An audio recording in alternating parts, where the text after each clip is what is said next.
to the combined meeting of the Senate Judiciary Committee and the House Courts of Justice Committee. My name is Senator John Edwards. I chair the Senate Judiciary Committee. Delegate Charnel Herring is here. Would you like to say something, Charnel? Well, I just wanted to say welcome everybody to our joint meeting. I chair the House Courts of Justice Committee, and we will be, Senator Edwards and I will be sharing the chairing of today, but Senator Edwards is going to start us off. Okay. I'd like to, Shannon Hurd, if you would please call the roll. Oh, our clerks will call the roll, Senator. Huh? I'm sorry? Our clerks will call the roll, Senator. Oh, yeah. Okay. Where's the clerk? I didn't see the clerk. Good morning, Senator Edwards. Senator Saslaw. Okay. Senator Norman. Senator Lucas. Senator Obenchain. Louise Lucas is present. I couldn't get my mute button open. Senator Lucas is here. Senator Obenchain. Senator McDougall. Senator Stewart. Senator Stanley. Senator Chafin. Senator Deeds. Senator Peterson. Senator Serval. Here. Senator McClellan.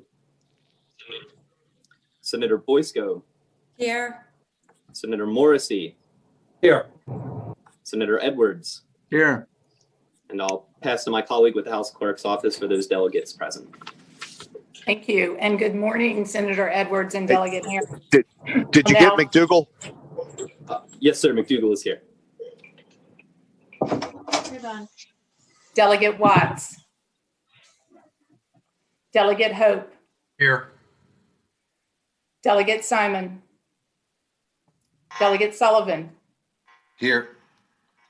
Delegate Levine. Delegate Heretic. Delegate Mullen. Delegate Bourne. Delegate Delaney. Here. Delegate Carol Foy. Here. Delegate Scott. Delegate Guy. Here. Delegate Kilgore. Here. Delegate Bell. Delegate Ranson. Present. Delegate Leftwich. Delegate Adams of Pennsylvania. Here. Delegate Campbell of Smith. Here. Delegate Mayares. Delegate Campbell of Rockbridge. Here. Delegate Edmonds. This is my branch. Yeah. Delegate Herring. Here. Okay. It's the same thing. It's just. Thank you. Okay. Thank you very much. We don't need a quorum, but I want to make sure people knew who was here. The public is invited to participate. I believe there's a way to do that. Shannon, would you like to explain to the public how they can listen in? Absolutely. The public can go to our LIS meetings page and find the link there next to our interviews listed. You can also stream on at virginiageneraalassembly.gov on the House and Senate Courts meetings page. Okay. We're going to start with Deep Southwest Virginia, judge of the 30th Judicial Circuit in Lee, Scott, and Wise counties. We have Circuit Court Judge Tammy McEllery. Did I pronounce that correctly? Mackley, yes, sir. Mackley. Okay. Thank you. Would you like to explain to us why you enjoy being a judge and why you want to continue? Well, it's certainly been the pinnacle of my career. I very much enjoy being of service to the citizens of our state, and it allows me a unique opportunity to do that. I hope that by carefully considering cases and impartially listening to the evidence and deciding the issues presented in accordance with the law, it gives me a chance to help promote justice. And it's been an honor and a privilege to serve, and I'd like to continue to do so. How are you getting along with the local attorneys down there? Getting along well with them? I think we get along well. We've had scheduling difficulties because of COVID we're having to work through. But everybody seems to be pulling together, and we seem to be working through it okay. Our docket is not terribly backlogged. So we, by working together, seem to be making it okay. Yeah, I mean, difficulty. Have you had any jury trials recently? We haven't had a jury trial in a long time, and right now we're not approved to have jury trials. Yeah. Our courtroom's really old and small, has a lot of ventilation issues. We're trying to see if we can get approval to go to our local high school auditorium, and we're waiting still from the school system some information about the heating and cooling system there to see if we're going to be able to use that as a location. Yeah. Okay. Anybody else would like to ask some questions?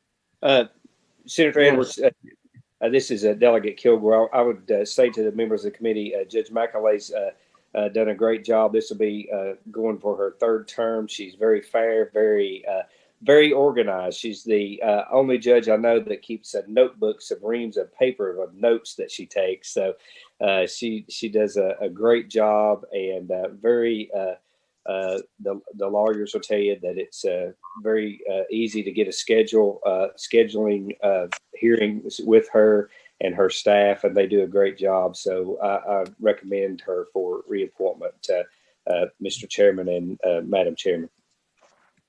Okay, that sounds like a good recommendation. Anybody else have any comments they'd like to make? Senator Edwards? Yeah, Senator Morrissey. I'm particularly interested in how Judge McAuley can respond to how Delegate Kilgore comports himself when he appears before her. Is that in order? Tell us about Judge Delegate Kilgore. Does he comport himself appropriately? Because I've been in court with him. He does. He's always very respectful and well prepared, and never have any issues. Well, that's unusual. No, seriously. Well, I'm glad to hear that. Anybody else have a question? Well, there's nobody coming in opposition to you, so we look forward to your continuing on the bench. And anybody, without any further questions, you can go back and get some work done. Thank you all very much. Thank you very much. Thank you all very much. Judge Goodbye. Jack Hurley. Yeah, Jack Hurley is the next judge. He's Circuit Court Judge, the 29th Judicial Circuit from Buchanan, Dickinson, Russell, and Tazewell. And I've been down to Russell and Tazewell fairly recently. Judge Jack Hurley. Good morning. Good morning. Judge, are you enjoying being a judge, and would you like to continue? Absolutely love my job, feel very blessed, and would very much appreciate the reappointment. I feel very blessed to have this job. You know, my grandmother was born in Tazewell. Did I tell you about that? I did not know that. Yeah, I got relatives down there. What's the situation with jury trials? I know what Supreme Court has said. What's the odds of having jury trials?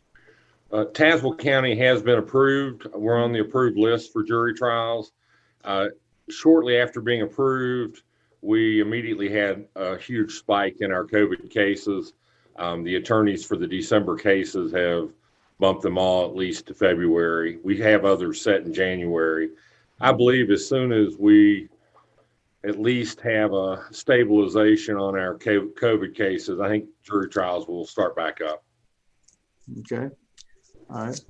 Anybody else have any questions they want to ask of Judge Hurley? You got anything to say about Delegate Kilgore? Chafin? I'm glad it looks like they're feeling a little better. I'm glad to see that. Yeah. Yes, very much so. Okay, we've recently been down there in a case we're working on. Okay, anybody else have any questions of Judge Hurley? I don't see any opposition or nobody signed up to speak for or against. Yeah, the only other thing I'd like to add is how grateful I am that drug courts have, I think, been a real blessing during COVID. I think that we've seen the folks that are in drug court do fairly well when the rest of the population, the addiction issue has kind of gone out of control. And I really do believe our drug courts have had a good handle on that. Good. Okay.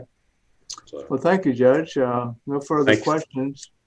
thank you, Chairman. Senator Edwards, I apologize. It Yeah. sounds like Senator Chafin's having difficulties unmuting. He wanted to provide some comments for his judges. Okay. Hold on for just a second, see if we can figure this out. Yeah, sure.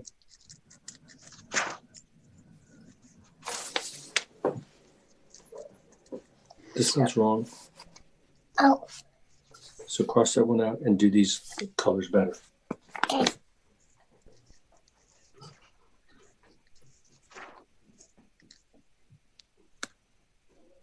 John? Yes. Yeah, Senator Morrissey. Judge Hurley, with regard to your drug courts, what is the average amount of time for somebody to matriculate through a drug court? We are all aware that there are setbacks along the way when somebody is trying to negotiate that. They 2 steps forward, 1 step back. But in your jurisdiction, how long on average does it take somebody to successfully negotiate a drug court?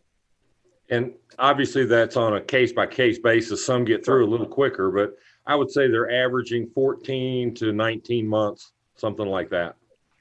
And do you keep, last question, do you keep any type of data or do you have any type of empirical evidence on the recidivism rate for somebody that successfully completes a drug court? We do. That's actually kept through Richmond with Anna Powers. Each drug court is required to, follow up with those numbers. And so we keep those out for many years. The recidivism rate that we count, I think, is a 5-year period. I'm vice chair of the advisory committee for drug courts for the state. And so we collect that data from every drug court in Virginia. And all that data is available through Anna Powers. All right. Great. Thanks, Judge. Yes, sir. Okay. Is Senator Chafin in? It looks like he's joined by phone, so we are trying to unmute him now. Mr. Chairman? Yeah, Senator Chafin. Here we go. Yes, sir. Thank you. I was muted by IT and I couldn't get it unmuted. At any rate, I was able to hear the judges speak, and I think their record reflects very highly for the work that they've done for the Commonwealth. And I just wanted to say that they both have very high marks in the community. They're well respected. They treat everyone with courtesy and dignity, and they're doing a good job for us. I highly recommend reappointment. Okay, thank you. That sounds like a good comment. Anybody else have any comments? Well, Judge, thank you very much, and we'll let you go back to your work. Thank you very much. Appreciate it. Thanks so much. Have a nice holiday. Thank you. Now we move to the Juvenile Domestic Relations District Court in the 29th Judicial District. Judge Michael Bush, Buchanan, Dickinson, Russell, and Tazewell. Judge Bush.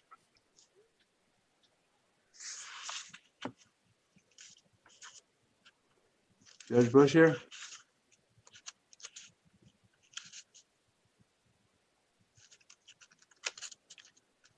We have Judge Bush here? Mr. Chairman. Yeah, yes. If I may jump in again, this is Senator Chafin. Yeah. I'd just like to say I've known Judge Bush since he began practicing law. He's always been a real student of the law, and he has a great grasp of the law of the Juvenile and Domestic Relations Court. He is courteous, and he treats people fairly, and he gives everyone the hearing that they want to have. He lets them have their hearing. I highly recommend it. Okay. Is Judge Bush here? He just called me. He's having IT trouble, so he's trying to log in right now. Okay, we'll let him do that. For him, but it is not currently. Technology is great when it works, right?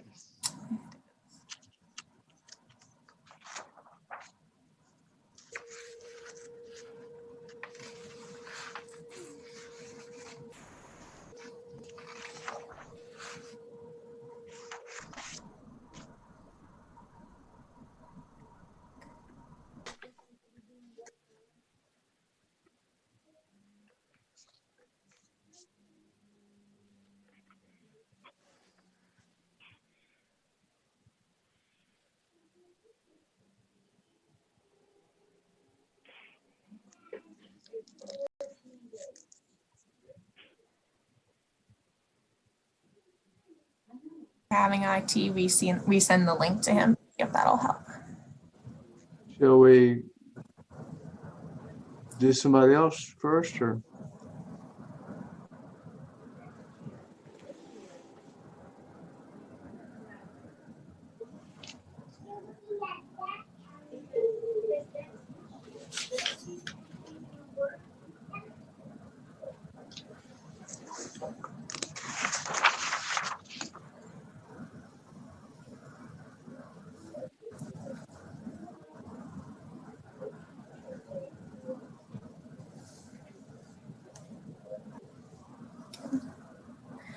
Give him another minute, and if not, I skip. Yeah.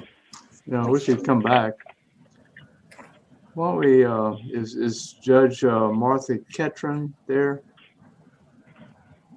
Should be. Is she available?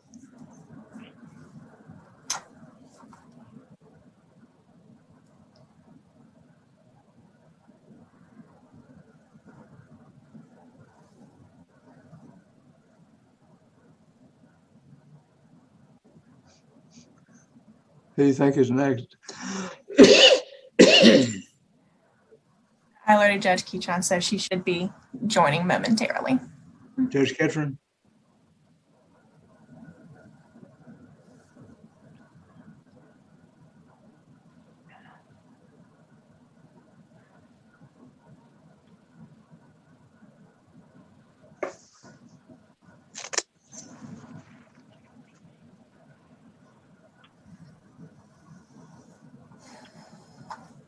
I think Judge Ketron's on there. Okay, Judge Ketron? Yes. Yes, sir. Martha Puckett Ketron? Yes, sir. How are you doing? I'm doing well, thank you. Good. I had a nice chance to see you down in I guess Russell County or Tazewell. Where was it? It was right on the border. You were just barely in Tazewell. That's right. Southwest Virginia Community College. So tell everybody how you're enjoying being a juvenile domestic relations district court judge and why you want to continue. All right. Thank you, Mr. Chairman.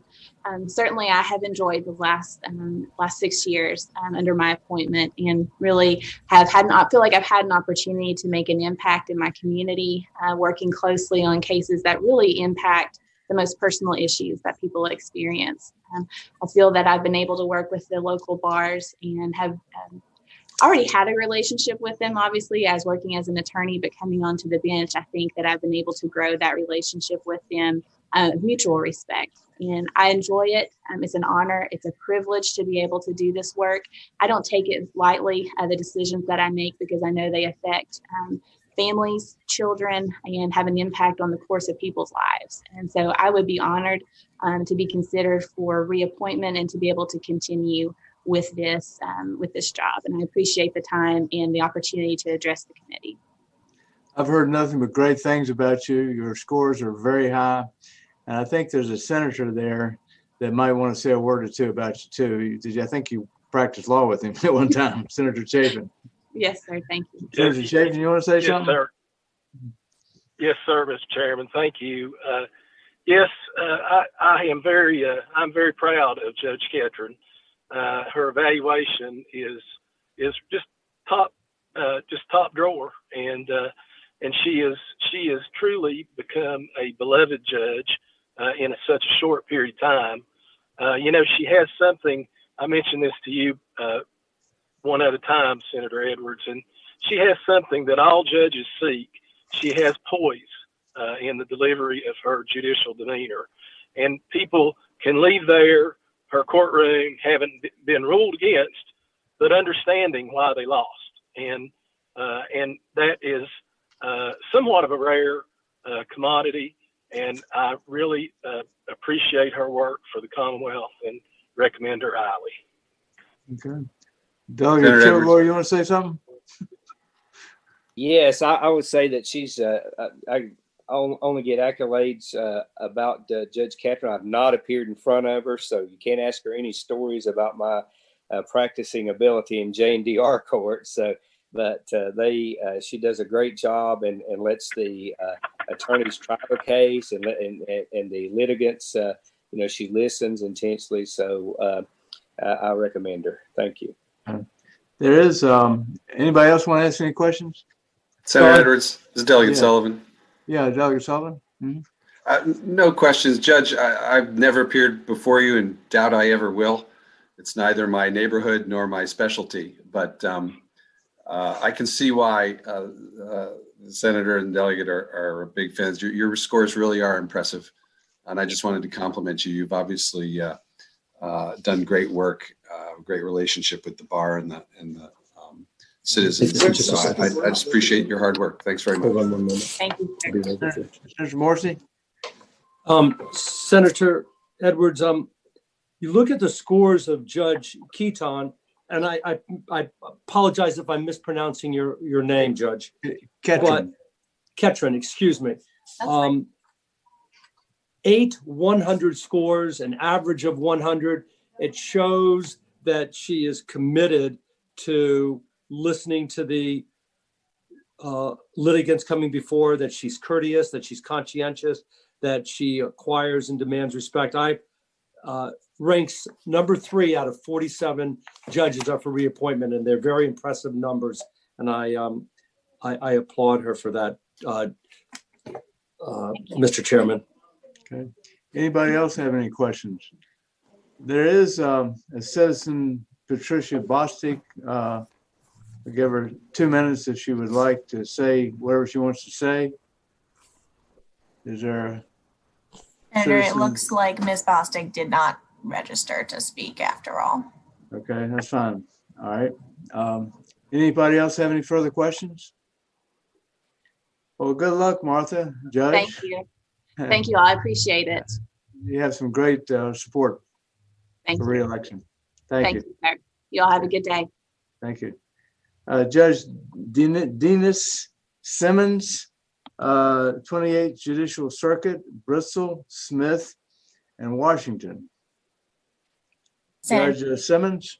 did you want to give a second to see if Judge Bush could reconnect? Oh, yes, I'm sorry. Michael Bush, is he around? We sent to a different email. We'll see if he can access that from there. All right.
Are we doing, Yeah, Shannon? we have Judge Simmons. Okay. Judge Dennis Simmons, Yes, that's correct. Good morning. Circuit Court Judge. Welcome. Thank you. Why do you want to continue being a judge? Have you enjoyed the experience? I have. It can be challenging, but the challenges are good. And one of the most rewarding things that I have experienced was we started a drug court in or about 2017. And we have a graduation coming up this Friday, the 21st, and the individual walked 2 miles to get to court in bad weather, inclement weather. When you see individuals who truly want to live a clean and sober life, that is very rewarding, and it makes me feel like I have the opportunity to give something back to the community. Good. How are you all doing with jury trials? We have not started at this time. Smith County was approved on the 23rd of October for jury trial plan. Our plan was, but our numbers are up. I think as of yesterday, it was 25.7. I've been checking Mount Rogers region as well as the Ballard Health region. And so in conjunction with the defense bar and the Commonwealth's attorney, we've held off for a bit in scheduling. We have scheduled some, but we have typically continued them in light of the emergency order extension. So having done that, I guess I could say we're just trying to monitor it and do what's best for everyone. Okay. Anybody else have any questions? Mr. Chairman, this is Senator Chafin. Yeah, Senator Chafin. Yes, sir. I apologize for speaking so much, but I have a lot of good qualified judges this morning, and I just want to know, I want the committee to know my feelings about them because I've practiced law in their courts. And Judge Simmons is doing a good job in Smith County. She treats people the way that everyone, she follows the golden rule. The golden rule being treat others as you would want to be treated yourself. People understand her rulings. Her rulings are clear and succinct, and she does a good job running a rather large county in Southwest Virginia, running the court in a large county in Southwest Virginia. I highly recommend her. Okay. Any other comments? Thank you. By Judge Simmons? Mr. Chairman. Okay. Yes. Who's this? I can't see.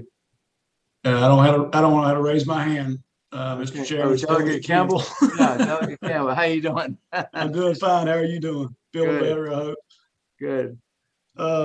Judge, I'd just like to associate my comments with that of Senator Chafin. I've appeared in front of Judge Simmons on numerous occasions over the past years and always found her to be incredibly professional in her courtroom. She exhibits a strong empathy for those individuals that happen to end up in her courtroom. And anyone that spends any time there can observe that pretty keenly. Happy to be standing here virtually, if not literally, with Judge Simmons to offer her for reappointment. Okay. Any other comments? It sounds like you have some good support, Judge Simmons. Thank you. If no further comments, then thank you very much for showing up, at least virtually. Thank you. I'm glad to be here. You all stay safe and healthy. Thank you. Judge Bush, is he here? Michael Bush? Yes, sir. Okay, 29th Judicial District, Juvenile and Domestic Relations District Court, Buchanan, Dickinson, Russell, and Tazewell. Judge Bush, how are you doing? I'm fine. Sorry about the difficulties with that earlier. My computer decided to put an update on there about the time my link joined in, and so I'm on my phone. I appreciate participating this way. Thank you. Have you enjoyed your experience being a Juvenile and Domestic Relations District Court judge, and why do you want to continue doing it? Well, certainly it's fulfilling opportunity. I certainly enjoy working with the courts, particularly with the children. It's one, through the dependency cases, custody cases, certainly can feel that we have a role to play in the impact on those children's lives and families in the Commonwealth of Virginia. Okay. Have you had any particular problems given the COVID situation in the juvenile court? No, with the juvenile court, the majority of our cases are private hearings in nature, so we are able to socially distance with the mask. In Russell County, for example, they have a paging system. The courthouse security and individuals, participants, litigants will be paged in as their cases are called. So we've been able to go through and proceed fairly seamlessly in all four of the counties. We found the quantity of the cases in Juvenile and Domestic Relations District Court has increased in recent years. We've seen a bit of a decrease, it appears, in two of the jurisdictions that I preside in. In one of the jurisdictions, there seems to be a bit of an increase. And the fourth jurisdiction seems to be staying fairly stable at this time. Okay. Anybody else have any questions of Judge Bush? Mr. Chairman, this is Senator Chafin again. Yes, I made some comments earlier before I realized Judge Bush was not with us. And I just would like to reiterate, I've known Judge Bush for many years. He has always been a wonderful student of the law. He has always had a keen grasp of the law. And when he became a juvenile court judge, he tackled that position with those skills. And he has a tremendous grasp of the body of law and what the best interest means, best interest of a child means. He's a hard worker. He gives everybody the hearing that they want to have, and I highly recommend him. Okay. Anybody else have any comments they'd like to make or questions? Okay. Well, thank you, Judge Bush, and looks like you got some good support. Have you the evaluations that are given? Do you find them useful? I do, sir. Yes, sir. I was able to review those and certainly give food for thought and things that I can continue to do, things that perhaps I can look at differently or do better. Yes, sir. Good. Okay. Thank you. I appreciate you showing up, even if it's only virtual. Thank you, Judge. Mr. Chairman. Thank you. Senators, delegates, thank you. Have a blessed day. Thank you very much. Judge Joseph Lau, Juvenile Domestic Relations District Court Judge, 28th Judicial District, Bristol, Smith, and Washington. Judge Lau, are you here? Yes, good morning. Good morning. Judge, thanks for being here. Thank you. Have you enjoyed being a judge, and why do you want to continue? Being a judge has been the most rewarding job that I've ever had. And it's very satisfying to me to be able to change people's lives, perhaps, or be involved in someone's life in a very positive light. And I would like to be able to continue to do that. I'm very fortunate to be able to do what I do.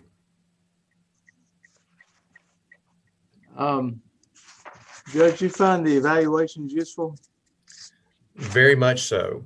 I think it helps in many ways, that gives us guidance, especially with the mentor judge stepping in and with their experience giving advice and observing.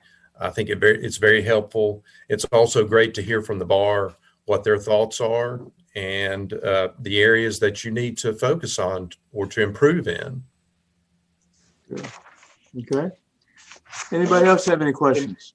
Senator Edwards, Terry Kilgore, I just want to say Judge Lau does a great job for us down here in Southwest Virginia, and he's got a very busy courtroom in Bristol and Washington County, and sometimes Smith County. And it's just he just does a great job and listens and lets the litigants listens to the litigants, lets the attorneys try their case, and that's what we need in J&DR court. And he really does a great job. So I would recommend him highly. Okay. Anybody else have any questions? Mr. Chairman, this is Senator Chafin again. Mr. Chafin. Yes, sir. So Judge Lau is a judge that is very patient. He gives people the opportunity to have their say in their case. He has a good knowledge of the law, and he treats the litigants and he treats the attorneys with courtesy and respect. He's everything that we could ask for as a juvenile domestic relations court judge, and we really want him back on the bench. We highly recommend him. Okay, thank you. Anybody else have any questions? Well, thank you, Judge Lau, for being with us. Good luck to you. Appreciate it. Thank you. Thank you. Judge Aaron D. Hart, General District Court Judge, 27th Judicial District. Bland, Carroll, Floyd, Galax, Giles, Grayson, Montgomery, Pulaski, Radford, and Wythe. Big district, and I part of my district is in that area as well. Judge D. Hart, you here? Yes, sir. Good morning. Where do you spend most of your time, Judge? Pulaski is the majority of my docket. I spend 3 days there and then in Radford and do some civil work in Montgomery County. Yeah. Okay, good. How have you enjoyed being a judge, and why do you want to continue? I've enjoyed it very much. Being a judge is, I think, one of the best opportunities there is within the judiciary, within the legal system at this point, to really make an impact on people. You know, certainly attorneys representing individuals, they have so much opportunity to make a positive impact in a person's life that follows through to the bench. And I truly believe at this point in my first term, I'm fortunate to have heard from several individuals that have thanked me for the decisions I've rendered and the impact that it's made upon them. You seem to have pretty good evaluations here. Did you find the evaluations, in fact, they're excellent. Thank you, sir. Do you find the evaluation process helpful? Yes, sir, I do.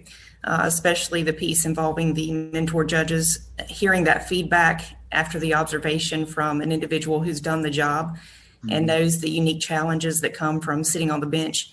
I find that especially helpful. Again, the self-improvement component of it as well is always helpful, I think, to each of us. While nobody especially likes criticism, I think that's true for every person. It is very, very helpful to see the things that people are concerned with in your sitting as a judge. And again, using that as a tool to improve yourself so that you just become a better member of the judiciary each and every day. Yeah. Okay. Anybody else have any questions?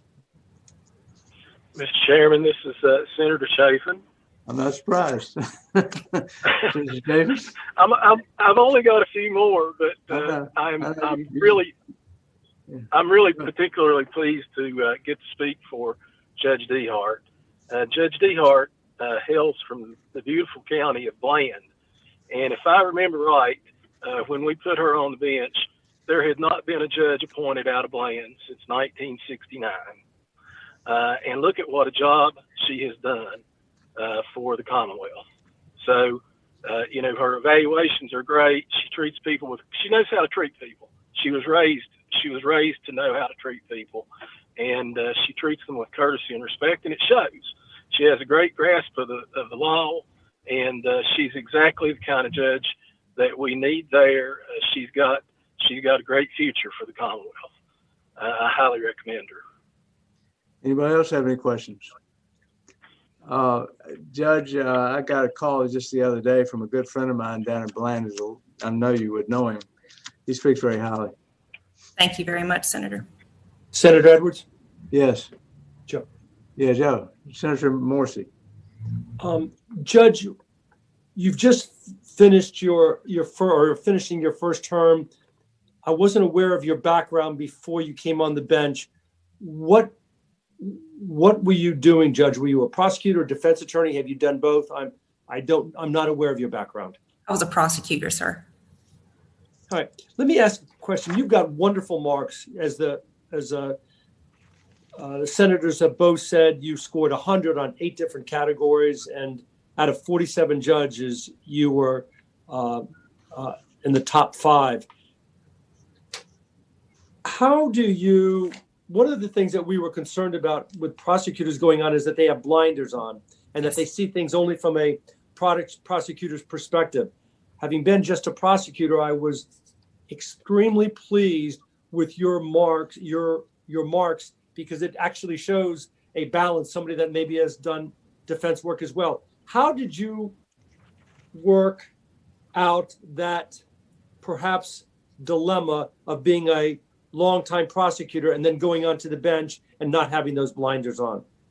Well, thank you, sir, for that question. That, as a prosecutor, I didn't find that transition that difficult, because as a prosecutor, I always felt that my job was to ensure that justice was done. So that didn't mean for me that when a case came to me, that meant that the only resolution was a conviction. There were plenty of times that I saw cases that I thought were improperly charged, and so I took care of that immediately. There were things that the charges were certainly proper, but because of a civil rights violation, or perhaps not civil rights, but certainly issues with search and seizure and things of that nature, that meant a better outcome needed to be sought. I took care of those things as a prosecutor. I always had an open file policy. I always was very good with providing discovery well ahead of time so that there were ample opportunities for defense counsel to know if there were any challenges in the case that needed to be made. And again, just that ensuring that justice is done as a prosecutor, I think has served me very well on the bench, because even as a prosecutor, I didn't have those blinders on.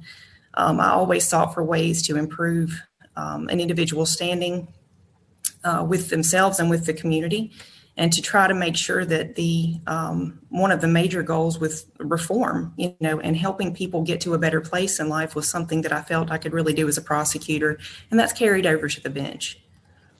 Well, the last thing I'll say, that all the people want is to make sure they have their day in court.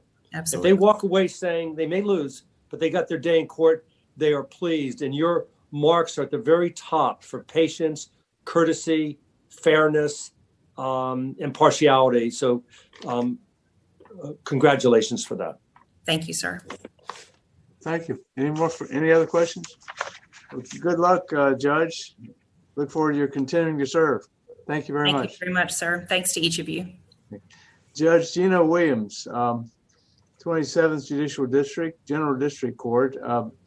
Again, it's my area. Bland, Carroll, Floyd, Galax, Giles, Grayson, Montgomery, Pulaski, Radford, and Wythe. Judge Gina Williams, in my opinion, one of the finest judges I've ever seen. Welcome. You can unmute your mic. I think Gino's unmute your mic. Yeah, I'm sorry. Sat there trying to be quiet while Judge DeHart was on. Good morning, everybody, and thank you, Senator. And Senator Edwards, I had a comment on Judge Williams. This Terry Kilgore. Judge Kilgore. I mean, Senator Kilgore. Yeah, no, not a judge. Gino and I went to law school together, and he was the mayor of Floyd at the time, driving back and forth to William and Mary. So, Gino, you've done well. And anytime you go in front of Gino Williams, you always he treats everyone right, well in the courtroom, and lets everyone have their day in court. So I really recommend Gino highly. And Gino, we're getting some age on us, though. Well, yeah, I would second that. Judge, how do you like being a judge, and why do you want to continue? Well, I don't know how long. Obviously, sort of time limited in terms of the age, but I've enjoyed it. It's been a good opportunity. It's progressing as an attorney. I mean, it's one of the things you want to do if you have that opportunity, and I've certainly enjoyed it. It's been mostly pleasant. Obviously, the last 9 months haven't been the best, but the rest of it has been very enjoyable. Yeah. You live in Christiansburg right now? Is that right? No, I still live in Floyd. Oh, that's right. Okay. I said in Christiansburg, and that's my primary court. Yeah. I've seen you on more than one occasion. I really think you've done an outstanding job. Any other questions? Judge, look forward to your continuing to serve, and I appreciate all the good work you're doing as a judge. We appreciate it very much. Thank you, Judge. Thank you. Judge Robert Vire. He's got 100% on being courteous. Judge Vire, how are you doing? Doing very well, sir. And how are you? Good. Judge Vire is the Juvenile Domestic Relations District Court, 27th Judicial District. Bland, Carroll, Floyd, Galax, Giles, Grayson, Montgomery, Pulaski, Radford, and Wythe. Where do you sit most of the time, Judge Vire? Well, since 2012, I've been 5 days a week in Montgomery County. Yeah, and then you do an excellent job too. I'm well aware of that. Why do you want to continue? Well, on most days, I find it pretty rewarding. I did hear part of Judge Williams' answer, and it's been very difficult this year. It's been very, very challenging to adapt, still serve the public, and keep everybody safe at the same time. And I think we've been pretty successful with that, and I would like to continue to do that. Okay.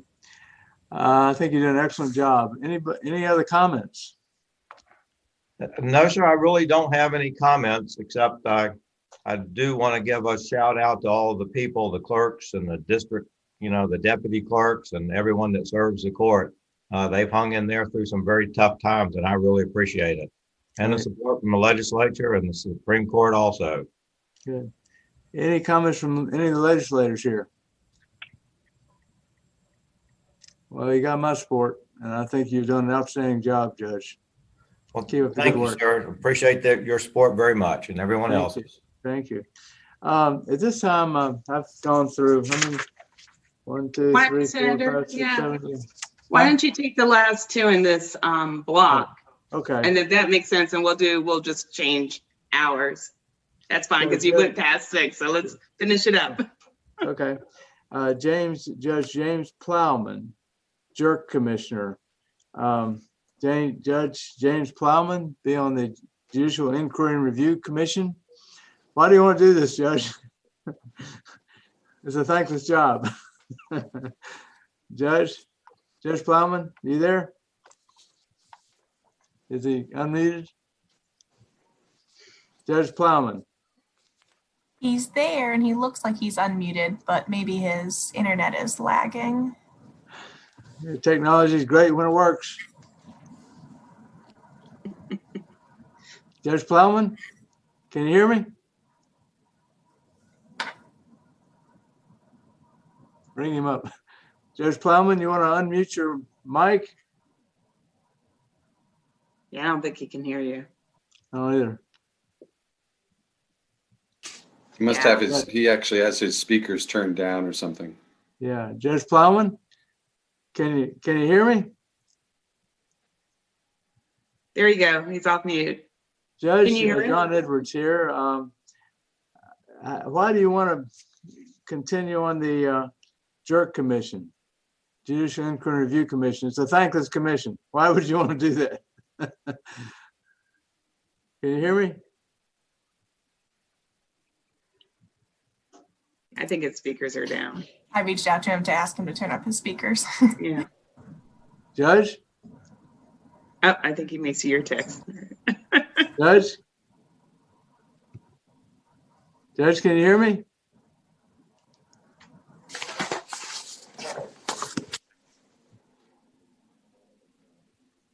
Judge? Hello? Looks like he's trying to figure it out, and it's right. Not working. Judge? Hey, John. Yeah. Tell the judge to wave his hand if he can hear you. Can you hear me? There you go. Okay, Judge, welcome. I'm Senator John Edwards, and I want to know would you like to continue on the Jerk Commission, Judicial Inquiry and Review Commission? It's a thankless commission. Yes, sir. It does have its difficulties, and we deal with a lot of sensitive issues, but we are in a position where we can help maintain the integrity and the confidence of our judiciary.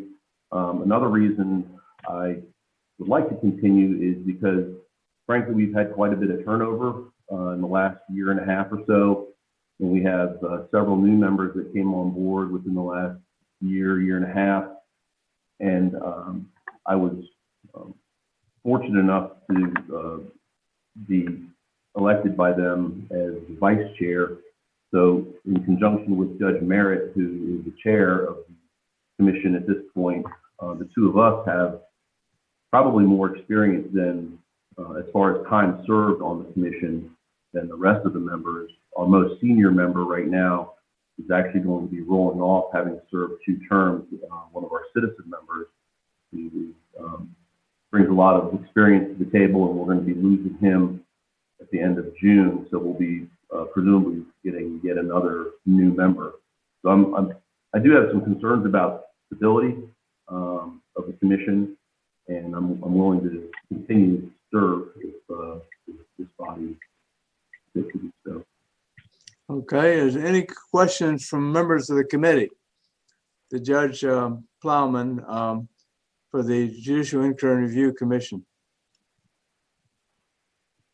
Mr. Chairman, this is Serville. Yeah, Senator Serval. Thank you, Mr. Chairman. Judge Plowman, good to see you.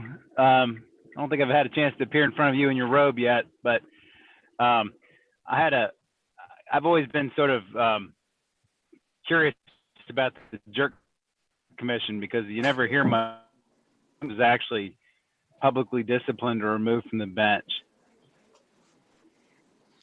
She doesn't know. I'm sorry. The Yeah. question was Hey, why. you hear the question? Senator Serval, you want to repeat the question? Thank you. Judge, my question is, you never hear much about the Jerk Commission and, publicly, Lawyers Weekly in the papers or anything. And my question was sort of, when was the last time the Jerk Commission took some kind of public action against any judge in the Commonwealth? Well, I can't give you a specific date, but I do know that we had one judge, and of course there are strict confidentiality requirements, which is why you don't hear a lot of things or see a lot of things in the paper. Sometimes you will see if, which the commission has very little control over, is if a complainant goes to the media. But of course, the commission is in a position where it cannot confirm or respond or acknowledge even if a complaint was filed. So the statutory requirements for confidentiality are very strict. So that's probably one of the reasons we don't obviously have a public relations person. We have commission counsel, and the commission is set up statutorily as a very unique animal, I'll say. But we did have a judge that was removed from the bench, I want to say about 2 years ago. He was also prosecuted federally, as was his spouse, for a variety of things. So that was, I want to say that was maybe 2-3 years ago. Right, Mr. Chairman. Any other question? Yeah, Senator Serval. Thank you, Mr. Chairman. So I think we have something like over 300 judges on the bench, and I understand that if a judge gets convicted of a federal felony, they're going to lose their robe. It seems to me, and I've heard of lots of my colleagues in the courthouse filing jerk complaints. It's hard for me to sort of understand that how, over the years that I've practiced, how few judges could not have some sort of a founded complaint ever made. And so I've always just sort of been curious about how the internal workings of the commission work. I understand that there's private discipline that's meted out, but it's always sort of left me scratch my head that the commission has never found, or from my memory, rarely or if ever found that there needs to be some kind of public action taken against the judge, and they always leave it to the legislature. So, I mean, what is your philosophy about that? I mean, how do you approach making those decisions when you make them? And I think you served as a Commonwealth attorney, or as, I guess, a civilian member and attorney member for years before you became a judge, and then took up somebody else's interim, vacancy as on one of the judge spots. But I mean, what philosophy do you use to evaluate these things, and whether something is severe enough as to whether or not it ought to be public versus private? Because I never see anything public come out of jerk. Well, I think you have to do somewhat of a similar assessment that you would when you're prosecuting a case. You still have to evaluate the strength of your evidence. You have to have respect for if there are victims. Certainly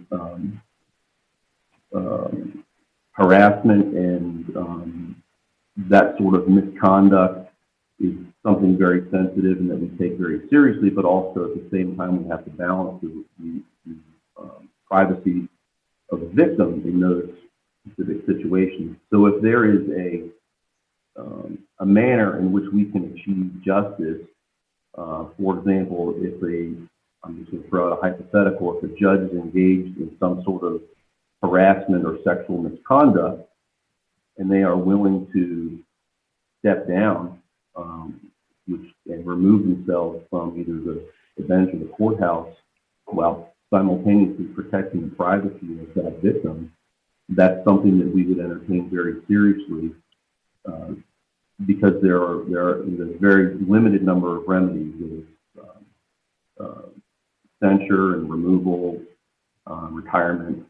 So if they are willing to basically acquiesce to a resolution that would achieve those goals, and again, it's about maintaining the integrity of the bench and the public's confidence. And if we can either suspend someone or get them removed from the bench without going through the public process, if they're going to acquiesce, it's something that we balance with the rights of the victim and witnesses. A lot of the other behavior that comes before us, I would say, is, I wouldn't ever call it de minimis, but a vast majority of the complaints, and I believe the commission publishes these statistics to the General Assembly, a vast majority of the complaints come in are complaints that are not within the purview of the commission. For example, the most common complaint you get is a litigant or an inmate that is unhappy with the ruling of the court. And when it is a discretionary ruling that doesn't violate the canons of ethics, those are essentially summarily dismissed by counsel. The commission reviews the report if there are any questions. The vast majority of those are complaints that do not fall under the canon. There are other types of behavior, which I will call, and again, I won't call them de minimis, but there are other types of behavior that, and similar to when you're prosecuting a case, if you can somehow take some action and redirect that judge's behavior or take corrective action for the betterment of the public and that judge, we try to do. For example, having assign them a mentor or having them act with potential conflicts that they see if they're not recognized. There's other, sadly, some of the things we deal with as well are dementia issues, substance abuse issues, and fortunately we have, and I'm also fortunate to sit on the Virginia Judges and Lawyers Assistance Program, which is also formerly Lawyers Helping Lawyers, and so there's also confidentiality with that, but we have been able to work with that organization as well to help judges that may be struggling for one reason or another. Okay. Any other questions? John, okay. Mr. Chairman. Yeah, Senator Morsi. Good morning, Judge Plowman. Judge Plowman, are you still there? Good morning, Senator. Good morning. I want to follow up on Senator Servo's inquiry. I understand that the vast majority of the complaints against sitting judges could be from inmates who have been convicted and incarcerated, or perhaps a litigant that was dissatisfied. But Senator Servo's question went to those situations where there's been a finding of errant behavior. Question one, why wouldn't that be publicized? And wouldn't that be a shedding a little sunshine on things? Wouldn't that be better for the overall judicial system if others, including other judges, saw that when there was errant behavior, there was accountability and publicity to that? Well, I imagine it depends on the level of the finding and the level of the behavior. Certainly, you have a very vast spectrum of behavior that can fall into canon. Some may not warrant charging a judge in the Supreme Court. So, as far as the matters being confidential, that's a matter of statutory construction, which falls within the General Assembly's purview. So, if the General Assembly would like specific matters more open to the public, I think that is certainly within your control. Mr. Chairman, one final follow-up question. That actually begged my, thank you. That begged my next question. You initially said that the statutory requirements are rather strict, preventing the disclosure of the doings of the Judicial Inquiry and Review Commission. Do you believe that the legislature should loosen these requirements, thereby allowing more sunshine on the doings of the JURC committee? If there are findings of that the canons were violated, that information is transmitted to the General Assembly when that judge comes up for reappointment. So if the senator did not feel that the commission was taking significant or appropriate enough action with respect to the judge's behavior, it certainly has the right to take its own action in either not reappointing or impeaching. But those matters of finding where a judge is not officially charged, that information is shared with the General Assembly. Okay. I thank you for your service, Judge. Thank you. Any other questions? Do we have a citizen who wants to say anything? Shannon? Yes, it looks like she's being allowed to speak at this time. Okay, give you 2 minutes.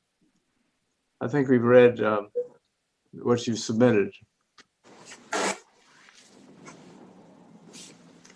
Janice Grenadier, is that it?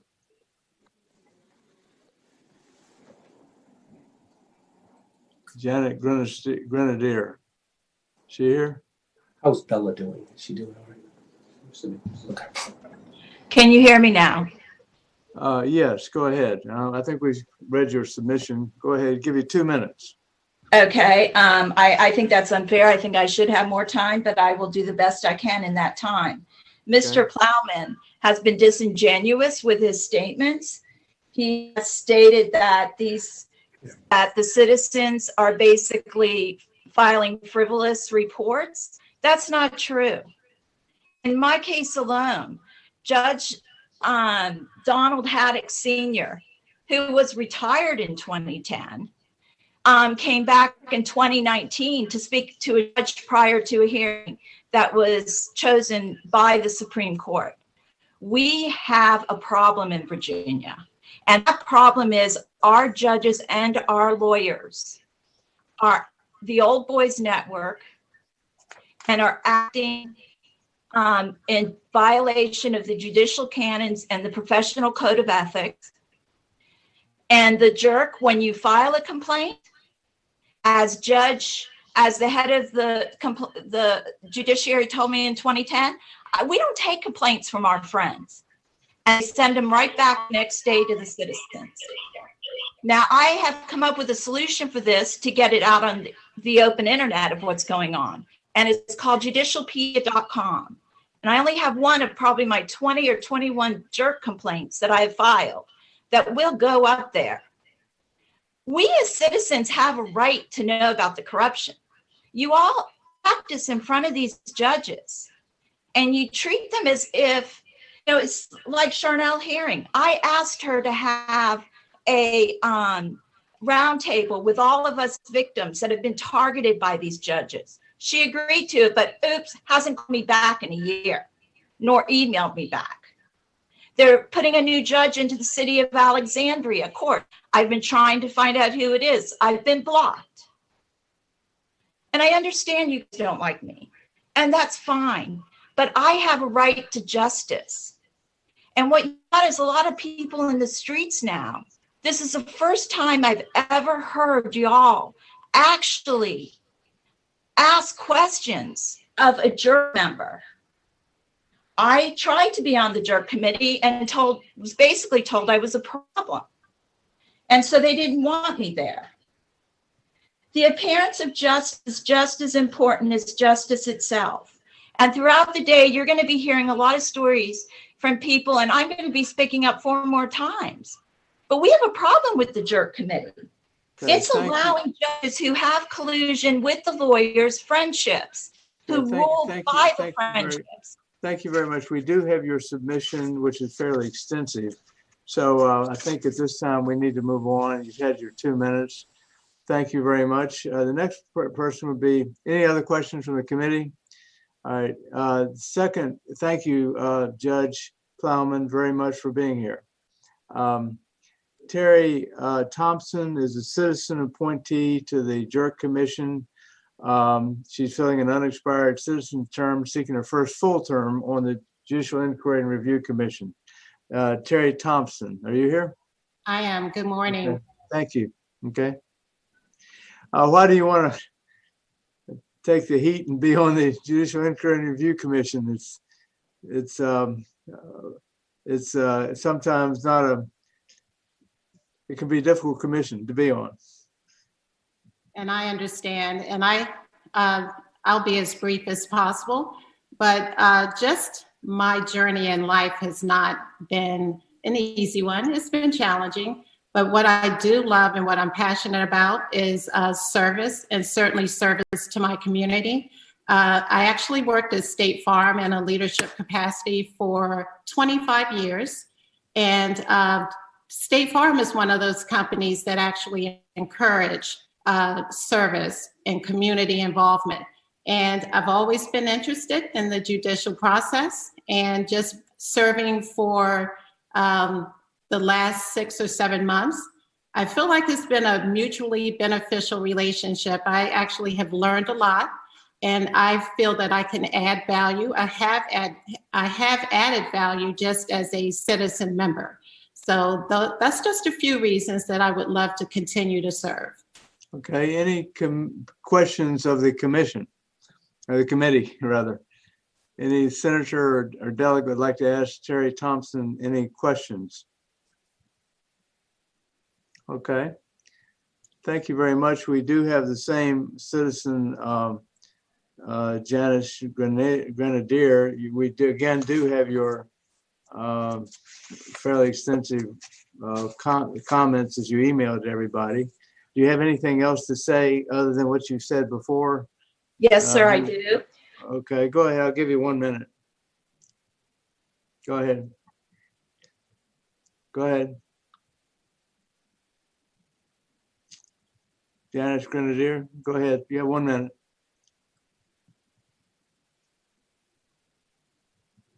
Of the judges and lawyers, which I know because I am the ex-wife of the son of a judge. So I've sat at the table. I've seen how the judges and the lawyers make decision of what's going to happen in court the next day. I've seen lawyers trade cases off. So basically, we need a place to go that we don't have. When Judge Clark, who illegally jailed me, who was involved with Judge Kemmler, Judge Clark, and Judge Dawkins in the city of Alexandria, sending this box of evidence back to me, which you can't see because I don't have a picture. I'm not giving video. So basically, when I go to the jerk, I get, you know what, we can't change the outcome of the case, so we're not going to get involved. We're going to let the judges continue. And Chanel hearing, when I asked her what was going to happen to Clark when I spoke up, she said, he's retiring in a year. We don't want to rock the boat. So if you don't want to rock the boat, you don't want to give justice to people, you at least should give us a committee that we can go to and we can discuss it. We should have more citizen involvement because the judges are judging themselves, ruling for themselves, and they're choosing citizens that will roll along and play their game. Okay, thank you very much. Again, we do have your fairly extensive email to send it to everybody. And I did. Thank you for being here. And Terry Thompson, anybody else have any questions of Terry Thompson? Good luck to be a citizen member of the Judicial Inquiry Review Commission. Okay, I'm going to, at this point, so now we've gotten, it was supposed to quit here at 10 o'clock and now it's 10:10. I'm going to turn it over to the chairman of the House Courts of Justice Committee, Delegate Charnel Herring. Thank you, Senator Edwards. We'll go to our next candidate for reappointment, Judge Bruce D. Albertson, 26th Judicial Circuit, Clark, Frederick, Page, Rockingham, Shenandoah, Warren, and Winchester. Madam Chair, Yes. Mark Obenchain here. If Yes, I may Senator. say a word or two, Judge Albertson sits primarily down here in Harrisonburg, and I just want to commend his candidacy to the members of the committee in the highest terms. I don't try a ton of cases here in Harrisonburg or Rockingham County, But I can tell you that the last case I tried in front of Judge Albertson was a bench trial in which my client lost. He had very strong feelings about the case, but we walked away from that case feeling like he had his day in court. He felt very satisfied, understood the judge's reasons, and quite frankly, I think those are some of the hallmarks of an outstanding circuit court judge. Difficult job. Judge Albertson does it extremely well with a heavy docket, and I certainly commend his reelection to the members of the Joint Committee. Thank you. Thank you, Senator Obashain. Judge Albertson, welcome. And why do you want to be reappointed? Well, I enjoy the job. I really enjoy the problem-solving aspect of it. And I still feel like I'm learning, to tell you the truth. And the more experience I get, the more I want to use that tool, that experience to try to solve these problems. Thank you. Any member of the panel have a question for the judge? All right. There's no one signed up for public testimony. So Judge, that was quick and easy. It was good to see you, and good luck, and thank you so much for being with us. Thank you all. Thank you, Senator. I just needed to note to the IT folks that Judge Tysinger is here in another room, and they told me to stay connected. I think she was having some webcam problems on her own computer. Is it okay if I go get her right now? Yes, that would be wonderful. Thank you, Judge. Thank you.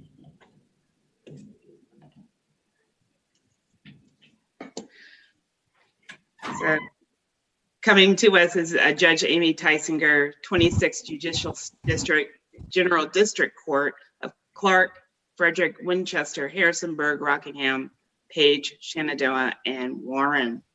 Good morning. Good morning, Judge. Madam Yes, Chair, if I may, I also represent the area that Judge Tysinger covers. She primarily sits in Woodstock and Shenandoah County. However, she travels around the 26th Judicial District. Judge Tysinger, I can't believe she's been on the bench for 12 years, but its time has flown. She is well loved in Shenandoah County, and that love by the citizens has survived 12 years on the bench, which I think commends her very highly. So I join the citizens of Shenandoah County in commending Judge Tysinger to the committee. Thank you, Senator. Thank you, Senator. Judge Tysinger, why do you want to continue? Well, I want to thank you and the members of the General Assembly first and foremost for the opportunity and the privilege to have been serving in this capacity in the last 12 years.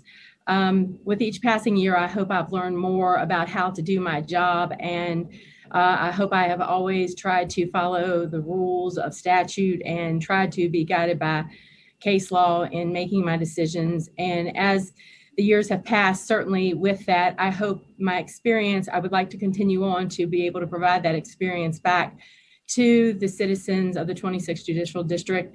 I do sit in Shenandoah predominantly. That's my home. I was born and raised there. And so that's been a blessing in itself. But I do sit also in Clark each week, Frederick County, and Winchester City. So I do serve 4 jurisdictions now.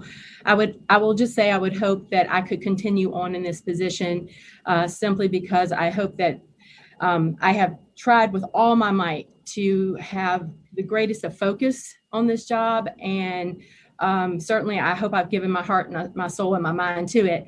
And I would like to continue to be able to do that, not only for what I can do in the courtroom potentially, but also to help our clerks and to be a team leader maybe in that regard, and always to providing some guidance to them and to try to do the best I can by the people that come before the court. The last thing I'll just say is I just have always tried to be part of the solution and not part of the problem. And I think the court system, for what it can do, although people come to us with contentious issues many times, we are there to try to create solutions and not allow the process to make more of the chaos. So I would hope I could continue to do that. Thank you so much. Does any member of the panel have a question? Madam Chair. Yes, Delegate Sullivan. Thank you, Madam Chair. Good morning, Your Honor. I've never been in your courtroom and frankly doubt I ever will. It's not my neck of the woods. But you've been at this for a couple terms, and I forget exactly when we instituted the evaluation process, but you may have gotten on before the process existed. And I'm just wondering whether what you think of it and whether it helps you do your job. The JPE evaluation process, sir? Yes, ma'am. Okay. Yes, the first term, I did not have that process. My first term, this has been the first term where I have had it. So my second term, I certainly did. I had the midpoint evaluation as well as the end evaluation, as all other judges have. I certainly think that it's hard for anyone to always struggle with possible criticism of them, but it is absolutely helpful. I think it's a good thing. I don't think that the JPE process is meant to in any way, it's meant for improvement. It's not meant to be, I think, a tool of bashing or criticism. I will just say, and I hope you don't mind me bringing this up, I hope my evaluations have borne out that I had, I think I had about 104 responses and 93 of them were either excellent or good. Now, while that pleases me, I wonder where that one or two or whatever was left. I can always improve. Everybody can improve. I will tell you, struggling with what we do on a daily basis, it is hard. We cannot be perfect, but we can always improve. And I think it's a good tool. I like that you have judges who are retired coming in and talking to us, or the midpoint evaluations, things of that nature. I did not have to go through the in-court evaluation the last time because it was waived due to my evaluations and my score. So I didn't have I had someone come mid-time, but not at the very end. But no, I think it's a great thing. We certainly talked. I spoke to my evaluator and you can get a lot of insight and it helps. You don't get to talk to a lot of other judges on these jobs. You'd be surprised. We're somewhat insular in what we do because of the amount of work we have to do on a daily basis and where we travel to. And there's plenty of times where there's not another judge in the building with me and you don't, so it's a valuable process, I think. Thank you, Your Honor. Appreciate those comments. Thank you, Delegate. Anyone else? All right, Judge. Thank you so much. Madam Chair. Yes, Senator Morrissey. Good morning, Madam Chair. Good morning. Judge, am I pronouncing it correctly? Tissinger? No, it's Heisinger. Heisinger. That's the third time I've gotten something wrong this morning. That. I'm sorry, Judge Heisinger. Couple of questions, just for clarification. The JPE, there's actually two evaluations. One is done just for personal evaluation or personal growth that's not made available to the public. And then there's the other that is made available to the public, including legislators this morning, correct? Correct, yes. Right. The midterm one certainly has the personal comments on it. The last one only has the raw numbers, et cetera. And the one that we received that is made available to us for evaluation, that's one that you felt was a good tool and it was purposeful? I think both of them are good tools. Okay. And I will just say that for my personal results, they were basically the same in terms of the numbers. I understand. All right. Thank you for your service, Madam Chair. Thank you. Thank you. Thank you, Judge, so much for being with us. I greatly appreciate it. And thank you for all you do. I know it's a struggle every day. Well, and probably not as nearly as how much you handle. So, but thank you so much. I appreciate it. For your service, and I appreciate. Can I say one thing real quick? I really appreciate y'all letting me piggyback on Judge Albertson in this Zoom situation because I am not a technological guru. That is for sure. Thank you very much. Thank Bye-bye. you. Bye. Next is Judge Hugh David O'Donnell, 26th District Juvenile and Domestic Relations Court. Clark, Frederick Winchester, Harrisonburg, Rockingham, Page, Shenandoah, and Warren. Madam Chair, if I may, yes, this is the third judge in the 26th Judicial District up, and the juvenile court, I confess, is not a court that I've ever practiced in or desire to practice in.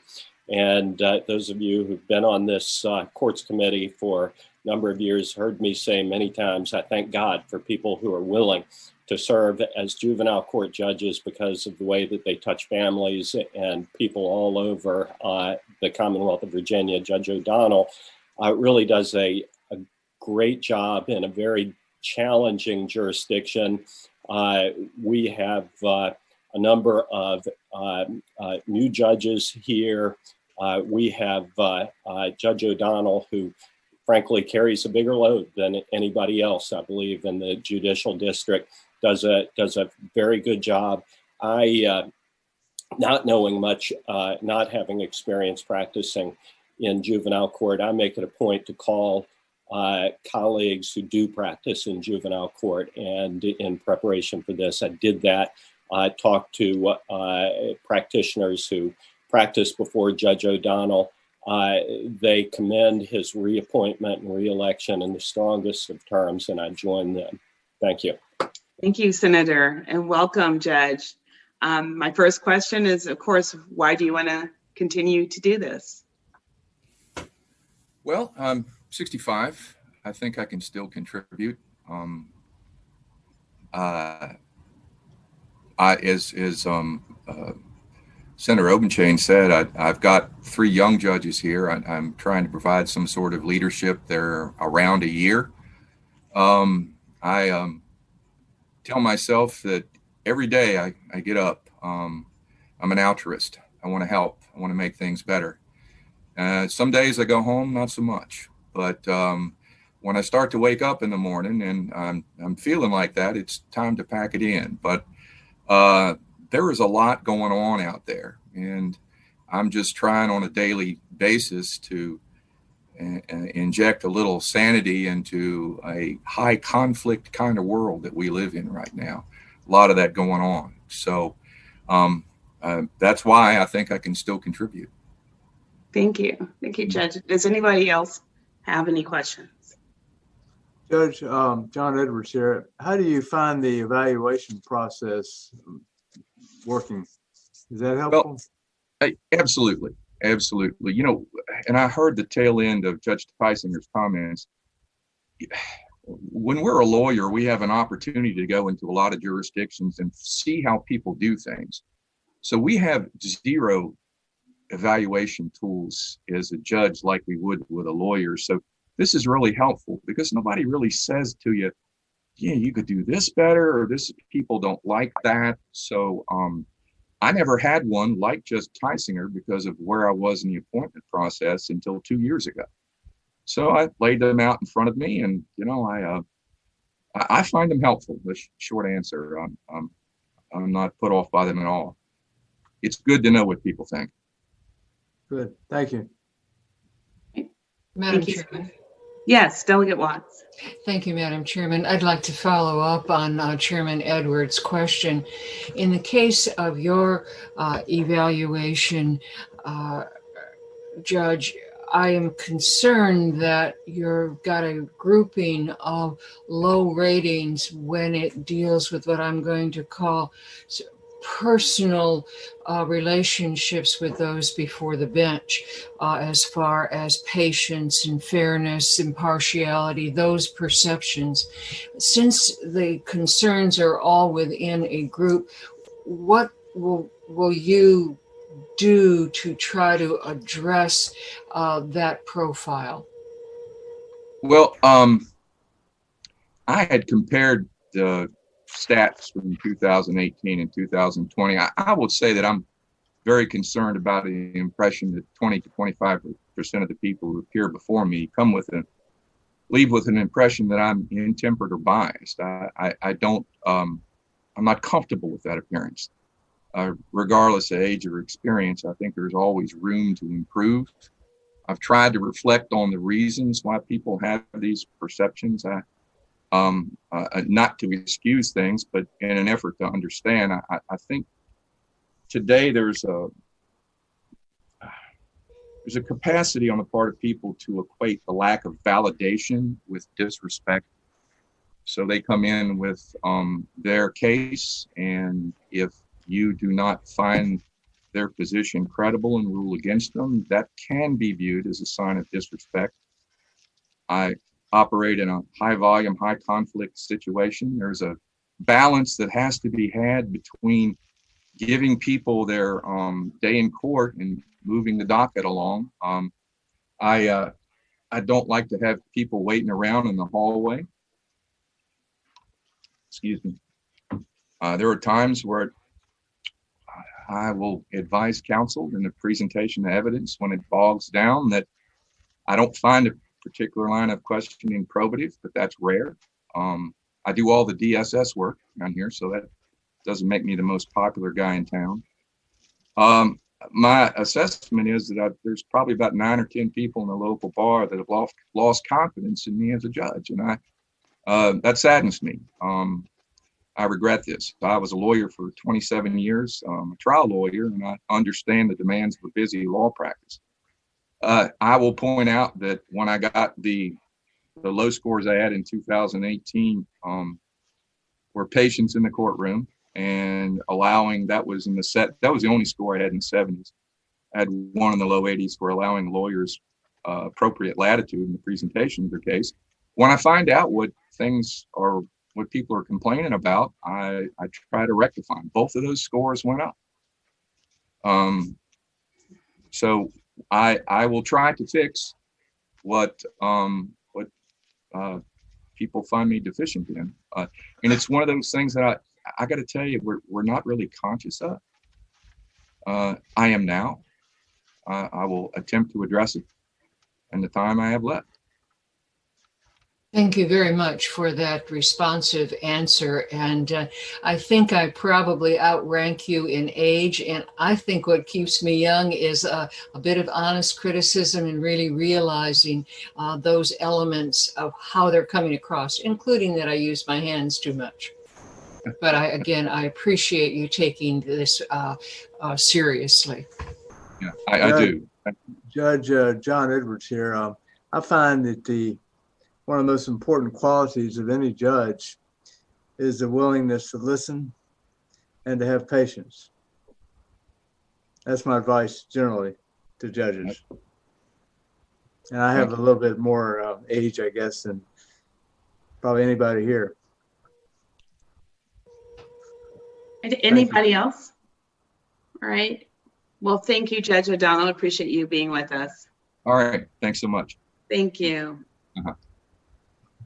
Next is Judge Stephanie Maddox, 24th Judicial Circuit, General District Court, Amherst, Bedford, Campbell, Lynchburg, Nelson.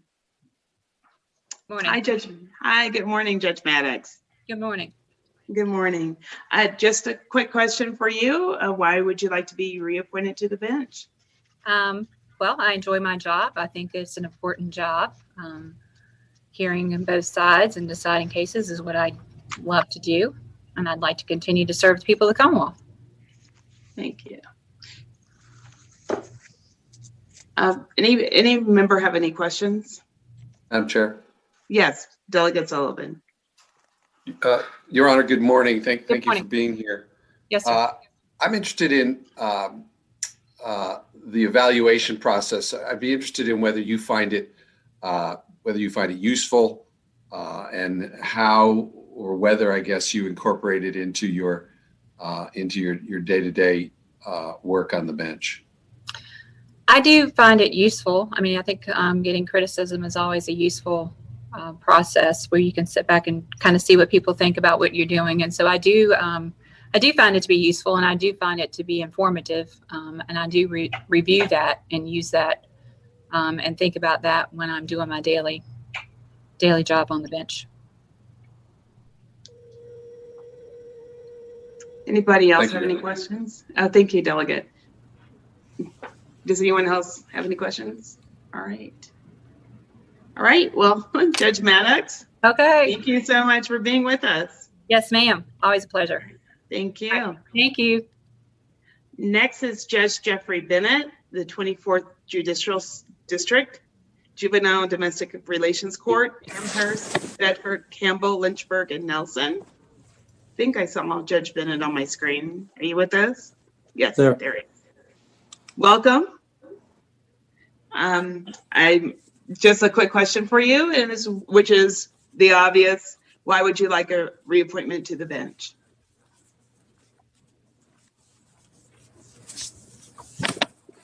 Are you able to hear me? If you can hear me, raise your hand.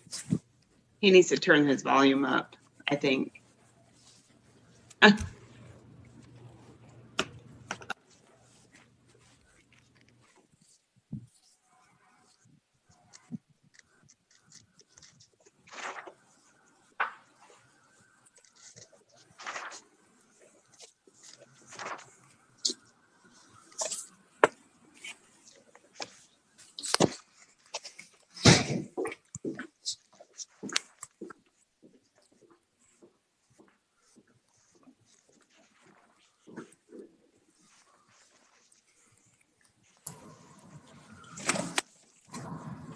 Good morning. Good morning.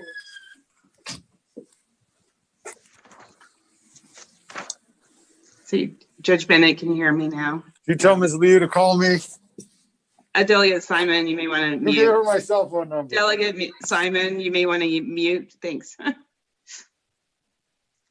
Yeah, I can't hear you.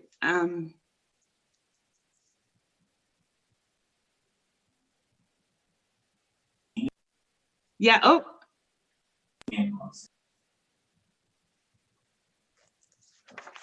Now I've lost my visual. What now? Yes, perfect. Yay. I lost you though. Oh, well, as long as you can hear me, then that's good. So you're able to hear me? Oh. Are you able to hear me, Judge Bennett? I can hear you now. Can you hear me? Yes, sir, I can. Wonderful. Fantastic. Sorry about that. That's all good. It happens to me a lot. Judge right. Bennett, welcome. Thank you. My question to you is, why would you like to be reappointed to the bench? My interest in the bench initially was in public service, and that's what this is. And this bench in particular, I view as an opportunity to help families, to help children, to help the community. On a personal level, it is a tremendously satisfying job intellectually. I say that because it's very challenging. No 2 days are ever the same in this court. Not that they are in other courts, but I think J&DR court particularly presents its own set of unique challenges. But I enjoy what I do. I feel like I'm doing a good job, and I enjoy it. It's public service. It's beneficial to the community, and it's something that I get a lot of personal satisfaction out of. Fantastic. Thank you. Yes, ma'am. Does any member of the panel have any questions for Judge Bennett? I do, Charnel. Yes, Senator Morrissey. Madam Chair. Good morning, Judge. Good morning, Senator. The only person perhaps more challenged, technologically speaking, it might be myself. Judge Bennett, first of all, I wanted to ask you a little bit about the JPE. And congratulate you. You were at number 2 from the top as far as your evaluation. And I want you to maybe share with us how you feel that evaluation made you, if it did in fact, a better judge by getting feedback from the folk that come before you.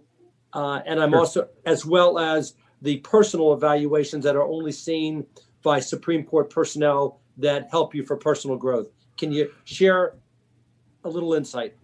Yeah, and thank you for the compliment, Senator. I find the evaluations personally to be tremendously helpful because, quite frankly, no matter what you tell the bar or what you tell the attorneys, most attorneys are going to be very hesitant to come to a judge and say, there's an issue, there's a problem, there's something that we think you can do better. I have tried to convey to the bar that I personally have that open door policy. I want to know if there's a problem or if they see room for improvement.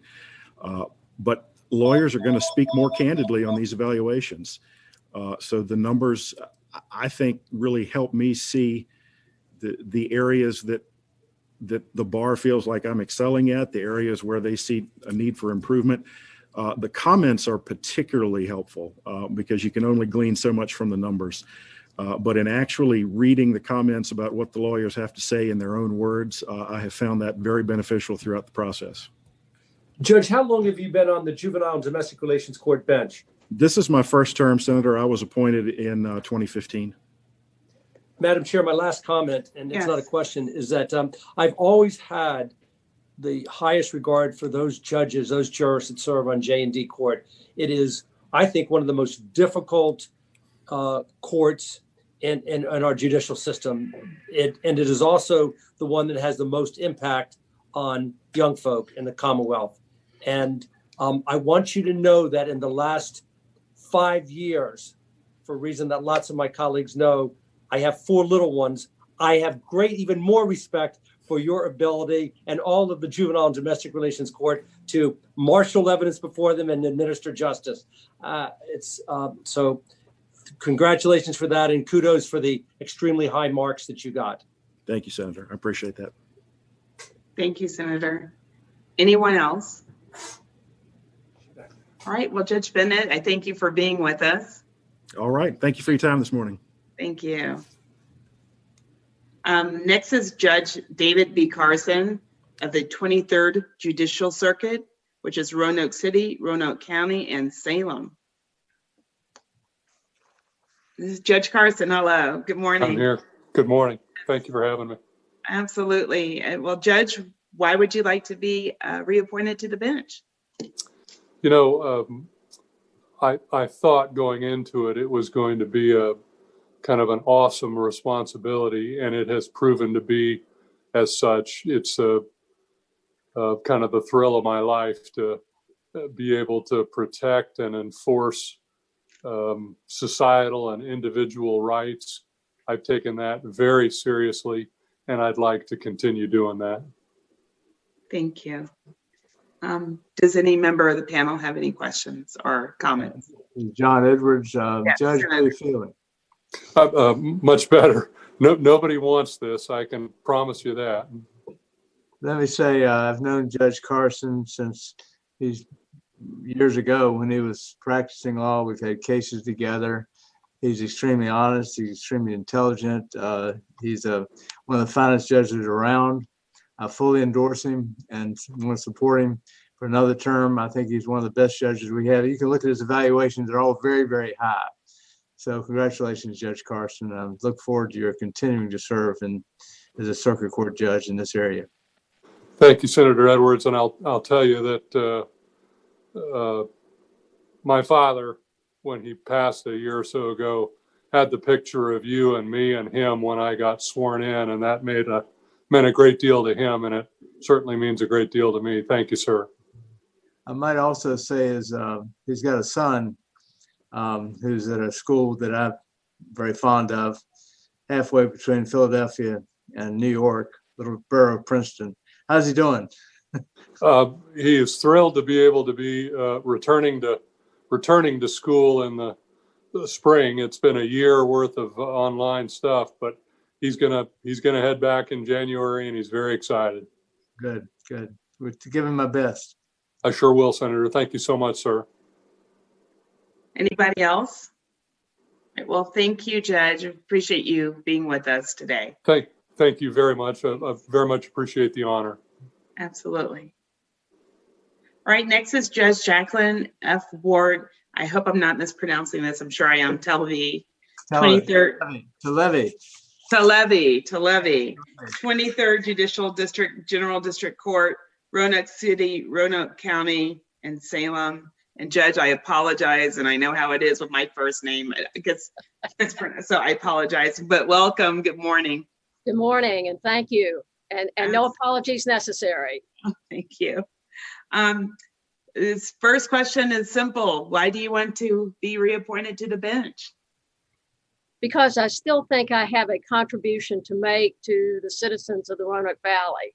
I have enjoyed my term on the bench. I've been on the bench for 24 years now. I get up every morning. I look forward to going to work most of the time. And it's been a real privilege and an honor to serve the citizens.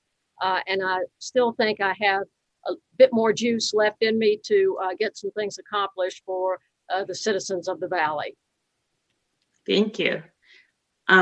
Does any member have anything to say or any questions? John Edwards here. Yes. Judge Talevi is one of the finest judges around. She's absolutely excellent. You look at her evaluations, they're spectacular. And I hope she stays on forever as a juvenile judge. She also was involved in the mental health courts and in the CIT program too, I believe. And so she's been a very forward-thinking jurist. It's a pleasure to be in a courtroom. I look forward to her continuing to serve in the 23rd district. Thank you, Mr. Edwards. It's been an honor. Yes, Senator Morrissey. Good morning, Judge Talevi. Good morning. How are you, sir? Fine, thank you. I've just finished a book, Dope Sick, Yes. by it covers the Roanoke Valley and the problems associated with opioids, and it seems like that was the ground zero for opioid problem. My first question is: it getting better in your county, in your jurisdiction, as far as the opioid crisis? And the follow-up question is: do you see drug courts as being beneficial to addressing the problem? I would have to say that based upon my experience here in the Valley prior to the pandemic, I think we were making great strides with respect to wrestling with this opioid addiction that is so prevalent, not only in our Valley and Southwest Virginia, but throughout the Commonwealth. I think now I'm seeing more overdoses, more deaths. As a result, I think, of people having lost their sense of hope, not being able to connect as seamlessly with treatment. And so I feel that we are having a resurgence of that particular issue. Drug courts, I think, are very, very helpful. I'm a proponent of medication-assisted therapy, especially for individuals that are addicted to opioids. I think our drug court here in the Roanoke Valley, which is one of the longest running drug courts and quite successful, has come around to believing that medication-assisted therapy is a legitimate therapy for an individual that is addicted. So I think we're making great strides. I think drug court is an absolutely essential component of a person's rehabilitation once the person is involved in the criminal justice system and is deemed eligible. Beth Macy, who wrote the book Dope Sick, is a friend of mine. And we have had lunch together on numerous occasions. My daughter graduated from Cave Spring High School, and I live in the Cave Spring Hidden Valley area, which is showcased in Beth's book. It's been a very, very devastating and heartbreaking issue for us to deal with. I think the pandemic has just made it so hard to access treatment, and people are kind of isolating, staying to themselves. If they're not working, if they are isolated from family and friends, it's a recipe for continued use and overdose. One final question, Madam Chair. Yes, Senator. So glad to hear you talk about the dual therapy and the MAT component of that. I'm not sure that everybody realizes how important that is. Final question is, as legislators, is there anything that we can do to tweak the drug courts to make that program more useful or helpful or beneficial? I'm not sure that as legislators you can. I think a education from the providers that medication-assisted therapy is a very important and necessary therapy. And I think providers are coming around to feeling very comfortable with that. I think we as judges, oftentimes, because we are self-reliant and we deem ourselves to be so strong and individual and we can conquer the problem ourselves, we expect other people to be able to do that cold turkey without the assistance of medication. So it's difficult for prosecutors, I think, in particular, to recognize that not everyone embraces that same kind of ability to, if you're addicted, put it down, leave it alone, and go start a fresh life. It doesn't work that way. And yet, thank you for saying that. And oftentimes our drug court prosecutors and judges will think that that's the way people should behave once they're given the opportunity to be participate in the drug court. Life is just not that way. People are not that way. So I don't think the legislature can do that much. That's different. I think we just need to educate our prosecutors and our defense attorneys and our judges a bit more. Thank you, Judge. You're welcome. Madam Chair. Thank you, Senator. Yes, Delegate Sullivan. Good morning, Your Honor. Thank you morning. for being with us. At at the very beginning of your presentation, you told us how long you'd been serving. Could you give me that number again? 24 years.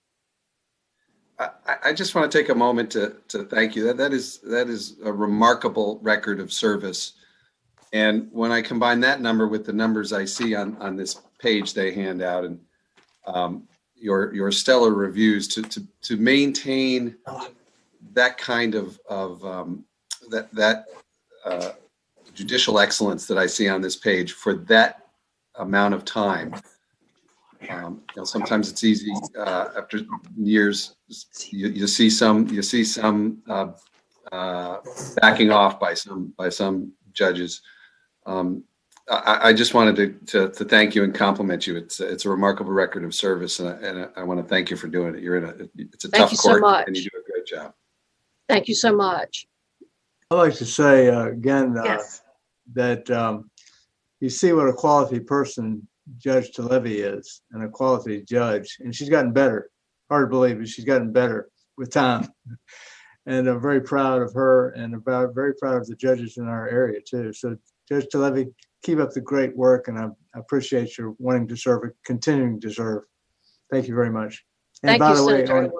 on Dope Sick, I know Beth makes you too, and they're filming the movie in Richmond this month. Yes. And they'll be coming to the Roanoke area too, I believe. So if anybody wants to be an extra, you might be able to be in the movie. John, I think it's For actually you, a series. Senator. What did you say, Senator Morty? John, I said I think it's going to be a series. Yeah. Well, Senator Edwards has an opportunity. So thank you so much, Judge. Thank you so much for your honor for being with us. Appreciate it. Absolutely. Thank you very much. It's been an honor. Thank you. Next is Judge Melissa W. Friedman, pro tempore, 23rd Judicial District, Juvenile and Domestic Relations Court, Roanoke City, Roanoke County, and Salem. Welcome, Judge Friedman. Thank you so much. It's a pleasure to be here. Thank you. My first question, and then I'll open it up to the panel, is why do you want to be reappointed? Well, I've only been on the bench for a couple of weeks, but already I know that I would like to be reappointed. I was sort of thrown in because they needed so much help. And I've been in the private practice of law for several years. And at this stage in my career, it seemed like a good time to give back to the community, give back to the profession that's been so good to me. And so when this opportunity arose, I really wanted to grab it because and it has proven to be very rewarding so far. Fantastic. Well, congratulations. Thank you. I'll open it up to the panel. Yes. Let me say, I've known Judge Friedman for years. I'm so delighted that she agreed to take this position. The judges were very pleased to appoint her. She has the full support of the entire delegation. She's going to make an outstanding judge. Everybody loves Melissa Friedman, let me tell you, in our area. So I'm so delighted that Judge Friedman is going to continue to serve in our region. We have some great judges, don't we? I'm very proud, and I think Judge Friedman is going to be a fantastic judge.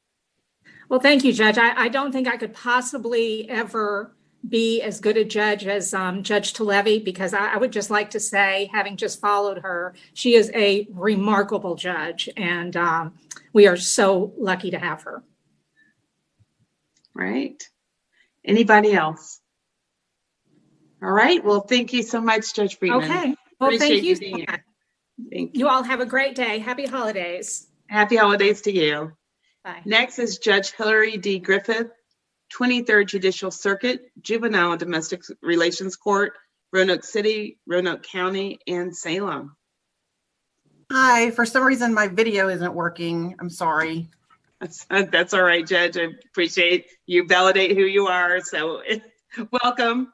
And my first question is why do you want to be reappointed to the bench?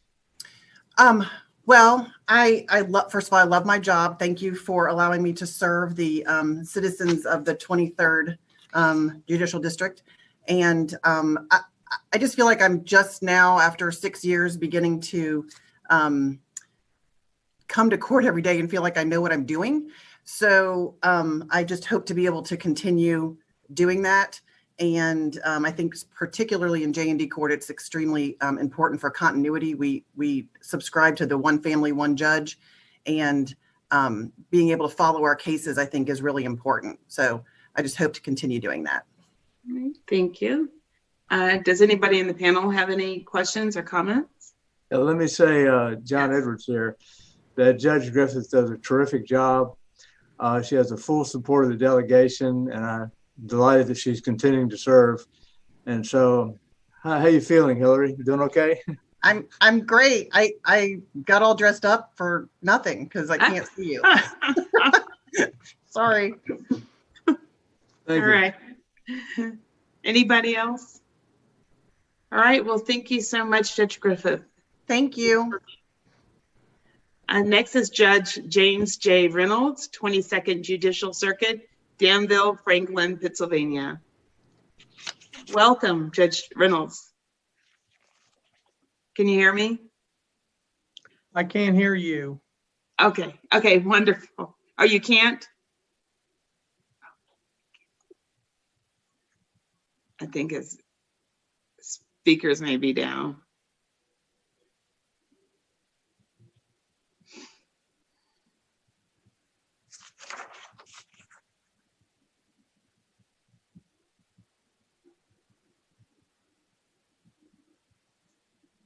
Are you able to hear me now?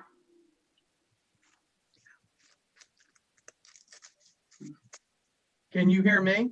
Yes, I can. You can't hear me?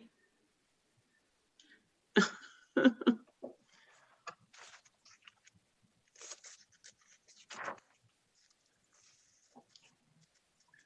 don't know.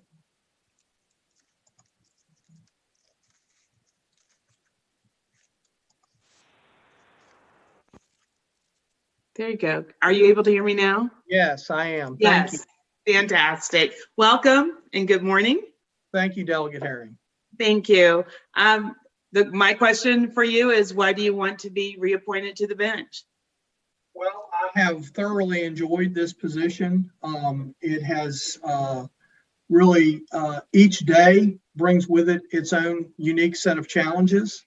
And I find that to be stimulating from an intellectual standpoint. I also feel like it gives me an opportunity to help my community, which I've tried to do over these last 7.5 years, both in terms of handling cases as well as trying to help our criminal justice system in our community evolve.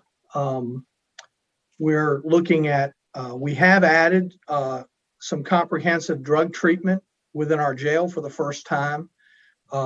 Since I've been in Danville over 25 years, we instituted a therapeutic drug program in our jail.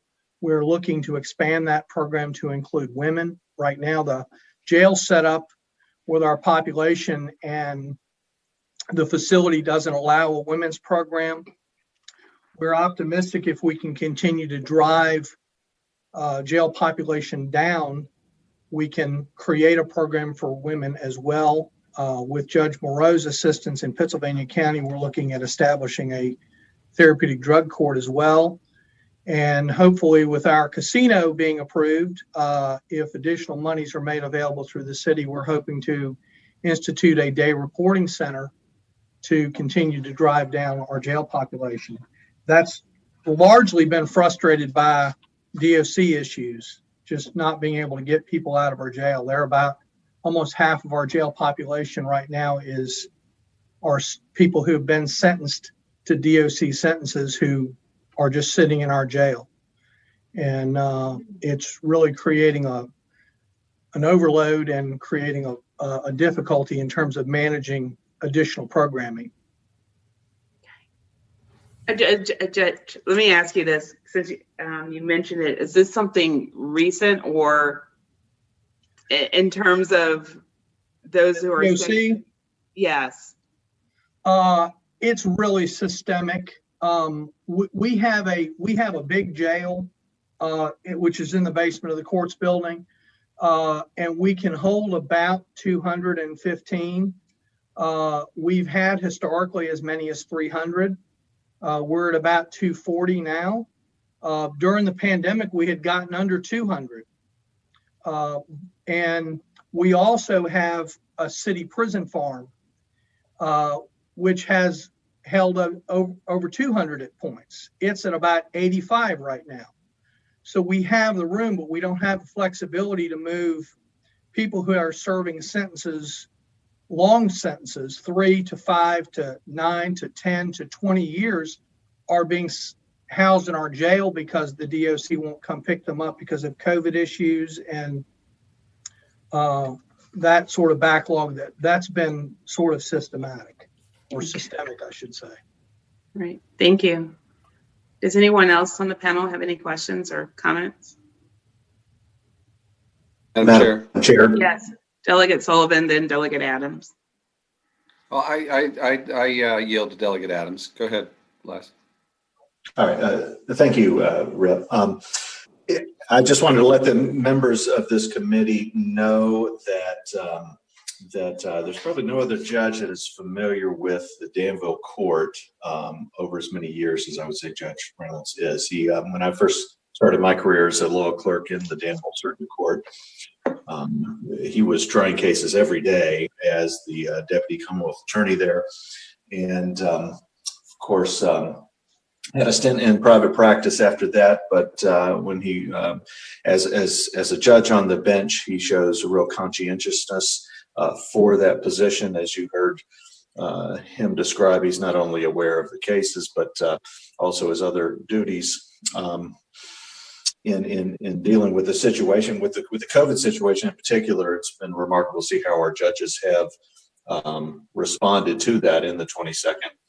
And I think he's to be commended for that. So I just wanted to let you folks know that as a judge who is faithful to the law and certainly has an appreciation for the place that he is, I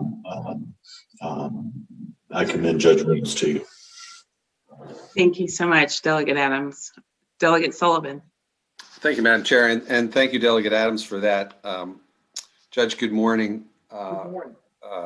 It sounds like you're doing terrific work down there. I had a question about the evaluation process more than your evaluation itself. I'm interested in your view of it, whether you find it helpful, whether you incorporate its findings into your work. If you could just give us a little reaction to that, I'd be grateful.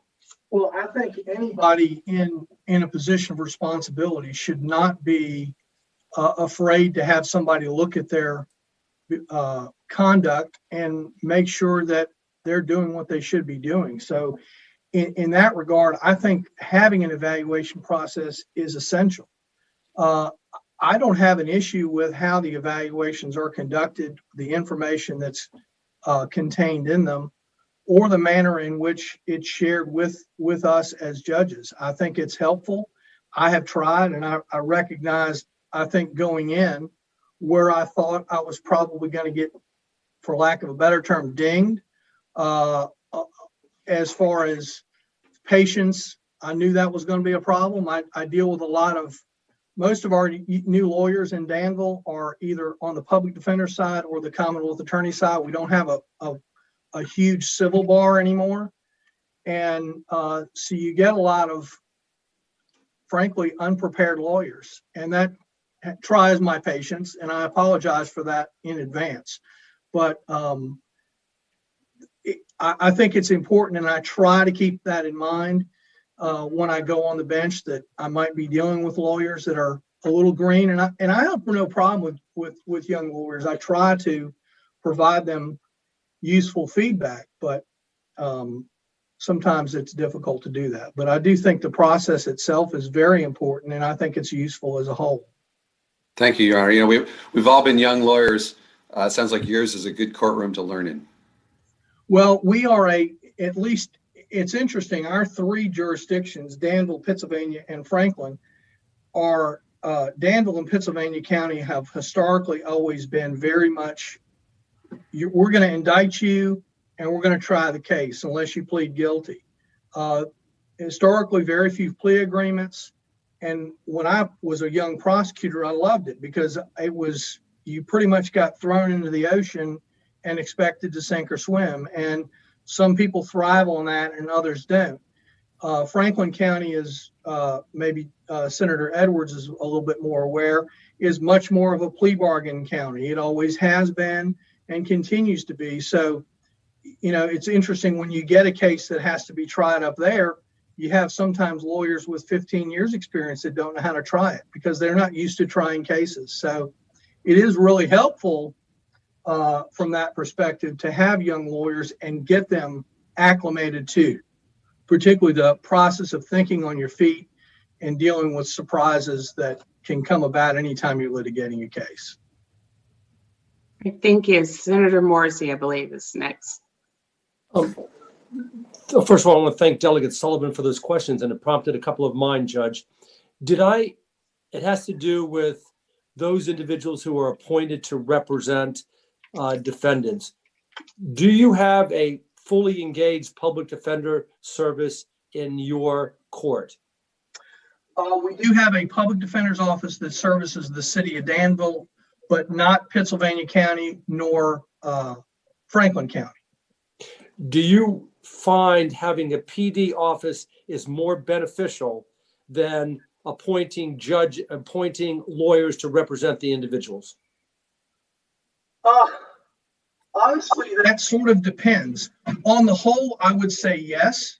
If the public defender's office is equipped with the proper personnel. We've had some assistant public defenders who, honestly, I didn't think were terribly good, and they weren't suited to the position. It's not that they weren't good. It's just trial work is, as you know, is a combat sport. It's a contact sport, and so some are not suited for that, and it shows. Others are very suited for it, and I find that they.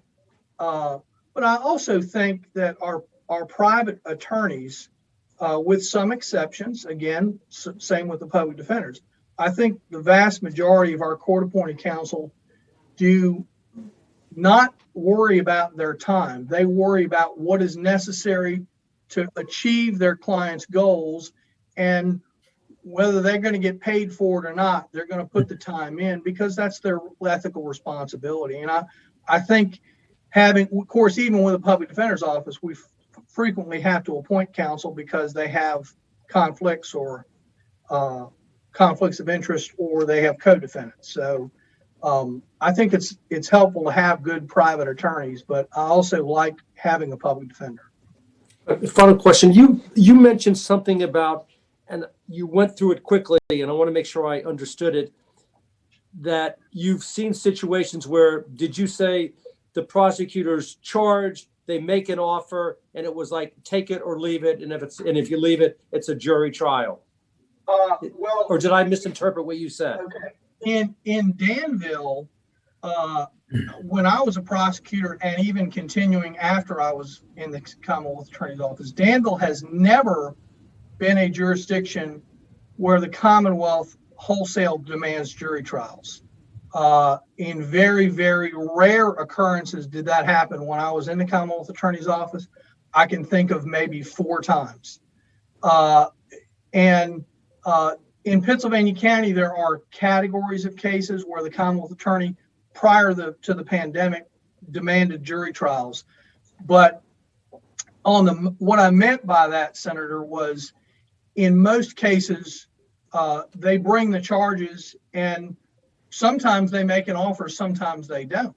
But whatever the charges, it's tried.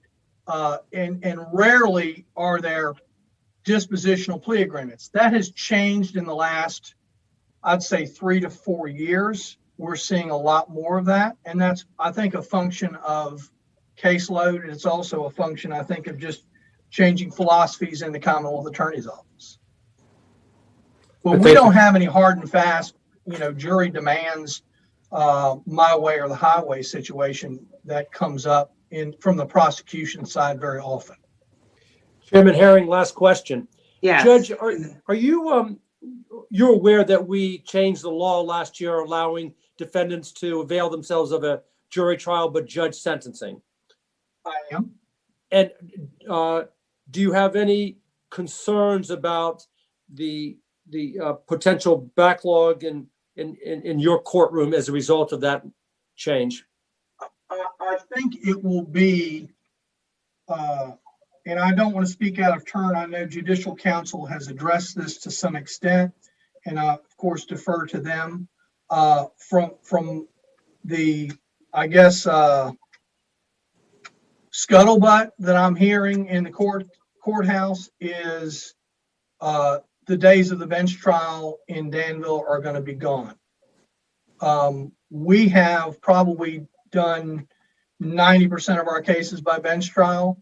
I expect it to be 90% juries. Well, and you know, that's going to be difficult to schedule. It's also going to be difficult on our city to afford from perspective of providing for enough jurors and paying for those jurors. But, you know, whatever we have to do, we have to do. We have to process the cases, and I hope we won't have any speedy trial issues. But if we do, we'll have to deal with that. Thank you, Judge, and thank you for your service. Thank you, Senator. Judge John Edwards here. It used to be, I know, Bill Fuller, and when he was a prosecutor, there's no such thing as a plea agreement. You either tried it or you didn't. That's who I worked for 11 years. I'm sure. I understand with the new Commonwealth's attorney, that's changed. Is that right? Very much so, yes. Okay. And it's not wholesale pleas. It's, you know, there are sometimes it's a charge plea, sometimes it's a dispositional plea, but I used to joke that in the 11 years I prosecuted, I could have counted my plea bargains on one hand, and I get more than that every week now. So, but that's okay. Do you find the new evaluation process helpful? I do. I enjoyed meeting with my facilitator judge, Judge Cunningham, who's a retired judge from Halifax. And he gave me some strategies that I could use to help bring up the numbers where I need to be brought up and recognize the issues that I need to recognize. Okay. I noticed in your sentencing, you're a little bit lower than the average on the sentencing guidelines. I mean, lower than I gather most judges. A little bit higher too in the aggravation category. Is there any explanation of that, or? Well, as you may be aware, because you're sort of close to our area, the first several years I was on the bench, Danville was, I think the only term you could call it would be a shooting gallery. We had a huge gang violence problem.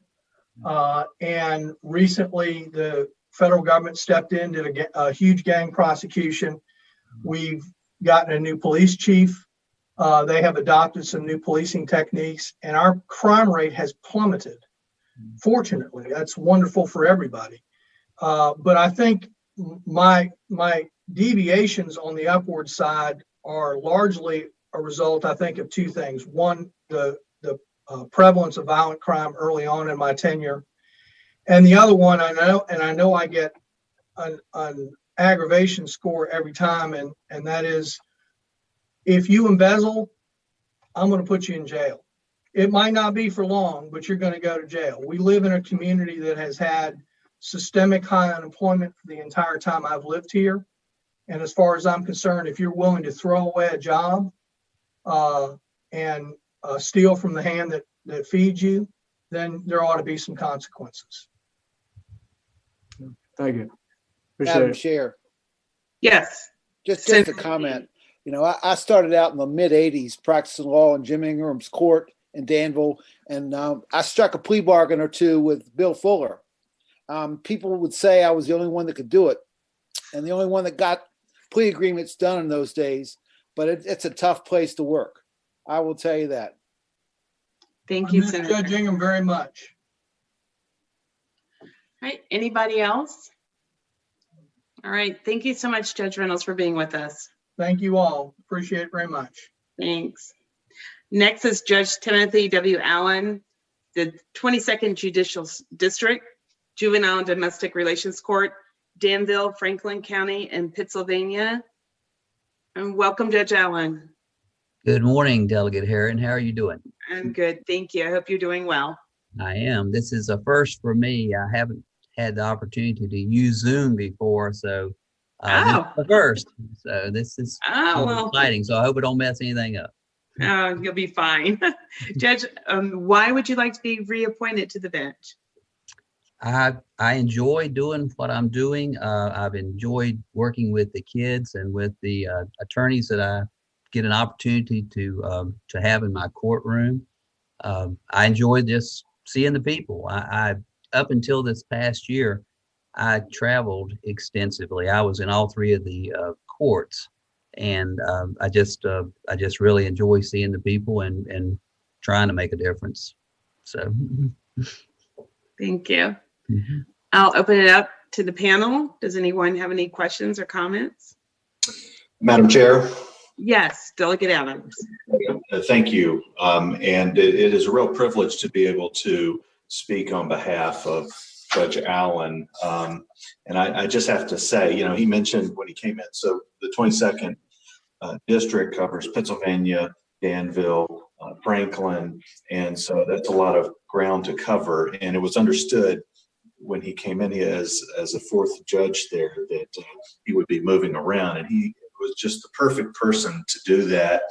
And when you look at the scores on his evaluation, it's just really remarkable, but not surprising to me at all.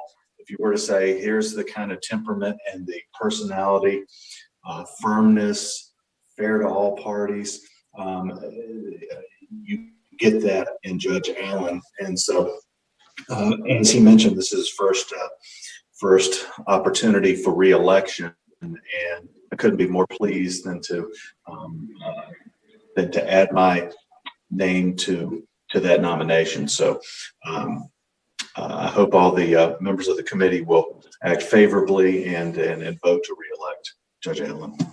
Thank you, Delegate Adams. I appreciate that, those kind words. Thank you. Anybody else? All right, well, I think Judge Allen, that's it. It was your first Zoom, and hope it was painless. It was. I appreciate the ability to appear this way, and if we can do anything for you down here in Franklin and Pitt and Danville, let us know. Thank you. Thank you so much. Okay. Appreciate you. All right, Senator Edwards, I am going to turn it back over to you to take us to lunch for the next block. Okay, the 11 o'clock docket. It's now 11:15. Judge G. Carter Greer of the 21st Judicial Circuit, Henry County, Martinsville City, and Patrick County, named after Patrick and Henry. Patrick Henry. Judge Greer, you there? Judge Greer here? Oh, there he is. Can you hear me? Judge Greer? Can you hear me? Judge Greer, can you hear me?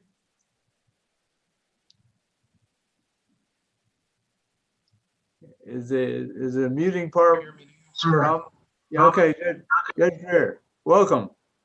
Well, thank you. I'm sorry we had a few technical issues there, Mr. Chairman. Not a problem, not a problem. So how long have you been on the the circuit court of the 21st Judicial Circuit, and why do you want to continue? I've been on since March 1st, 2005, and it is an honor and a privilege to serve the Commonwealth in this capacity. It's a wonderful career. I enjoy the camaraderie with the bench especially, and I feel that I have another at least 8 years, I hope, of ability to serve the Commonwealth. Looks like you have some pretty good evaluations. I knew, for everybody to hear this, I knew his father. And appreciate your willing to serve. Does anybody have any questions? Mr. Chairman, Delegate Adams again. I'd just like to say, and I represent Martinsville and parts of Henry County. I don't have the occasion to appear in court up there, and I may have been before Judge Greer just maybe once years ago. But as you mentioned, you can see the way the bar respects him and his professionalism, and I would say that is the one thing by reputation down here, that his professional nature is demonstrated in the courtroom and just in the way he carries himself and has handled his position. And we're fortunate to have him as a judge in the 21st. Thank you. Any other questions? Judge, how's the jury trial system going, given the pandemic? It is at a standstill, Mr. Chairman. Our plan to resume jury trials was rejected by the Supreme Court, and I'm in the process of revising it. If all goes well, it will be resubmitted before Christmas, and I'm optimistic that it will be given favorable consideration. Yeah, very good. Any other questions? Okay, thank you, Judge, and appreciate your continuous service. Thank you for the opportunity to serve the Commonwealth. I very much appreciate it. Great, terrific, thank you. Then move on to Judge Carol Weimer, Prince William County, the 31st Judicial Circuit. Is Judge Weimer there? Yes, sir. Good morning. Okay, good. Go ahead. How are you doing? I'm doing well. How about everybody else? We are. How long have you been on the court, and why do you want to continue? For 7.5 years. Upcoming. Can we hear him? I'm coming the end of my first term. Okay. All right. So I've been on the court 7.5 years. I find it to be a challenge, and I find it to be an opportunity to serve the Commonwealth. Okay. All right. Anybody have any questions? Mr. Chairman. Yes, Senator Zerval. Thank you, Mr. Chairman. Well, I don't believe I've had the opportunity to appear before Judge Weimer, except for maybe a continuance or an agreed order or something. You know, I've talked to many members of the Prince William Bar who I practice with, and he's highly regarded. Seems pretty balanced and fair to have an open mind about reasonable doubt, and not to suffer any bias. And I think he's an asset to the Prince William County bench, and he'll have my support for his reelection coming this session. I thought the committee ought to know that. Judge, how do you like the evaluation process? Do you think it's a good process? I think it's a great process based on what we have. I'm not sure what else we could do in terms of an evaluation process. You all need to know about what we're doing and whether we're doing okay, and the opinions of the lawyers. They're the ones who appear before us. I was surprised a few years ago when you started using or polling the jurors as well, and I think that's a good idea. Yeah. Okay. Prince William County is growing dramatically, isn't it? Yes, sir. Yeah. How many judges do you have there now? We have 6 circuit court judges. How many do you think you need? Like everybody else, I think we probably need 2 or 3 more. But I suspect that based on the pandemic and the things that we've been forced to do, that we're going to find when we come out of this that we can do some more things with the virtual hearings, remote hearings that might help to lessen the load or to get things done more efficiently. Okay. Anybody else have any questions? There is Janice Grenadiers also would like to say something, I believe. She's already spoken once, and we have her email. Does she want to speak for 30 seconds or without repeating what has been said before? Mr. Edwards, Yes, I feel that I should be given more than 30 seconds. I find the legislature trying to quash and quiet the citizens of the state of Virginia.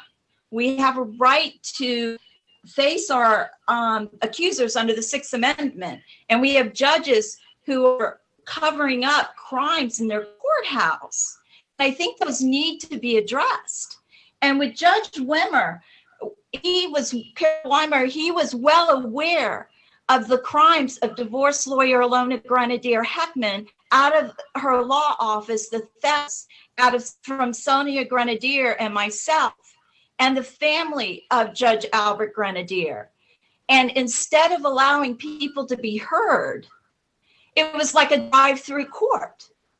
He didn't allow us to be heard. He ignored the information, and he's ignored the fact that an attorney has stolen real estate and monies. She agreed to a sale of a property. She didn't really have 100% the right to do that.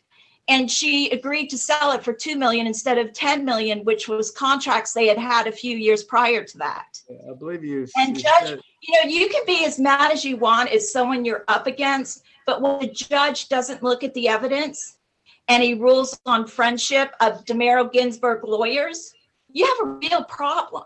And you should have a right to say something to him and have a right for him to respond to you. Okay, and I know that's not how you like to do it. Yeah, thank you. But I believe you did submit a fairly extensive. Will he get a copy of it? I'm sure you can get a copy if he wishes. Thank you very much. Again, Judge, thank you for appearing before us. Anybody else, any member of the committee have anything to say? John, I've got a quick question. Mr. Chairman? Yes, go ahead. I got a quick question. Good morning. Good morning, Judge Weimer. How are you? I'm fine, sir. How are you? Going back to one of the I couldn't unmute my computer in time, but I wanted to ask you this question. Prior to the pandemic in March of 2020 and the ensuing, decline in jury trials, how many jury trials did you average, criminal jury trials and civil jury trials, did you average a year in the preceding 2 or 3 years? I really don't know. Me individually or? Yes. Or did you do more than 10 a year? I don't know. I truly don't know. We did a fair number, but quite frankly, the vast majority, yes, I'd say more than 10 between criminal and civil, yes. Okay, thank you. Okay, anybody else? Okay, thank you, Judge. Appreciate you appearing before us. Thank you so much. Good luck. Thank you very much. It's been an honor. Judge Robert Coleman, the Prince William County General District Court, 31st Judicial District. Judge Robert Coleman. Thank you. Good morning. Can you hear me? Yes, we can. Thank you. Okay, great.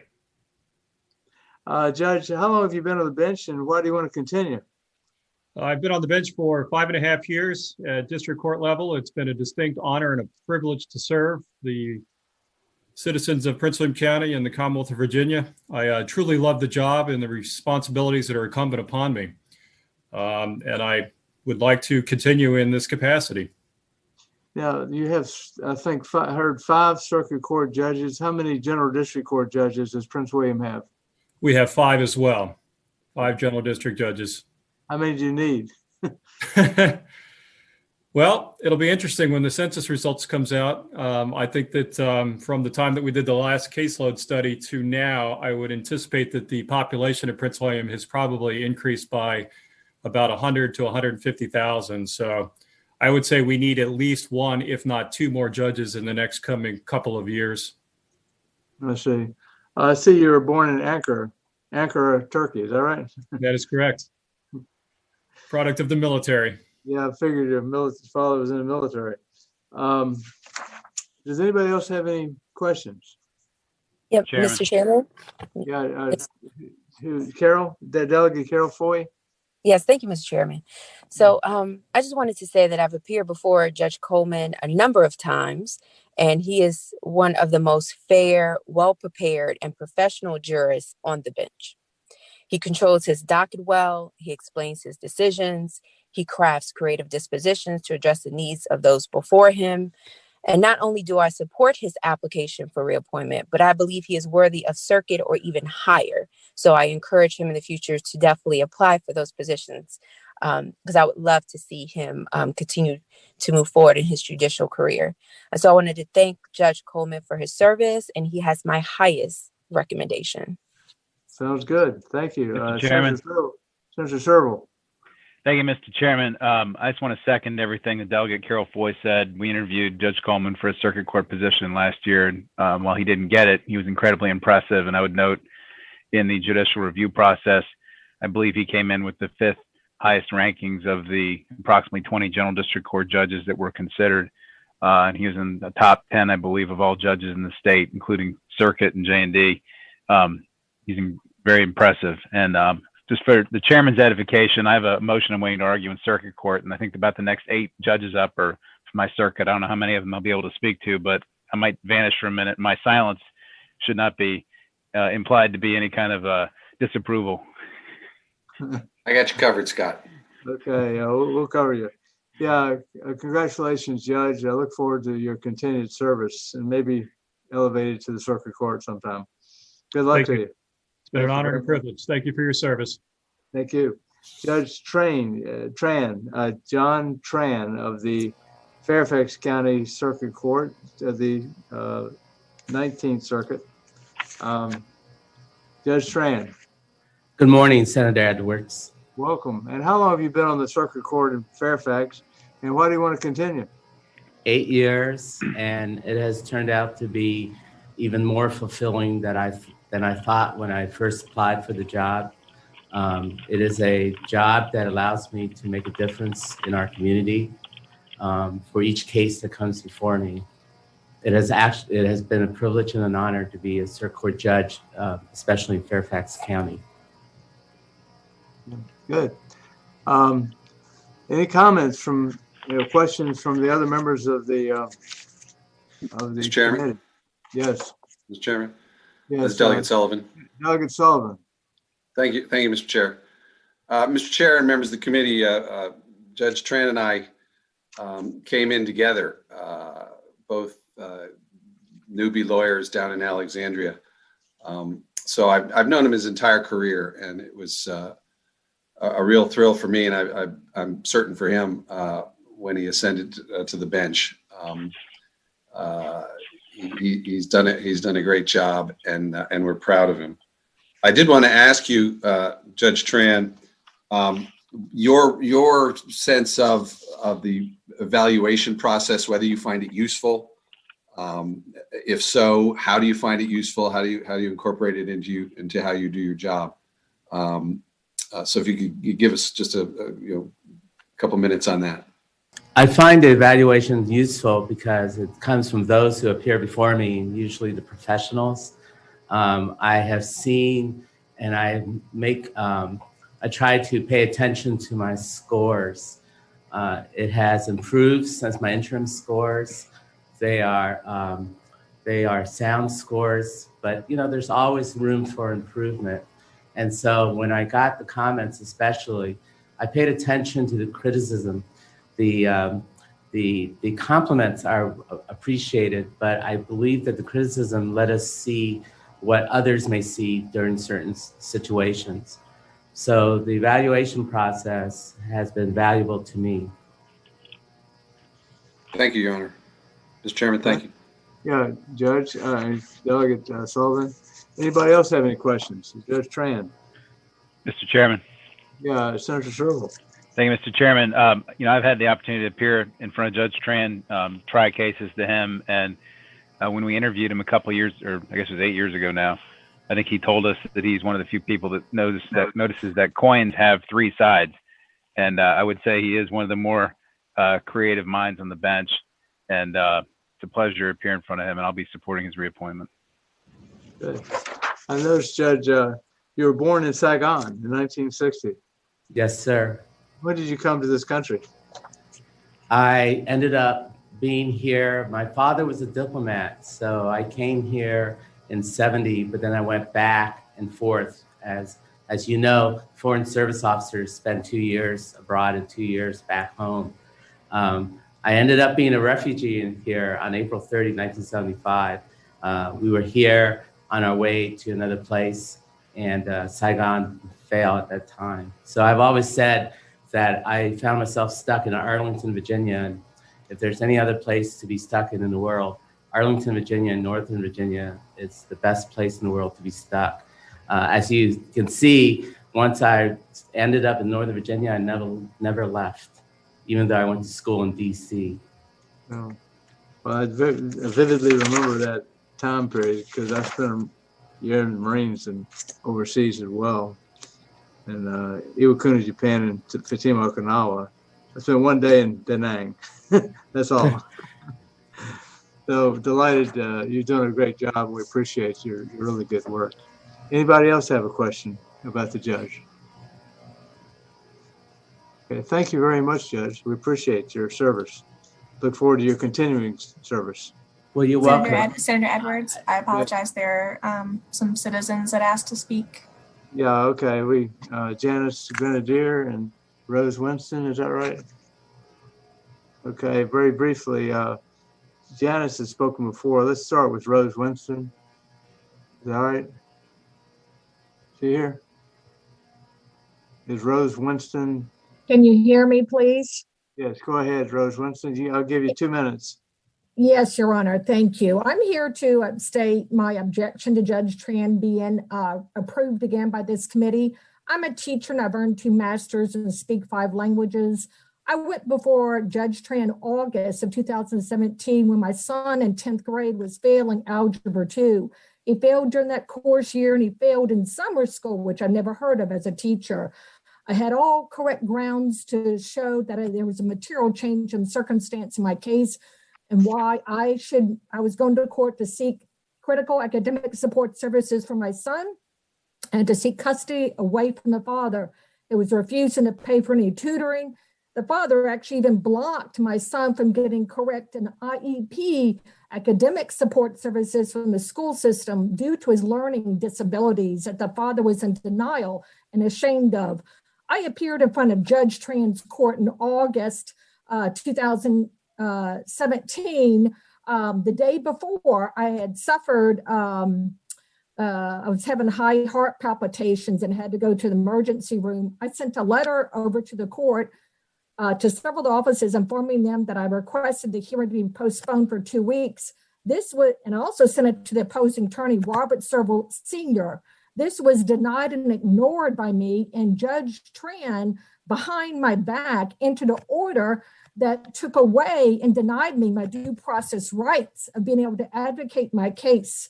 He basically entered an order that said that I was prohibited from filing any new motions in my ongoing law case to seek critical support services for my son by the court, and that any motions that I would try to file on the Friday docket 1 or 2 weeks in advance was blocked by the court, and that it had to go to Chief Judge White for approval first before I was denied this.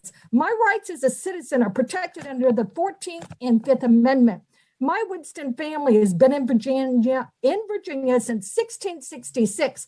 One of my ancestors is Patrick Henry. My Winston family has produced 4 judges in the state of Virginia and 5 delegates to the Virginia Colonial Williamsburg Assembly. I know my rights as a citizen, and my Winston family has taught me to stand up for my rights when they are being denied and taken away by this court. This resulted in the former opposing attorney, Robert Serval Sr., being able to file 4 motions on the docket 4 Fridays in a row in the month of September and October. This resulted in me, no, sir, please hear me out. Please hear me out. This is critical, and you will hear me out. You will not interrupt me. This resulted in me not being able to put any motions on the docket. It tied my hands behind my back. And this not only happened to me, this happened to Dr. Erica Winslow from the Center for the Rights and Protection of Children that I'm also affiliated with. This also happened, she is a medical doctor, sir. And it also happened to my girlfriend who's an attorney, Farah Kaki. So yes, I do object to my rights being denied by this court, by Judge Tran. And I find his behavior very unethical.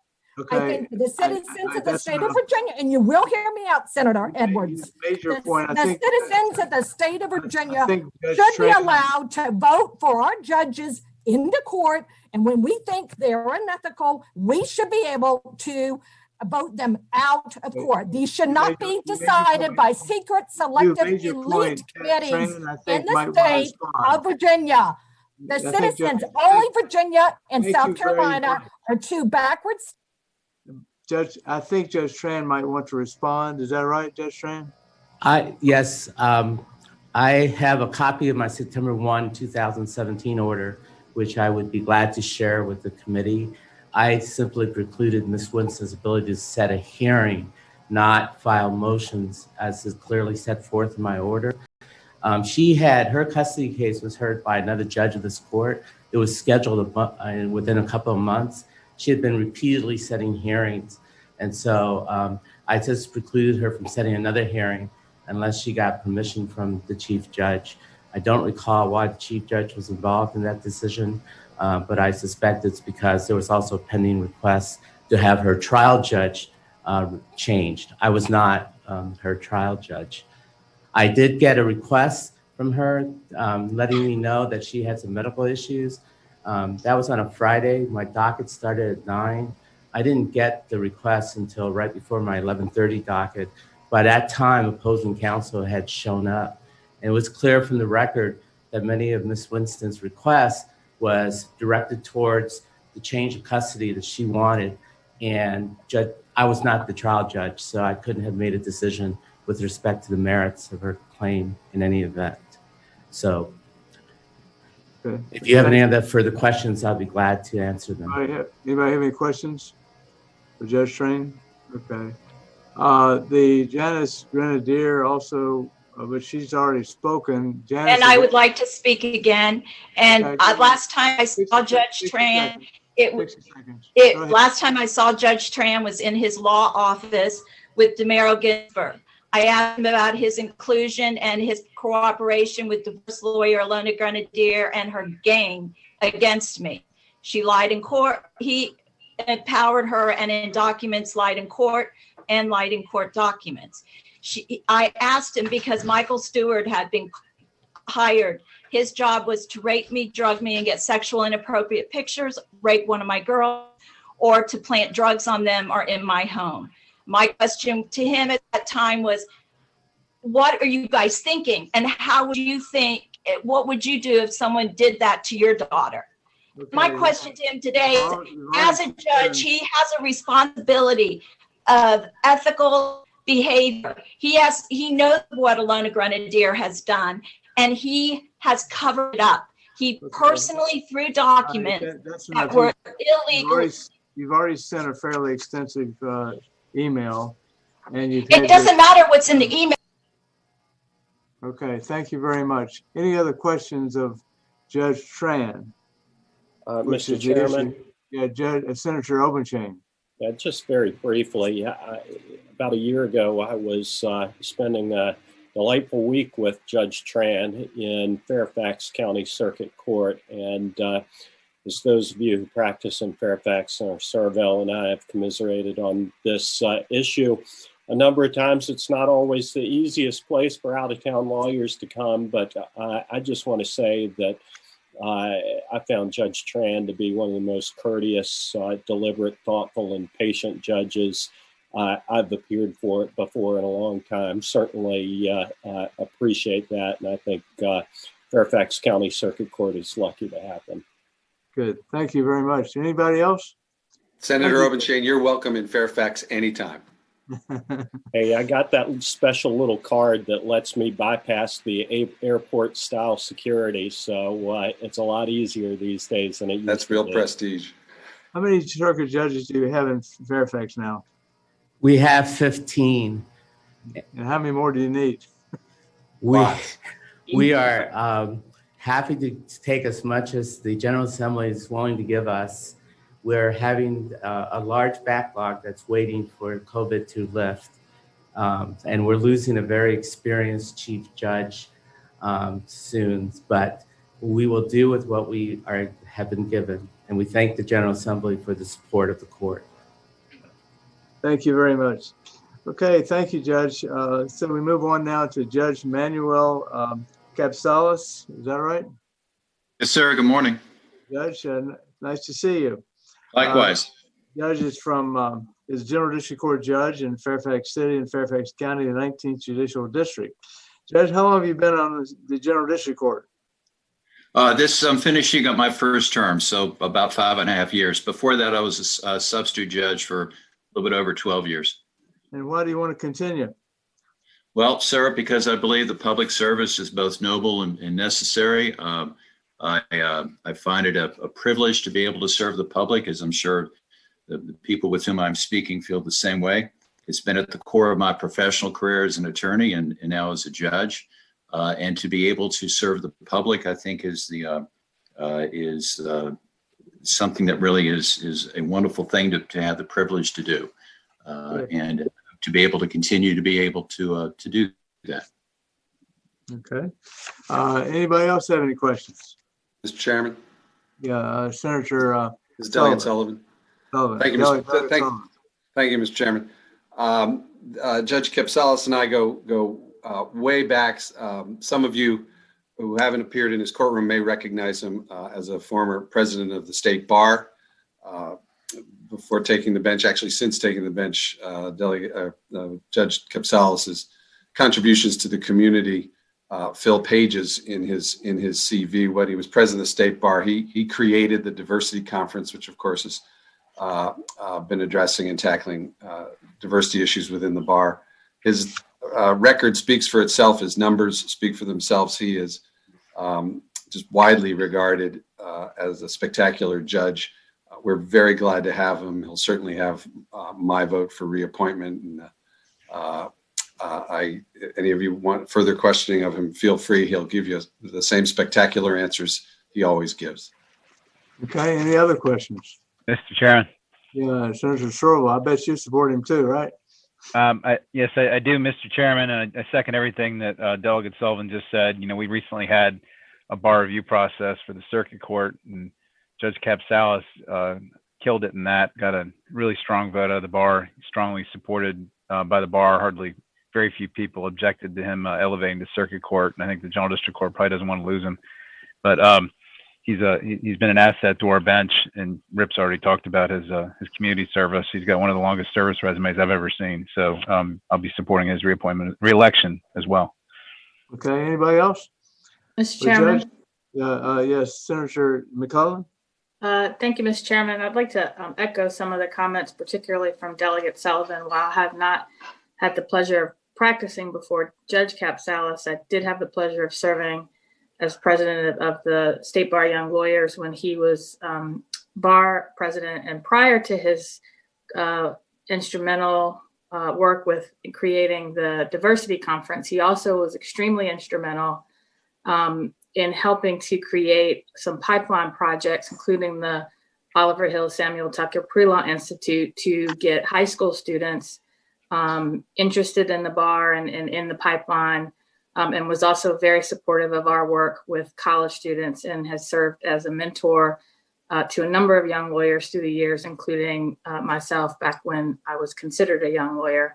And so I just want to make sure everyone understood that his contributions to the bar are broader than just his service on the bench, and I'll be supporting him as well.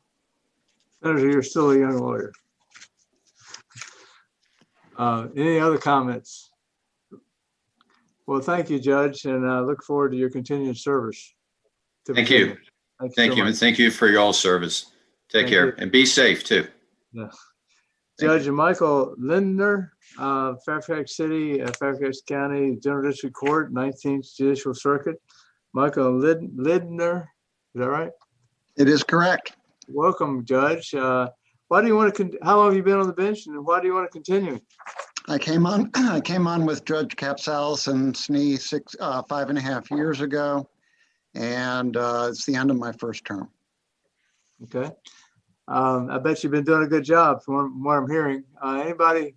Why do you want to continue? I mean, this kind of work. Thank you for the question. Honestly, it's the best job I've ever had in my life. I'm not sure when I got into it, I would think that, but it is daily a challenge. It's probably the hardest job I've ever had as well as the best. I feel incredibly humbled and privileged to be able to preside on the type and number of cases I do.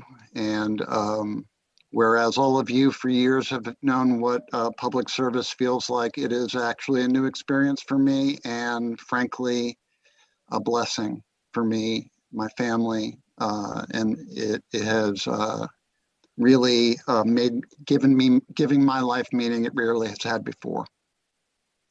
Anybody else have any questions? Mr. Chair. Mr. Chairman. Yeah, Senator Searle. Thank you, Mr. Chairman. Judge Lindner has been an asset to our bench. I've had the opportunity to try cases to him. He's actually a recovering software engineer, if you can believe that. Practice of law is a second career for him. And he's extremely fair to the litigants appear in front of him. He's got a good compass for reasonable doubt, in my experience, and which we always need. And I fully support his re-election. Okay. Anybody Mr. else? Chairman. Mr. Chairman, this is Sullivan. Sullivan. I'm betting you're going to say something too. Well, in the interest of time, and this is I do this with, sometimes I do this with trepidation. I'll associate myself with Senator Searle's comment, but not this time. I wholly agree with what he had to say. We're glad to have Judge Lindner and look forward to having him back. Okay. Thank you, Delegate Sullivan. Thank you. Anybody else want to say some good words about Judge Lindner? Okay. Thank you, Judge. Good luck in your continuing service. Thank you. Thank you for all your service. And I got to tell you, it's a pleasant alternative to my normal day to be able to see all your faces. Thank you for your service. You have a great day. Thank you very much. Judge William Minor, Yes. again, General District Court in Fairfax City and County. Judge William J. Minor, Jr. Nice to see you, Judge. Nice to see you all. Thank you for having me today. How long have you been on the bench, and why do you want to continue? This is the end of my third term, so I'm coming on 18 years in April, I guess it is. Before that, I was a substitute judge for 9 years, so I got a long time doing it. I love being a judge. I absolutely love it. Would you give me a moment? I'm sorry, I didn't silence my phone. It's okay. Normally, that's a death penalty in my courtroom, but I'm just going to put the phone outside. It's a brand new phone, and I'm not familiar with it. Would you excuse me for half a second? No, don't worry. Yeah, mine went off a few minutes ago too. I couldn't figure out what There are times I just want to throw it out the window. There are times when I want to find the inventor of it. Do the same thing. You hold people in contempt of court for having a cell phone in a courtroom that goes off. Oh, it's sad, but distractions in the courtroom, I think, are a part of being in the courtroom. That's at least been my experience. But Yeah. Anyway, but thank you very much for having me today. I do appreciate the opportunity to appear before you. And the reason I want to continue being a judge is I've greatly enjoyed being a judge. It's been a very fulfilling career, and I would like to continue to use what time I have left to apply the skills I've learned and continue to help in the operation of the court. I'll tell you a story. Bob Mueller told me that when he was being interviewed for the director of the FBI by President Bush, his iPhone went off in the Oval Office. Oh, yeah. President Bush cannot stand that, so he said, "Go ahead and answer it." His wife calling, how'd the interview go? True story. He told me that. Anyway, anybody else have any questions? Mm-hmm. All right. Senator Edwards. Yeah, Delegate Sullivan, I bet you have something to say. Well, I do. And again, in the interest of time, I'll keep it short. Judge Minor's made clear he enjoys the job. He also does it really, really well. He's been a judge there, as he indicated, for a long, long time. We're very glad to have him. He'll have my support. I don't know whether Senator Serval's on the line right now, but I suspect his as well. We look forward to having him back. Well, thank you. Judge, how do you feel about the fairly new evaluation reports we're getting? Do you find the evaluation reports helpful? Yes, I do. I've said before before this committee that one of the things that I have discovered over time is how isolated you become as a judge. People are not going to tell you when you've screwed up or when you're screwing up, and you may develop patterns and habits which work effectively for you to do your work that in fact irritate or antagonize or even anger people, and no one's going to tell you. And so while the process of being criticized is seldom something any of us likes to put up with, having the opportunity to be criticized or and on a regular basis gives you a frame of reference to make changes, and I do appreciate that. You're not related to the fellow who is University of Virginia dean, I believe, University of Virginia Law School, Minor. I'm sorry. You related to the Minor at the University of Virginia Law School? My family's from that same family. Yes, sir. As a matter of fact, my great grandfather's John Barber Minor was my great grandfather's cousin. Yeah. Was he the dean? John Barber Minor was dean at one time, and I think there was a Raleigh Colston Minor who was also of the same. I'm collaterally related, not directly. Fairly famous name. Okay. It's Senator Serval. Thank you, Mr. Chairman. I've had the pleasure to practice before Judge Minor. Every year he served on the bench. I've tried many cases to him. I have one that particularly sticks out, was a pretty unfortunate accident involving a DUI, and Judge Minor ended up finding my client not guilty, but very unhappily, because as he articulated to my client, he was required to follow the law, even though he wasn't happy to do it. And whenever you give him a case, he takes it back in chambers and he goes and reads the entire case and takes a recess. He takes his job very seriously. He's extremely thorough, and I fully support his reelection. Good. Okay. Any other questions? Thank you, Judge, for being here. John. Thank you all very much. Senator Morrissey. Good morning, Judge. Saturday. Judge, you've been on the bench almost 18 years. Can you give me an idea? I'm trying to determine the caseload for jury trials for jurists in Fairfax County in Northern Virginia. Prior to the pandemic, how many jury trials did you average a year, if approximately? Well, in my court, 0, of course, because I'm in the general district court, so we don't have them there. I beg your pardon. All right. Oh, that's quite all right. It's I don't know I would not know the number of jury trials anymore. I know they're somewhat less than they used to be, or maybe more. I don't know. I really don't. And last question, Senator Serval, who spoke about you a few moments ago, has a reputation in Richmond for filing a huge number of bills each year. My question is does he also have a reputation for filing a huge number of pretrial motions in General District Court? No, he does not. Maybe we could learn something. Thank you, Judge. Thank you, Senator. Okay, thank you, Judge. Thank you very much. Thank you all. Good luck in your future endeavors. Thank you. Judge Tina Snee. Yes, sir. Yeah, thank you for coming. How long have you been on the General District Court of the 19th Judicial District, Fairfax City, Fairfax County? And why do you want to continue? Well, I've been a General District Court judge now for 5.5 years. This is my first time up for reappointment. I have enjoyed very much being on the General District Court. I've worked hard here to learn a practice that I didn't have before. I was a circuit court civil attorney, but I have liked it quite a bit here. I like the people I work with. I agree Judge Minor is a great judge who is right before me, and we have some very good mentors. I've worked hard here to help make some changes. I've started a behavioral health docket and change some conditions regarding bonds and arraignments. So I do like it. I'd like to stay and continue in that work. Okay. Any questions from members of the panel? Mr. Chairman. Yeah, Senator Delegate Sullivan. Thank you, Mr. Chairman. Good morning, Judge Snee. Good to see you. Good morning. For members of the panel, you've deduced that Judge Snee's part of a large class we had 5.5 years ago that injected some terrific jurists onto the General District Court bench, and we're proud of the entire bench.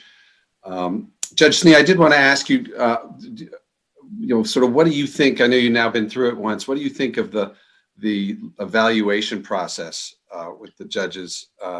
Is it helpful to you? And if so, how so? How do you incorporate that into doing your job? I do think it's helpful. It's very hard to get feedback on how you're doing as a judge. I think a little bit more for me because the attorneys I know don't practice, that I used to know, don't practice in the General District Court. So it's hard to get some feedback. So any feedback is helpful in regards to trying to figure out how you're doing and what you need work on. I used to be a civil trial attorney, and if you won a trial and everything was great, you didn't actually reflect on how you were doing. But when you lost, then you did some more introspection and reflection. And I think having any type of help in looking at what you need to work on is good. I think there's no doubt about it. It helps you to become a better judge. And I think that's what all of us are trying to do. So I do appreciate feedback, and having these evaluations is helpful. Thank you, Your Honor. Thank you, Mr. Chairman. I look forward to supporting Judge Snee's reappointment. Okay. Thank you. Anybody else? Or re-election, excuse me. Anybody else? Yeah, Senator Searle, I bet you're going to support her too. Thank you, Mr. Chairman. Yeah, I second everything that Delegate Sullivan said. And Judge Snee has probably actually tried more civil jury trials than anybody who's on this call right now from her prior practice before she became a General District Court judge. But she has an awful lot of trial experience, and that shows on the bench. She holds people to a very high standard when they appear in front of her, and she has a relatively open mind. And yes, I'll be supporting her as well. Thanks. Senator Edwards. Yes, go ahead. Yeah, Delegate Watts. Thank you, Senator Edwards. I am not a practicing attorney, so I have not appeared before or been in Judge Snee's courtroom. So I have to look just at the evaluation. And over the many years that I have been involved in Fairfax judicial selections, we have been privileged to be using evaluations well before they are now a statewide practice. And it's always been the standard that it's not the evaluation, but how the judge looks at the evaluation and what the concerns that the judge expresses and how they will move forward based on those evaluations. And that's my basic question. As you look at those areas of concern, what are your plans to address those concerns? Yes, so I do have some areas of concerns. And so I have reached out both to my mentor judge, which we also have, who is a retired judge from Arlington. And I've reached out in Fairfax County. We also have an ombudsman who is an attorney who is willing to work with us and get actually even more additional feedback. So I've reached out to both of them in regards to getting some help in regards to better understanding my concerns, their concerns, and the bar's concerns. So to take those reflections and then work towards, one of them is in regards to knowing this law, the traffic and criminal law. So in regards to that, continue doing extra CLEs and working to further that knowledge along those lines as well. So take what I can get, try and gather more, and keep working to try and be a better judge. That's my goal. I appreciate both your outreach as well as your specific plans. Thank you. Any further questions? Thank you, Judge Snee. Good luck in your future judgeship. Thank you. Judge Thomas P. Sotelo, Juvenile Domestic Relations District Court Judge, Fairfax City, Fairfax County. Judge Sotelo, welcome. Yeah, can you hear me, Judge Sotelo? I can't hear you. Judge, can you hear us? I'm not sure his audio is on. Shannon, how do we get his audio on?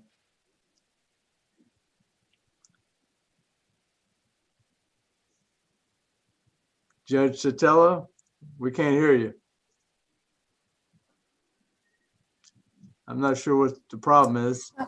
Give us just a second, Senator. We're going to work. Okay. All right.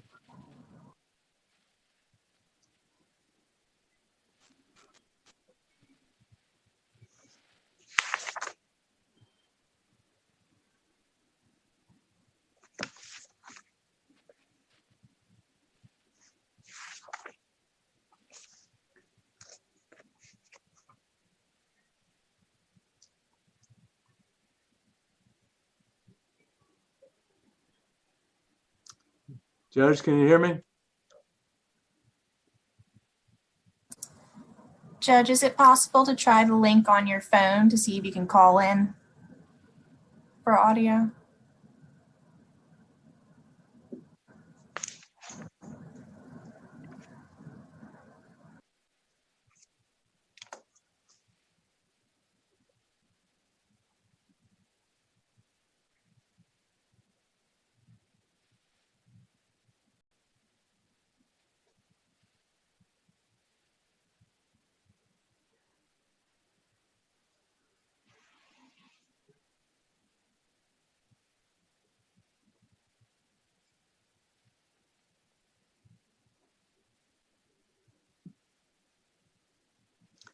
Technology is great when it works.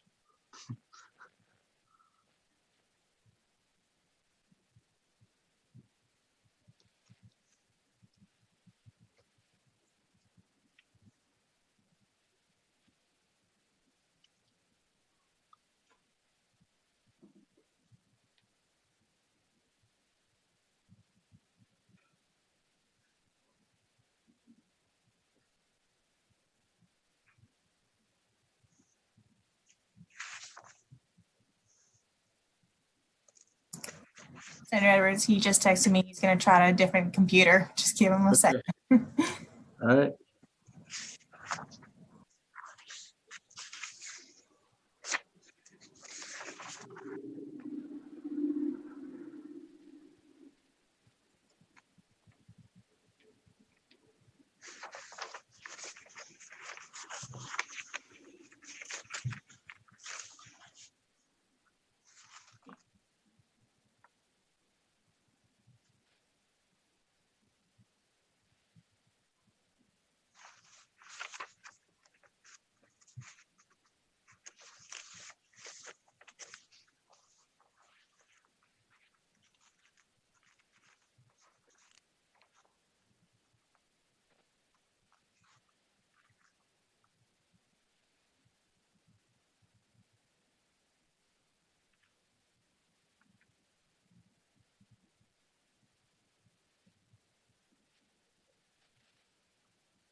There you go. Can you hear me, Judge? Huh? Judge Thomas Sotelo, can you hear me? Looks like he's frozen. Yeah. On our end.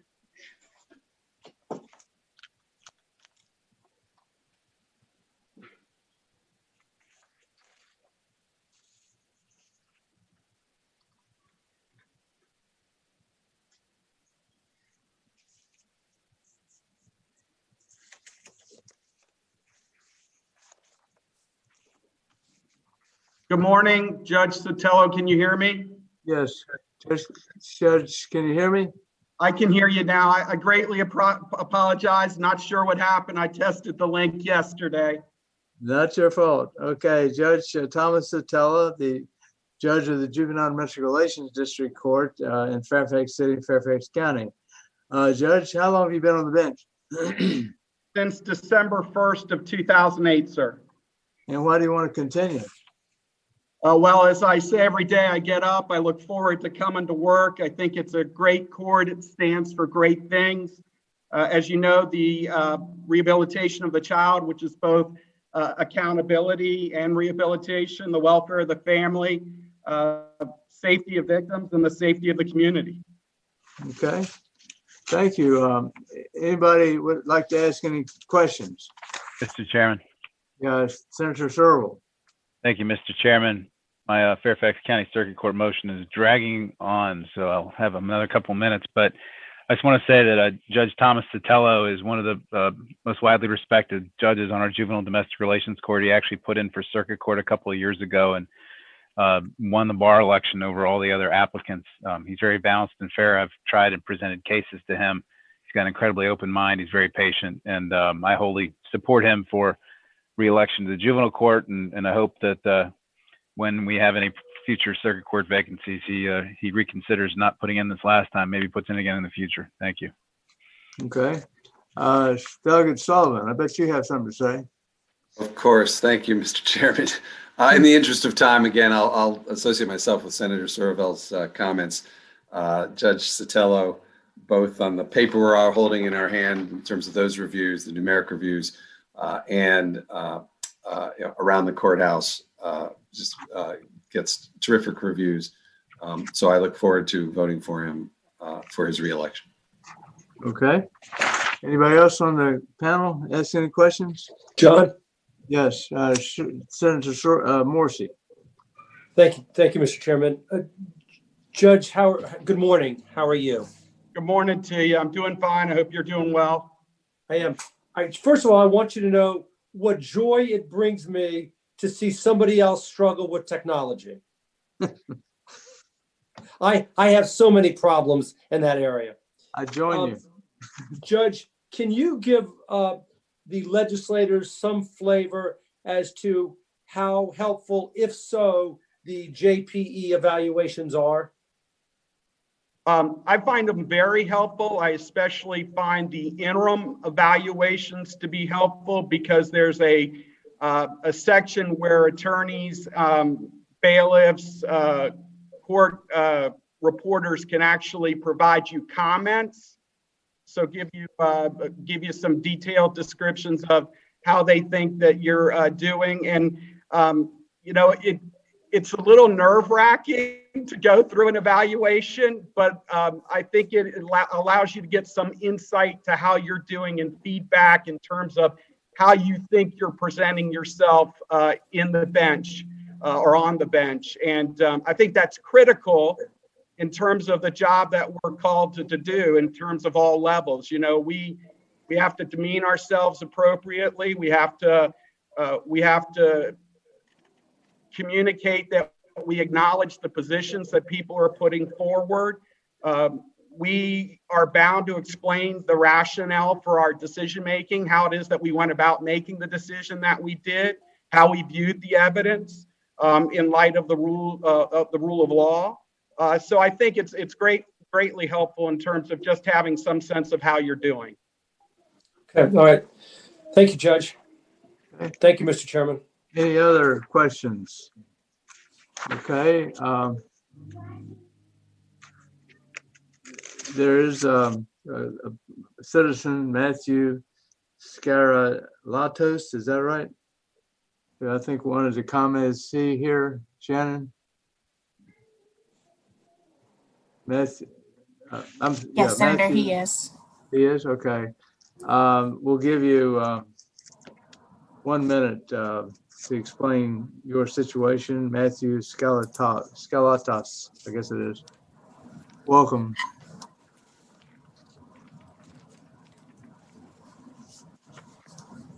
Matthew Skalatos. Is that right? Is he here? He's here. He's been moved. He's unmuted, so he should be able to speak. Okay, go ahead. I'll give you 1 minute.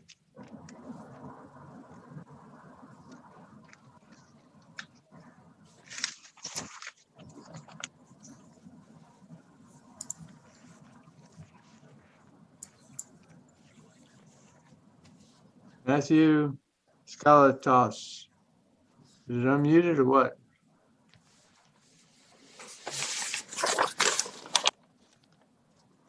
Matthew Skalatos. Is he here?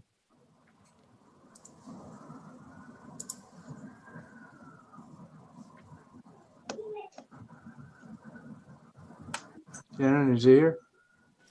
He is, Mr. Scarlatus. We cannot hear you if you're speaking. We cannot hear you.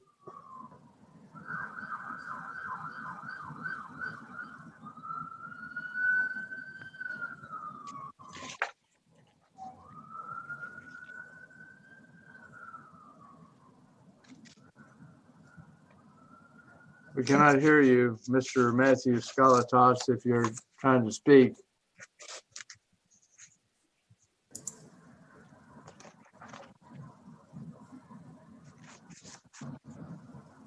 It's possible he has stepped away.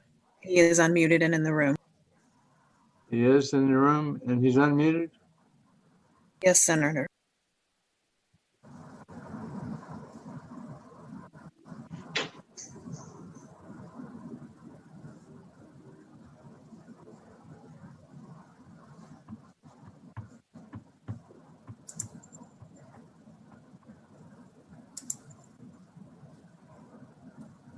Does he know he's had an opportunity to speak?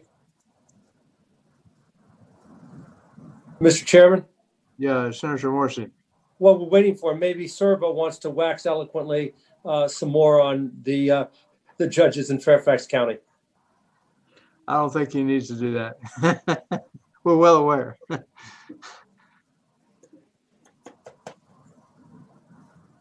Senator Edwards, I mean, I don't know if it's technically possible for us to just move on to the next judge, and if Mr. Scarlatos comes back, because he could be at the end of the, we have one more judge in this block. Wondering, and then still give him an opportunity if he's still around. Yeah. If you can maybe stick around, Judge Sotelo. No problem, sir. You hear the Matthew Scarlatos. And in that case, we will go on to Judge Lisa Kimler. Is Judge Kimler here? Yes, I'm right here. Circuit Court of Alexandria. Yes, that's correct. Yeah, thank you very much for being here. How long have you been a judge of the Circuit Court of the City of Alexandria? Well, good morning, Senator Edwards. I've been a judge in Alexandria since June of 2004. Okay. And why do you want to continue doing this?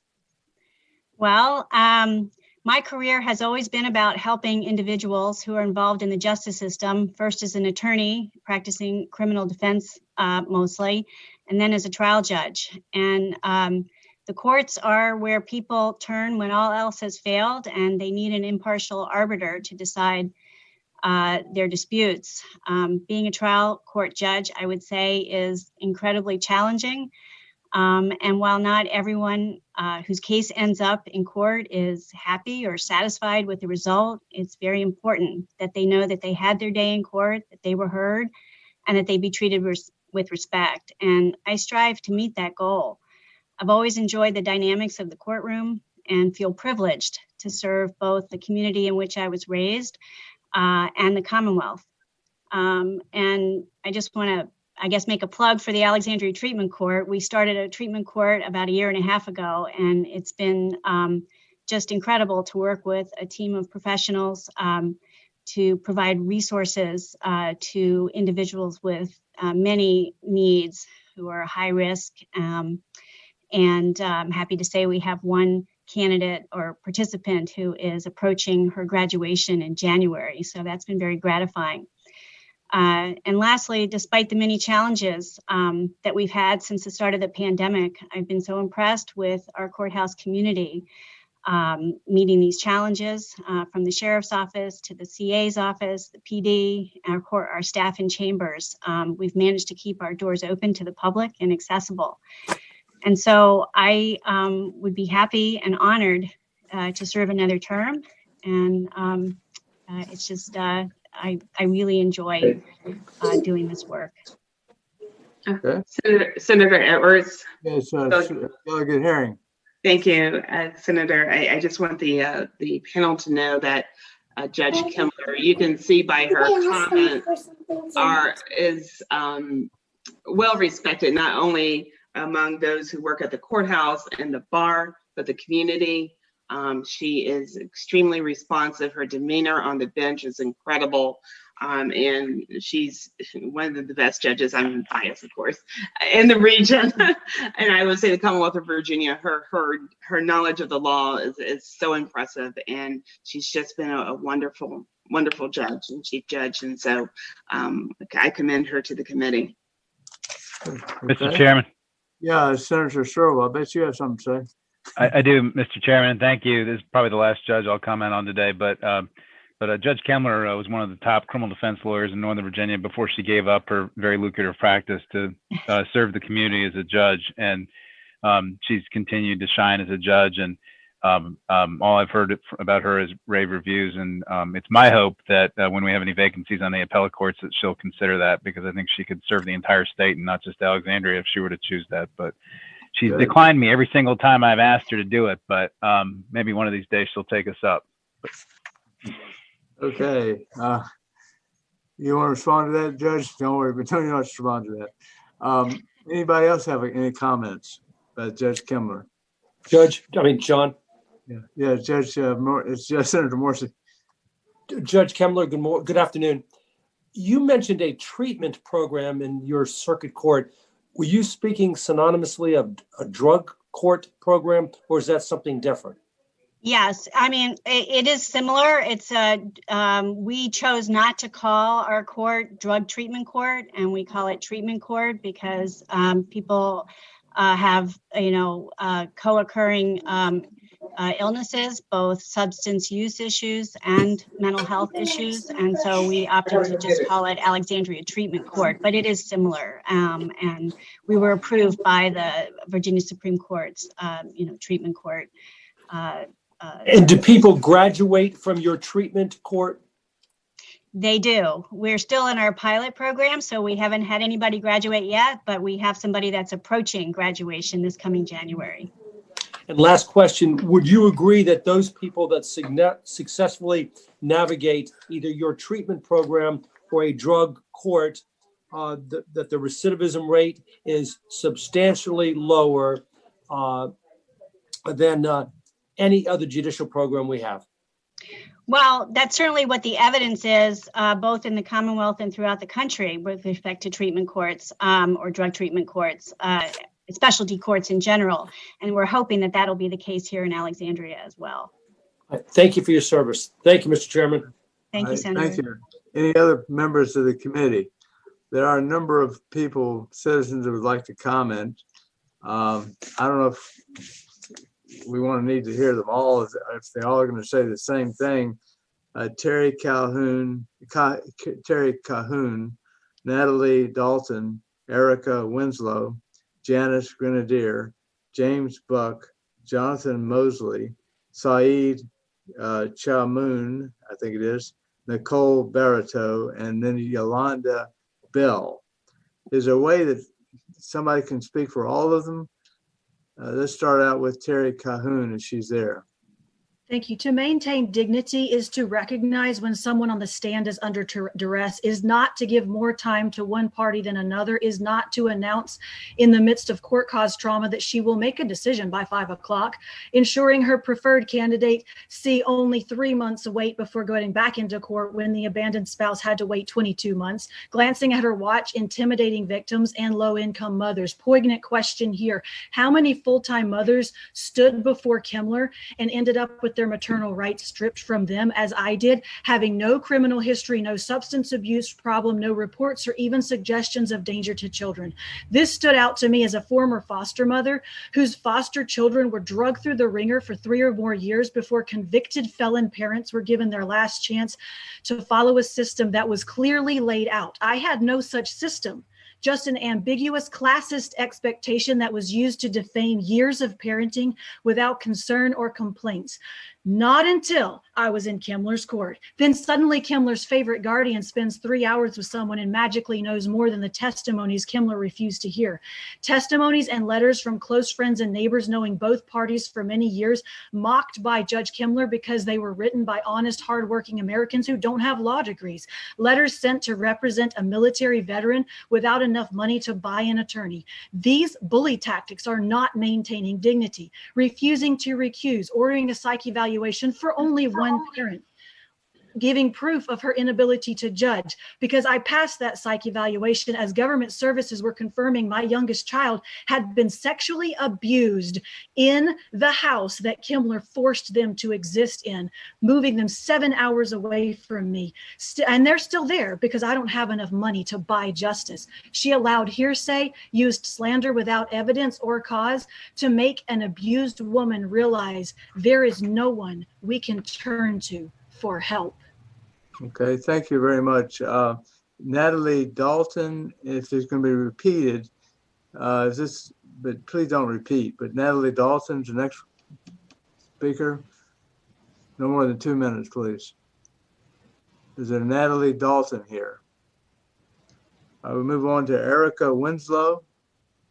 Is Erica Winslow here? Yes, I am here.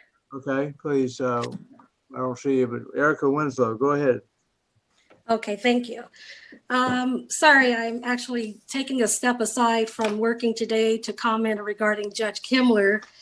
I am a mother, a physician, and the founder of the Center for the Rights and Protection of Children.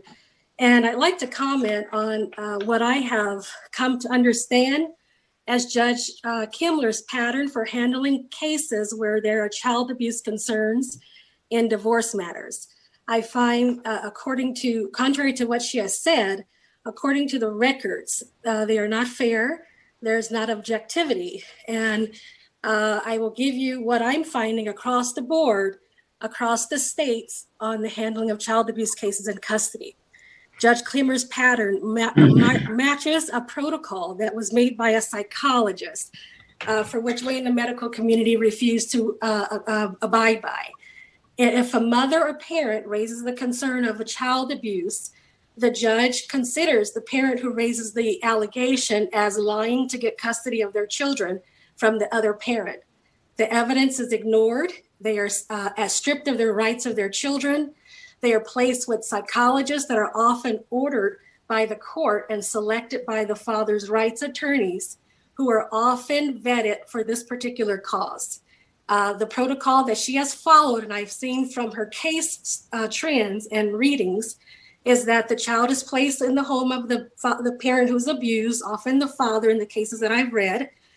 Psych eval is ordered for the mother, and the psychologist is to help the child understand that they were not abused and keep the mother away from the child until she calms down about the abuse allegations. The protocol says that you can't use any particular psychologist. It has to be a psychologist who understands this particular construct, and so is the guardian ad litem. They're supposed to use jail time as a way to punish the mother if she doesn't abide by the psychologist that she has to pay for. I've seen people paying $20,000 to these particular psychologists who come to court and testify with lack of evidence and with lack of accordance with what we know in the field of psychology. The mother's then jailed for not participating. And I've seen a case of Natalia Dalton in particular that I think is the most gruesome in her court. Every single step of the protocol was followed, including jailing Ms. Dalton for speaking out against the child psychiatrist who was giving her son medication. The medication was causing grave side effects. And because Ms. Dalton did not have the right to talk to the psychiatrist, she was jailed in the courtroom by Judge Kimler for 3 days. She still hasn't seen her son for now 9 months. She's on supervised visitation according to the protocol, and she is not able to get a hearing at this time to come back and try to change the circumstance. The protocol in this case has been followed step by step, and I see that across the board in several cases in Virginia, not only the Alexandria Court, but also several judges in the Fairfax County Court. Okay. All right, I thanks. object. We have short time. Can you wrap it up? I object to her reappointment, and I will show you evidence of what I'm stating as I've collected throughout the years. And I also have a petition that I've sent to every senator in the House and delegates to consider changing the way we're vetting and appointing judges. There's a problem with the handling of custody cases, and I believe Judge Kimler, based upon the evidence, not on hearsay, has followed an unlawful protocol and is very widespread, causing harm to children in our communities. All right, thank you. You're I'm welcome. going to skip over Janice Grenadier temporarily. She's already spoken several times. Go on to James Buck, and I'll come back to Janice, but James Buck, is he here? James Buck? Yes, sir. John? Yeah, okay, James Buck, okay, I'll give you 1 minute. Okay, yes. I'd also like to talk about the Natalia Dalton case. I am intimately aware, Miss Dalton went to court to try and get the father more involved. And because he had hired an attorney that's familiar with the court, then the custody was given to the father.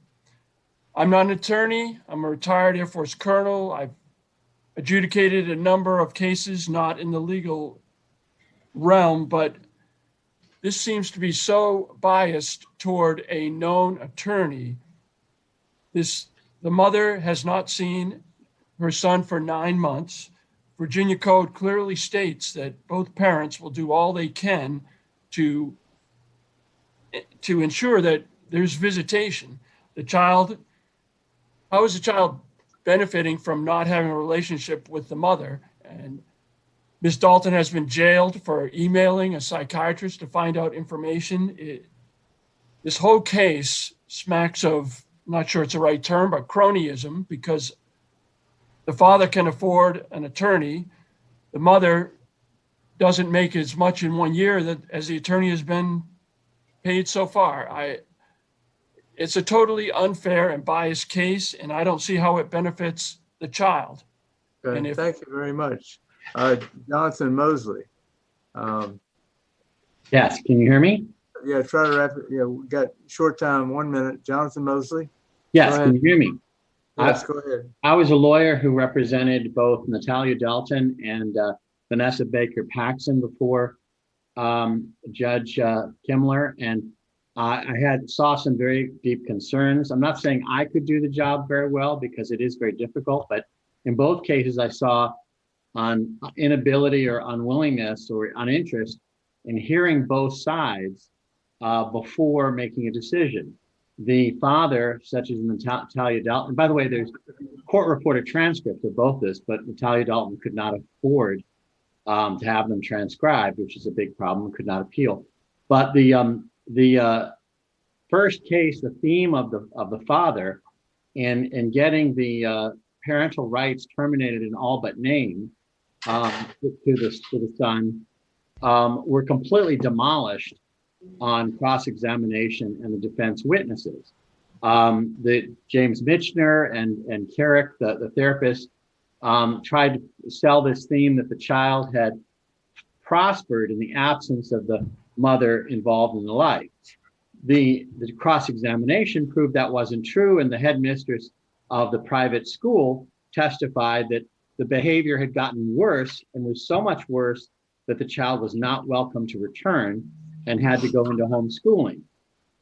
Every aspect of the theme was completely admitted by the experts to be untrue, but we got even into an argument real argument in my closing argument when I tried to point out that every key issue about trying to take the child away from the mother completely was admitted to be false or proven to be false by the headmistress and other witnesses.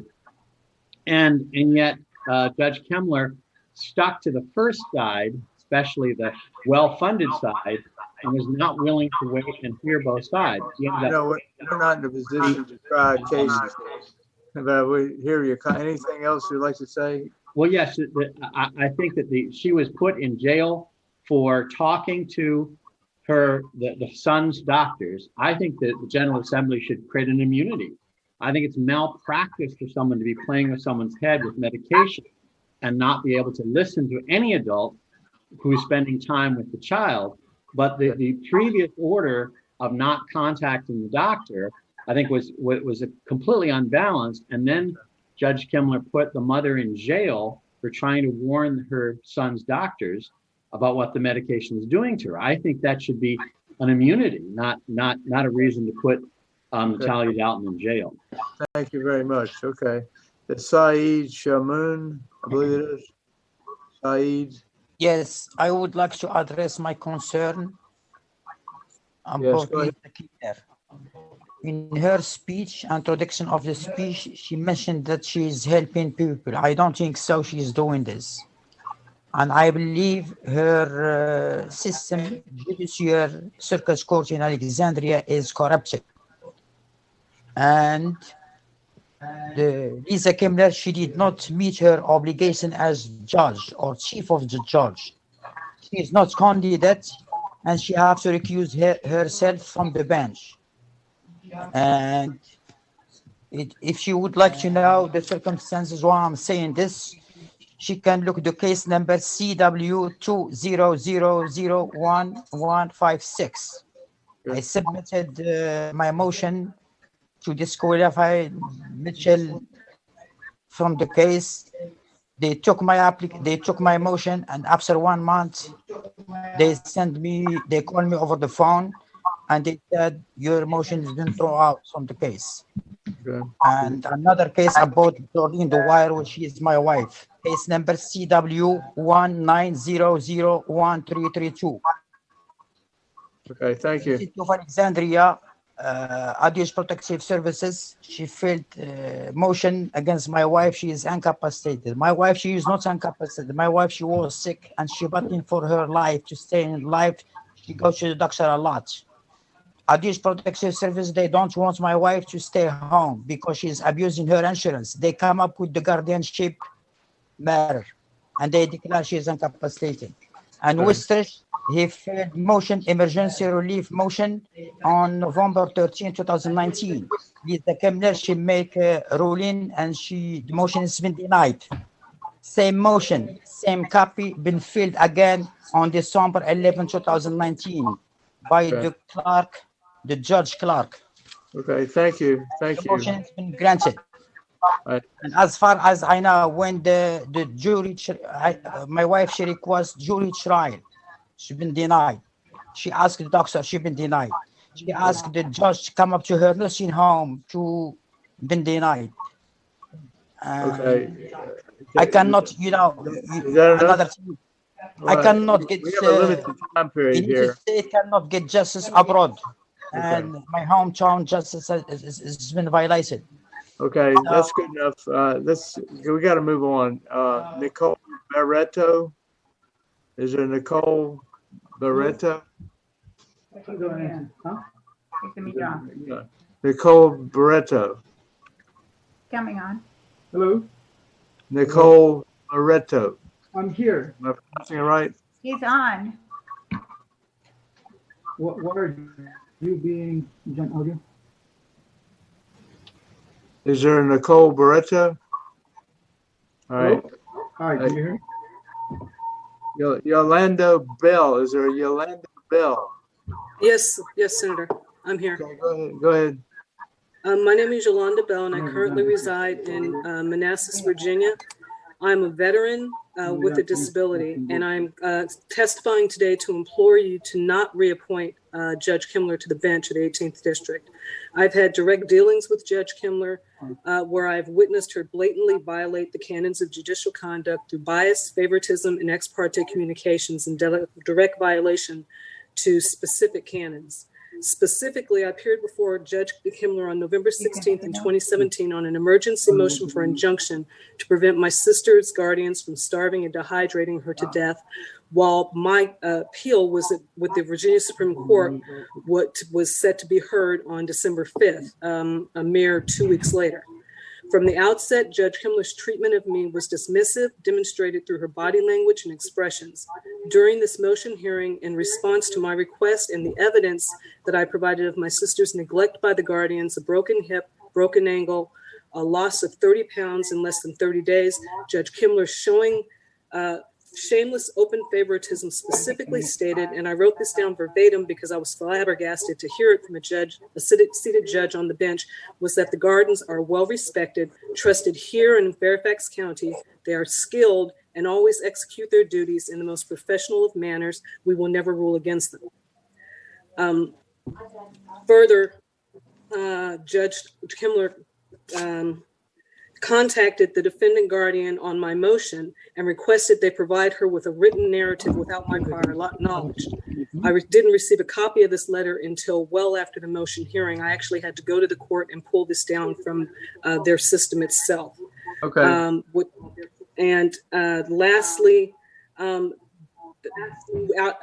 Judge Himmler has ruled on cases during the research that I've done, guardianships that have come out of Fairfax County, specifically for Regina Green, that the court in Fairfax County stated that they were not allowed to sell her property, her real estate, and Judge Himmler actually issued an order in her court in Alexandria allowing them to do just that. So I implore you, please do not, if she, as a chief judge, she's setting an example for other judges, and if she's violating canons, what type of Thank you very much. Is there Natalie Dalton? Is Natalie Dalton here? Yeah, I'm here. Go ahead. We've heard a lot of your case. Go ahead, just Can you hear me? Turn your volume down. 1 minute. 1 minute, please.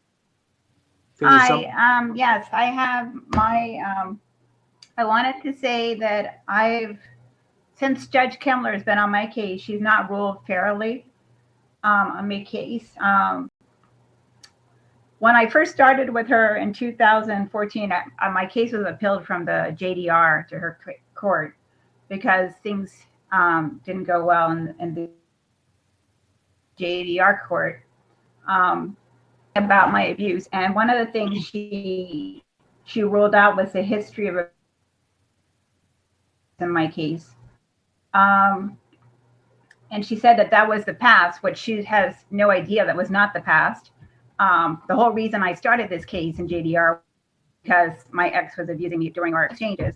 And so she gave the father sole custody and she did not take the evidence into abuse. I mean, the history of her. She, I'm sorry, over the 7 years I've had her, she's not even once. Can you hear me? Did you have a lawyer? She's never taken in my motions. Okay. Did you have at no time did she ever, I did, I have John attorneys. I also went in there pro se. Okay. Whenever I went in pro se, she took more and more of my rights away. Okay. Thank you. We've heard a lot about your case. Thank you. I know. I also submitted a whole bunch of information on how she illegally jailed me. I would like this. I did submit to everybody all the information how my son's behavior has gone downhill since Judge Himmler has been judge, and she's given custody over to the father. This father has denied me all my rights as a parent, and she's allowed this. I haven't seen my son in 9 months, and she did this really crazy order or signed this order from the father and his attorney that basically removes me out of my son's life. She's never been impartial in my case. And I do not feel comfortable with this. I've asked her to recuse herself, and she won't recuse herself. And I'm about to go in front of her in a couple of more weeks on a show cause against father and asked for a modification in custody. And I do not feel this judge will ever rule in my favor. Donnie Colton told me in his office that Judge Kimmler will never, ever give you your son back. Okay. So very strange Thank you very much. that this is happening. We are short.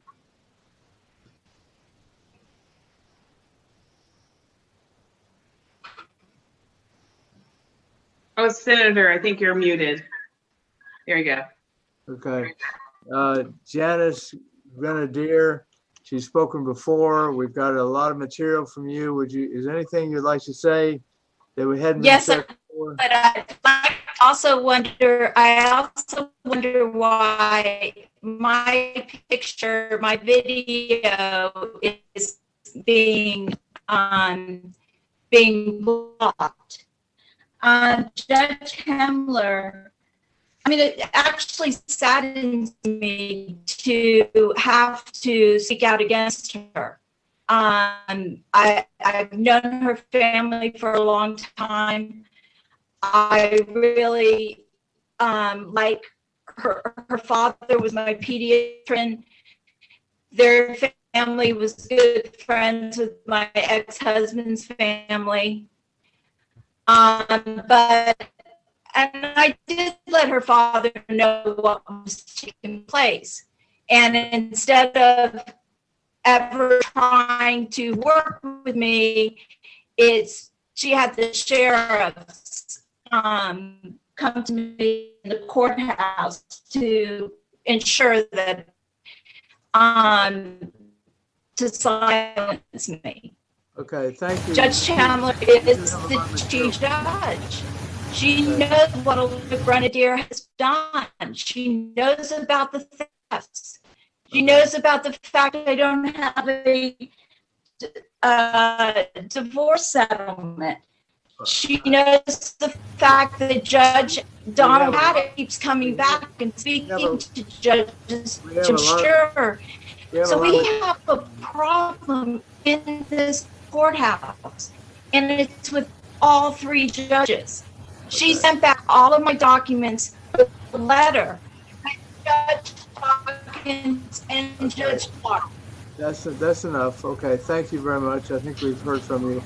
I think Senator Edwards, that's all we need to hear. I will be filing. Okay. Now, where are we?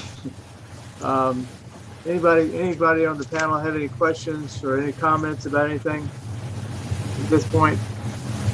Judge Kimmler, any comments you would like to make? Well, I know that you guys are getting ready to break for lunch, so I don't really have much to say other than that maybe what is fairly obvious, and that is that, at least with respect to a couple of these matters involving custody, that they are, I'd say, among the most challenging and emotionally charged cases. Generally, as a judge, you only get a snapshot of what's going on. In these cases that you've heard complaints about, there's been extensive litigation over multiple years in cases where there were very experienced GALs involved. And as the best interests of the child or children are paramount, I just tried to make the best decisions I could based on the evidence that was presented. And Okay. Anybody from the panel have any further questions? I think we've heard enough. Okay. Okay. Good luck, Judge. Thank you very much. Okay. Thank you. I hope you all have a good rest of your day. Thank you. Now we're going back to Judge Sotelo. There's Matthew Scarlatosh, I believe, that's here. Would you like to say a word about Judge Thomas Sotelo? Thank you very much, Senator. Can you hear me? Yes, go ahead. You can hear me. I'll be brief. Good afternoon. My name is Matthew Scarlatos, and I'm a resident of Western Virginia. I would like to address the Senate Judiciary Committee and House panel for judicial confirmation today concerning case number 2018-1840162 in the 19th Circuit Court of Fairfax County, Virginia, that took place in the summer of 2018. The Commonwealth Attorney at Fairfax initially charged me and my sister Elizabeth with grand larceny theft under Virginia Code 18.2-108 for property that was in our family for generations that the plaintiff to the case made a claim against based on a local media news story done on our father's court-appointed guardianship abuse in May of 2018. The news footage made public on May 20th, 2018 by WJLA came from inside our home and was used by the prosecuting attorney in Fairfax as the basis for the charges in the affidavit of items that were declared stolen. This resulted in a warrant being granted by a magistrate with no corresponding judge's name on the official order for search and seizure of my sister's home and our arrest on July 3rd, 2018. More importantly, this came without my sister and I both receiving a formal notification and hearing in court to the charges being levied against the both of us by the Commonwealth on behalf of the plaintiff first, and more importantly, before warrants for search and seizure and arrest were issued based on the accusations of only one complaining witness. We found out months later that the prosecuting attorney to this case shared evidence with our first two defense attorneys regarding an investigation of alleged stolen property that previously was conducted by the Fairfax County Police Department 3 years prior to the warrant for search and seizure, containing false statements under oath by the complaining witness filing the complaint, who was the same plaintiff to this case in 2018, forcing the detective to close it in 2015. Our counselors never made this information available to us until their involuntary release, and the attorneys that we replaced them with literally ignored our repeated demands for a pretrial dismissal in lieu of this evidence. The case has stayed in juvenile and domestic court for 7 months between September 2018 to March 2019 that saw 4 separate hearings in that time frame, with the judges each time making the decision not to exercise their discretion and authority in their own court to raise substantive questions to the Commonwealth's attorney's actions, violating their official duties with a very deliberate attempt to deny a speedy trial.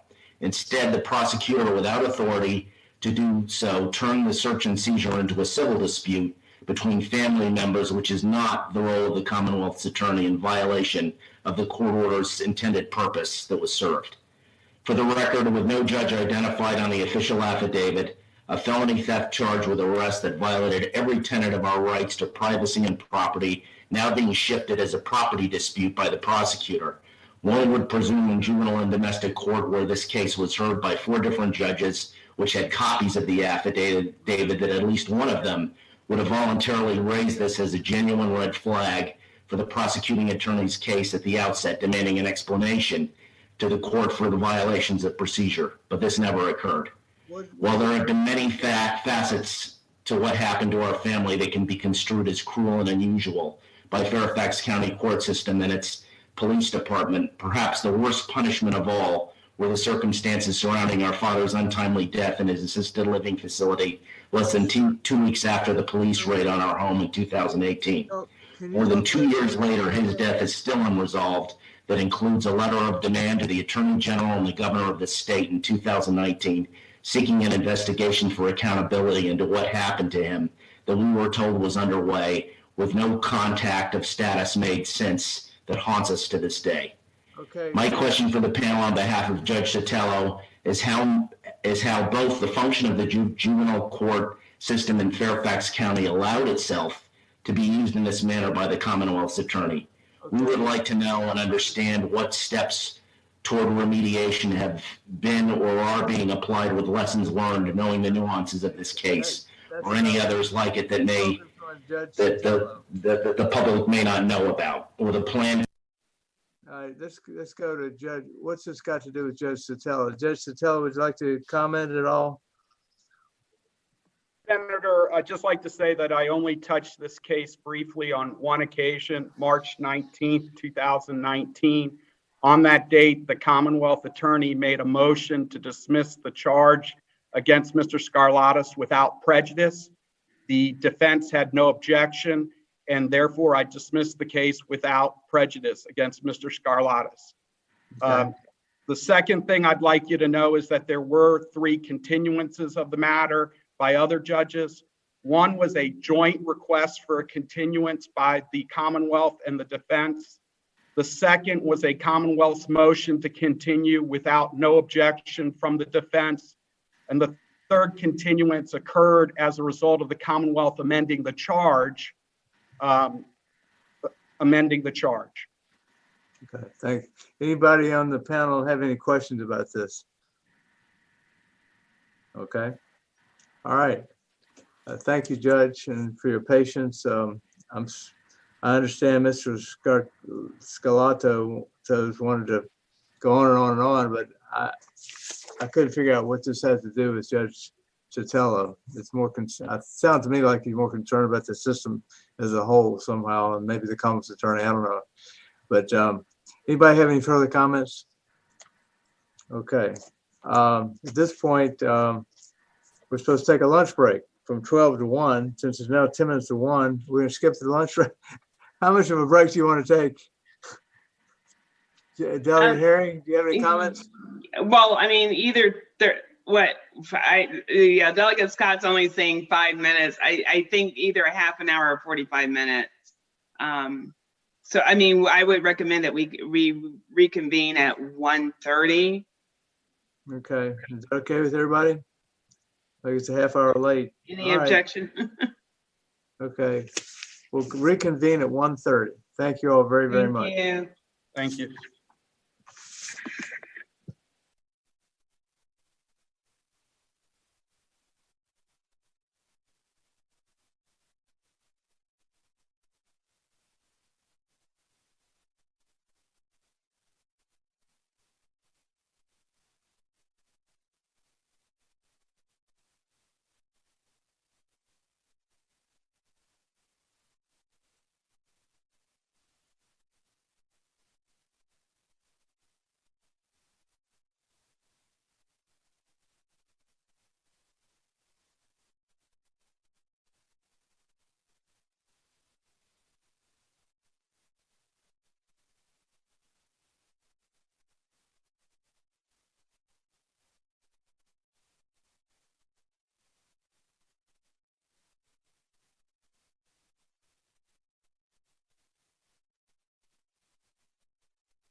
jump into the 1 o'clock block of the docket, and I'm sure we'll make some time. So first is Judge Vivian F. Henderson, pro tempore, Second Judicial District, General District Court. Welcome. Good afternoon. Well, tell us why you want to be reelected as a judge. Well, I'm a lifelong resident of the city of Virginia Beach, where I have lived and served my entire life, but for that short span when I was in Williamsburg attending school. And I attended William & Mary, where I received my Bachelor of Science degree in psychology, and Regent University School of Law, where I received my Juris Doctorate. And upon passing the bar on my first attempt, I began practicing law in the city of Portsmouth as a prosecutor, and then came to Virginia Beach, and then went back to Portsmouth as a deputy before going to the Office of the Attorney General, where I was also dual designated as a Special Assistant United States Attorney for the Eastern District of Virginia. And then I came back to the Virginia Beach Commonwealth Attorney's Office in 2010, where I served until my initial appointment, which was effective Monday 1st. I feel that I am qualified and ready to proceed in reappointment to this position because of my successfulness in my 24 years of practicing and 12 years as a college educator in areas of various areas of law. And I believe I possess the temperament, even temperament, to give every constituent that comes before me the opportunity to be heard without being disrespected, dismissed, or demeaned, and possessing a competent hold on the law to be able to apply it to the evidence and facts that come before me, to do it in such a way that our citizens and those who come before the courts in Virginia Beach can have an expectation to receive justice. Thank you. I'm going to open it up to the panel. Does anyone have any comments or questions for Judge Henderson? I just want to say on behalf of the Virginia Beach delegation that we interviewed a number of applicants for the opening, and she was the overwhelming choice of the entire delegation, which, as you know, is evenly split between Republicans and Democrats. So that speaks well for her. I don't know Vivian from being in her courtroom, but I've known her for a number of years as a pillar of her community and her church, and I think she's highly qualified. I voted for her before, and I hope my colleagues will join me in voting for her again. Thank you. Thank you, Delegate Guy. Anybody else? All right, Judge Henderson, thank you so much for being with us. Thank you. Have a good afternoon. You too. Next is Brenda C. Spry, Esquire, 3rd Judicial Circuit, Portsmouth. Good afternoon. Good afternoon. How are you? Excellent. Good. Tell us why you want to be on the bench. Well, why wouldn't anybody want to be on the bench? I went to law school. I wasn't really sure this was the career I was going to want forever.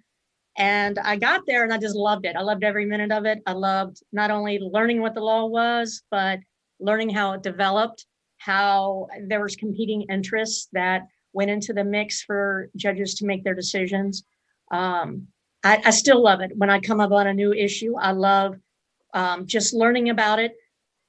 I then jumped to being a trial attorney right out of the gate.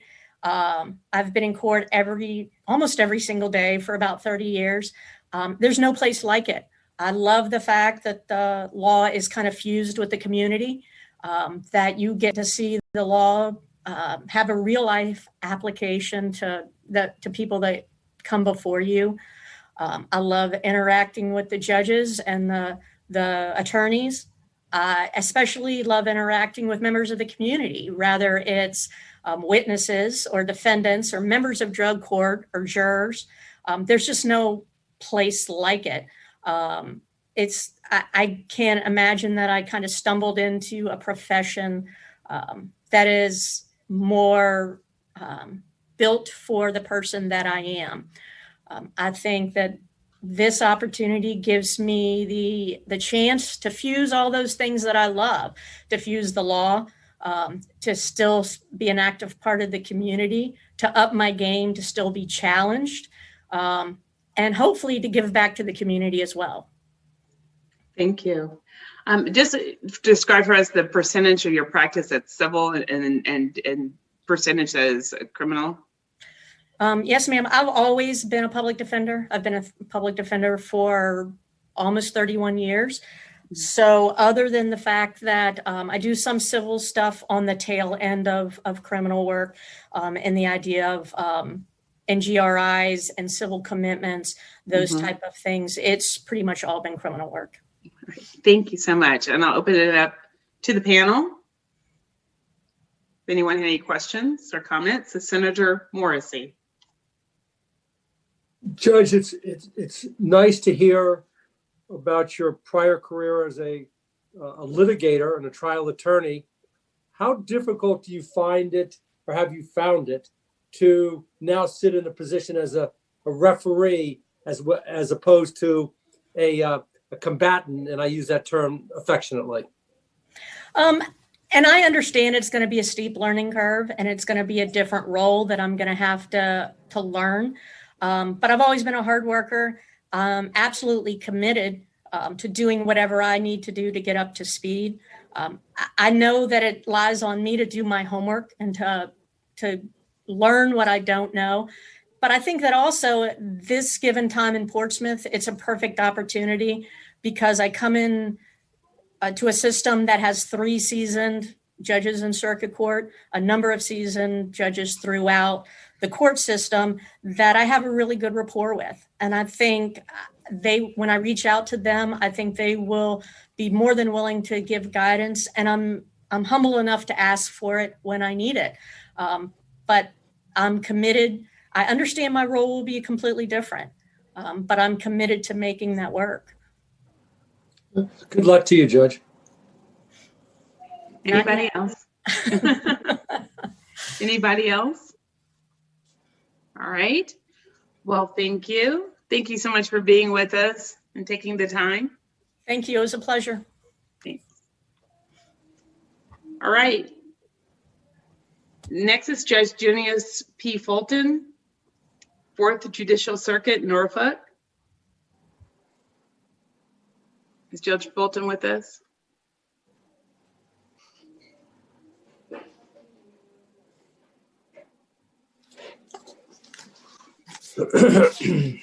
Apologize, delegate hearing. That's my fault. I'm texting him right now. All right.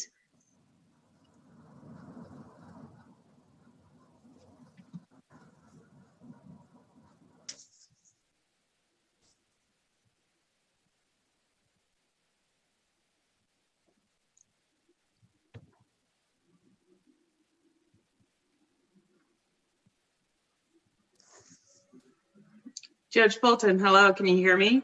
Yes. Oh, good. Well, welcome. Good afternoon. I just wanted to start with the first question, which is, why do you want to be reelected to the bench? Well, I think the primary reason why I want to be reelected to the bench is because I have considered it to be an honor and a privilege to serve these past 24 years as a circuit court judge in Norfolk.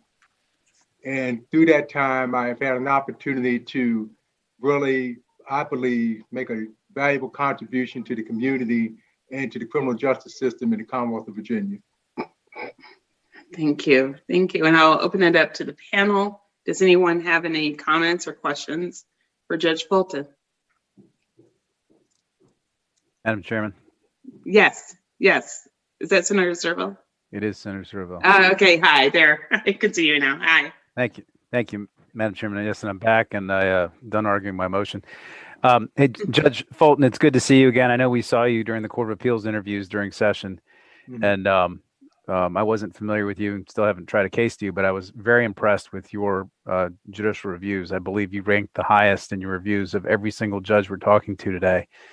And I think that says a lot about how you've been serving as a judge when so many people that look at you rate you highly than 50 some other people that we're talking to. So if we have any future appellate vacancies, I hope you'd consider going through the bar process and look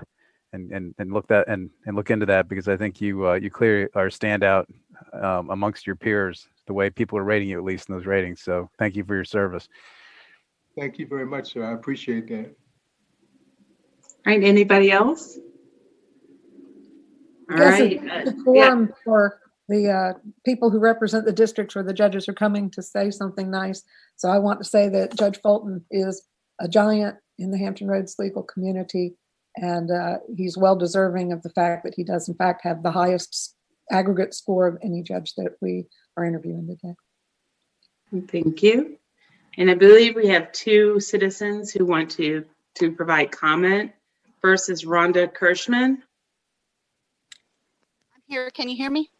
I can. Ms. Kirschman, you have 2 minutes, and I'll let you know in 15 minutes. I'll give you a 15-second warning when you need to wrap up. Okay, go ahead. Okay, I have a speech ready. It's going to be printed. It's published in Kindle by the end of the day, and I'm going to abbreviate for brevity. But Mr. Speaker, members of the committee, my name is Rhonda Kirschman, and the committee is aware, but for the benefit of Judge Fulton, I'd like to say that my sister Donna Parker and I come to the interviews every year because for us, injustice is a very personal issue. I understand that Judge Fulton is my counterpoint on that because for Judge Fulton, it is justice that is a very personal issue for him. This stems from the similar tragic circumstance of Judge Fulton's father's death when he was a child in the 3rd grade, and my own son's loss of his father when my son was in the 3rd grade. When Judge Fulton's father was murdered on that fateful day in the late 1960s, there was a prosecutor that stood up and did his job. And I'd like to say to Judge Fulton that I am sorry for your loss, but I'm glad for you that you saw justice where we did not. Sadly, when my son's father died, our state and federal courts failed us in every way. And the responsibility for that failure is partially the responsibility of Judge Fulton. And before I go any further, I'd like to state that the facts related to Judge Fulton's role in our tragedy, we saw from Breonna Taylor's death that in order to get justice, it has to be public accountability. There has to be public accountability. And this is impressed on me that to publish. So skipping for brevity, I'm going to resume the case that Judge Fulton was responsible for goes back to May 21st to 2012, when the Virginia Board of Psychology found that the psychologist Brian K. Wald's judgment was so bad that his practice represented a threat to public health and safety. And they entered an order to protect Virginians and revoke the license for a minimum of 18 months. And You then have what happened 15 seconds. I'm sorry. Okay, it's going to be published in Kindle by the end of the day. Thank you. Yeah. Oh, okay. Thank you. Appreciate you. Thanks for coming. Next is Donna Parker.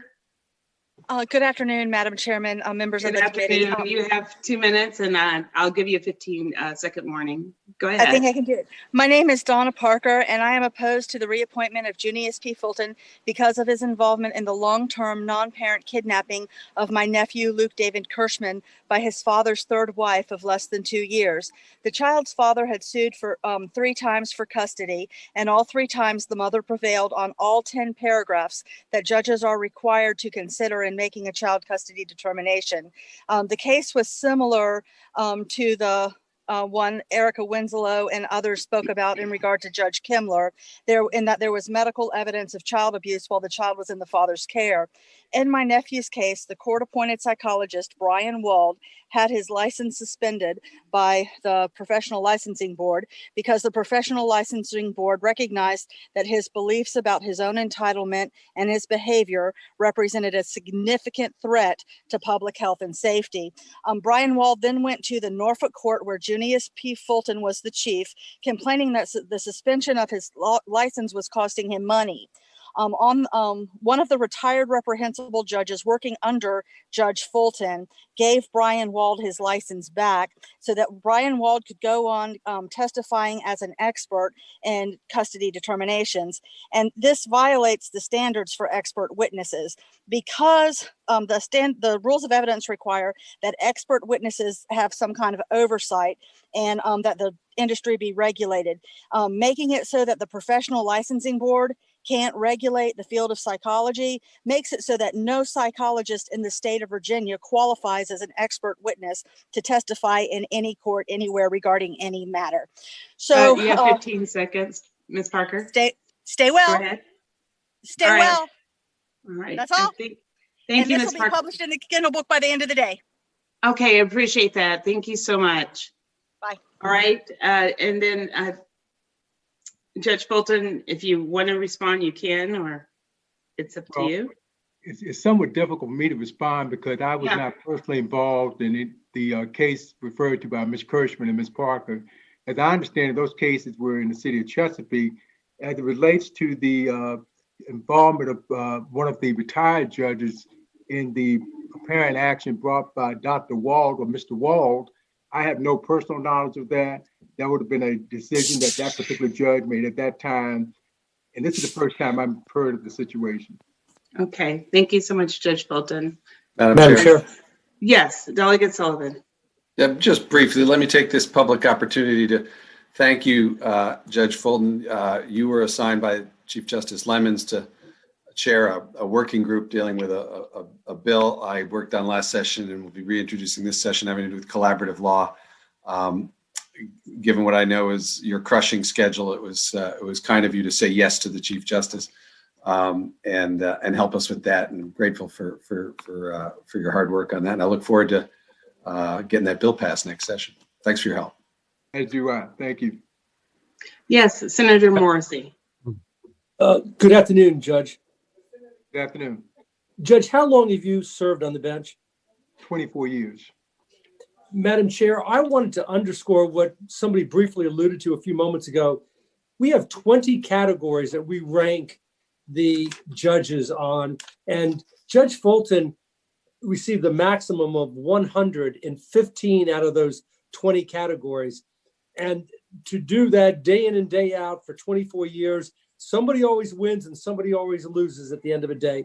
But to have that respect, and I've never met Judge Fulton until he appeared last year before the Judiciary, I think is phenomenal. And I would have been remiss if I didn't point out that he finished at the very top of all 47 folks. So I hope that we, as Scott Serval said earlier, have a chance to see Judge Fulton at another vetting process. Right, thank you. Madam Chair. Yes, Delegate Scott. Yep, I want to echo Senator Morrissey as a strong advocate and fighting every day. Judge Fulton's demeanor in court, his thoughtfulness. It's no surprise to me that his scores are this high because no matter if you've won or lost, you come out feeling like, did I just lose? And he was so polite and so thoughtful the whole time, and you feel like you can't even be angry if you get a poor ruling. So I just want to say, his lowest score was a 98.6. His average score was 99 point something. I mean, it's phenomenal when you talk about hearing cases every day in a very challenging court in the city of Norfolk, in an urban community where you hear, and there are winners and losers. We're talking about criminal and civil. So I just commend Judge Fulton and hope that he is definitely number one on the list in my mind to ascend to the Court of Appeals and beyond. And I just wanted to say that. Thank you. Thank you. All right. Well, Judge Fulton, thank you so much for being with us. Thank you very much. I appreciate the opportunity to be heard. All right. Thank you. Next is Judge Tasha D. Scott from the 4th Judicial District, General District Court, Norfolk. Hello, Judge Scott. Good afternoon, everyone. Hi. Well, my question for you is, why do you want to be reelected to the bench? Oh, yes, ma'am. Let me first say, I consider it both an honor and a privilege to be sitting in this position of public trust, to be a judge in a court of justice here. And as far as why I would like to continue, I find it to be very rewarding, challenging, but I am so honored to be in a position where you are able to make a real difference in the lives of people and the community that I am honored to serve. It is amazing to see the amount of cases that come through every day and how the law can be applied to people in different situations, and to do so in a way that can foster confidence and integrity in the justice system is something that I find very rewarding, and I just love serving the community in that way. Thank you so much. I'll open it up to the panel. Any comments or questions for the judge, Judge Scott? All right, hearing that. Madam Chair. Yes, Delegate Scott. I'm not a part of the Norfolk delegation, but I do get to practice over there often, and I've appeared several times in front of my cousin here. She's really not I was related. about to say. Not related. I wish we were, but I've had the opportunity to appear several times before her, and her temperament and her ability to listen and hear both parties out is outstanding. She's very professional. She runs a very tight courtroom. She gives everybody the opportunity to have her say, and she's another judge that has the temperament that you would ask other judges to follow. She is a leader on the bench. She is the perfect role model for us other attorneys that are coming in, both young and old. And I'm 100% behind her, and she has my highest recommendation to be reelected to the bench. Thank you, Delegate Scott. Thank you. Thank you, Delegate. All right, Judge Scott, I think that's it. I really appreciate you being with us. All right, thank you all. Be safe, everyone. Thank you. Thank you. All right, next is Judge Lynn M. Simmons, 4th Judicial District, Juvenile and Domestic Relations Court, Norfolk. Yes. Hi, Good afternoon, everyone. Thank you for being here. Why do you want to be reelected to the bench? Well, I think there are tremendous opportunities in the Juvenile and Domestic Relations Court.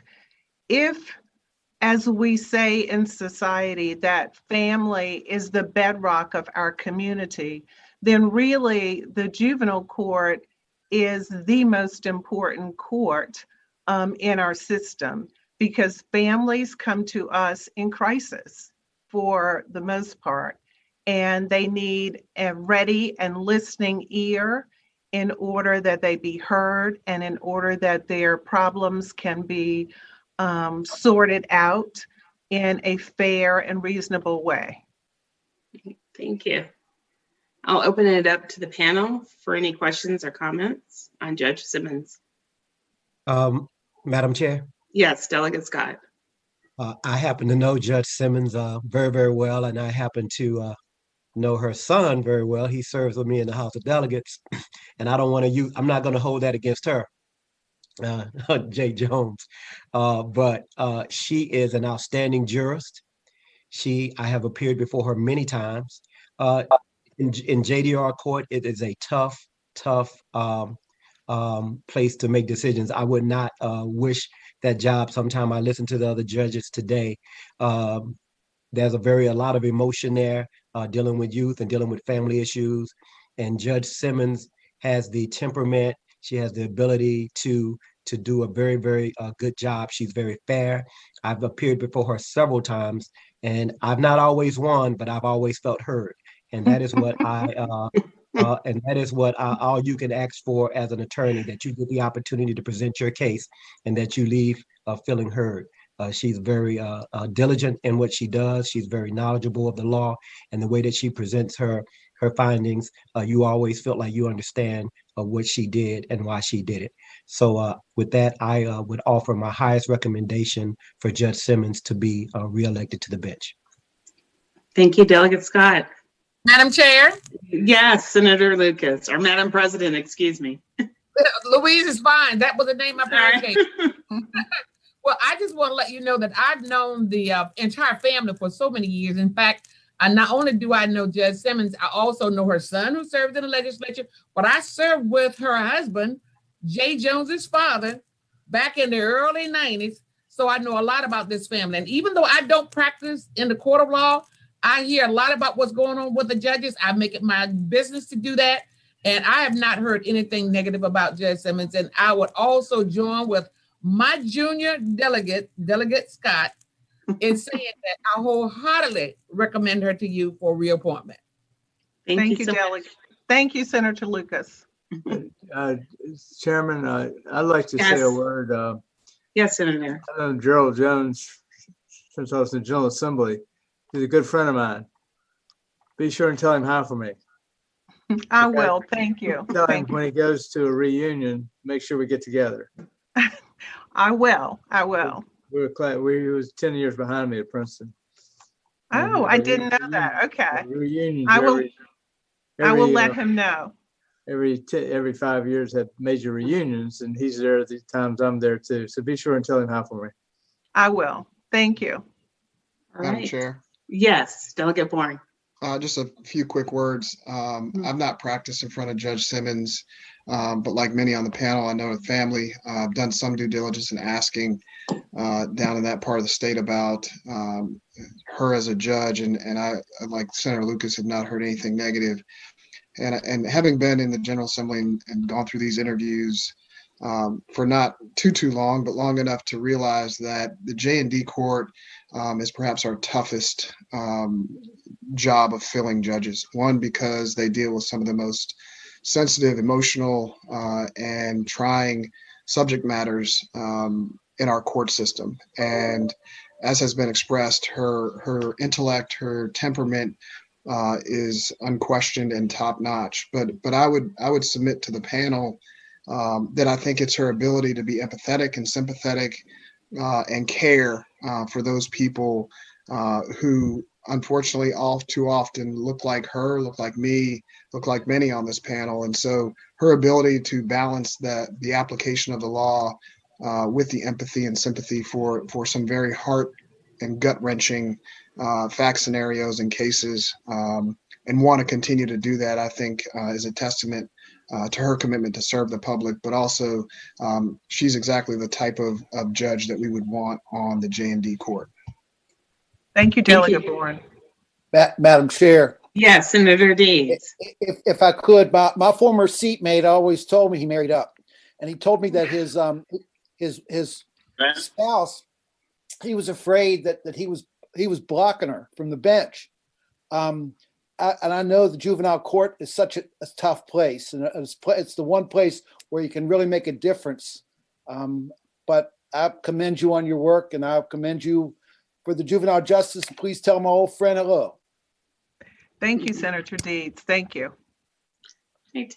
Anybody else? Well, Judge, if you don't feel loved, I think you are, and thank you for your service and all that you do.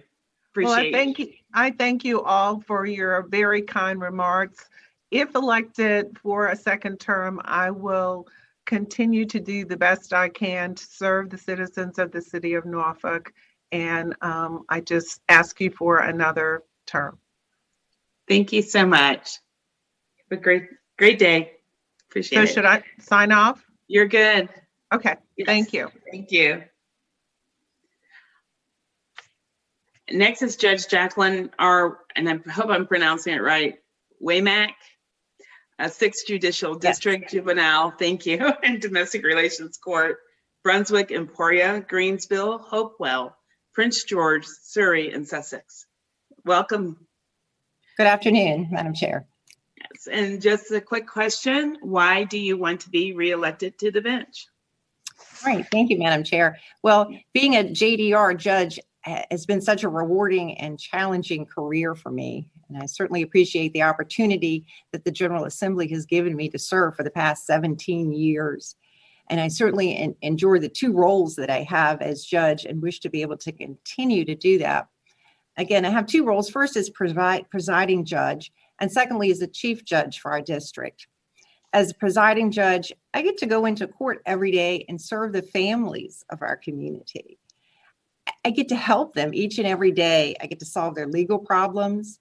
I get to help them through some of the most difficult times they're going to face in their lives. It's emotional, it's stressful, and it has lifelong impacts on the children.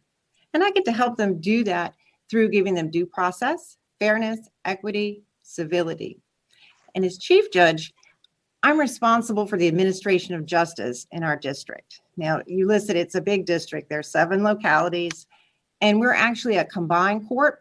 So we have general district and juvenile court together, which means that it's a lot of stuff to do, right? So, but that's been really extremely rewarding for me. I've been doing chief judge for 3 years, and I've got a lot of projects going on. We implemented a new court-wide or district-wide schedule for JDR courts so that we could improve access for individuals to the court, and implemented a new what's called a next date scheduling, which is a computer docketing management for the courts. And that's coming, it's been implemented in some courts, and now we're going to implement it in the other courts. And this really increases the judge's use of courtroom efficiently because we're managing our cases better that way. And we're also working on separating the courts in Emporia and Greensville.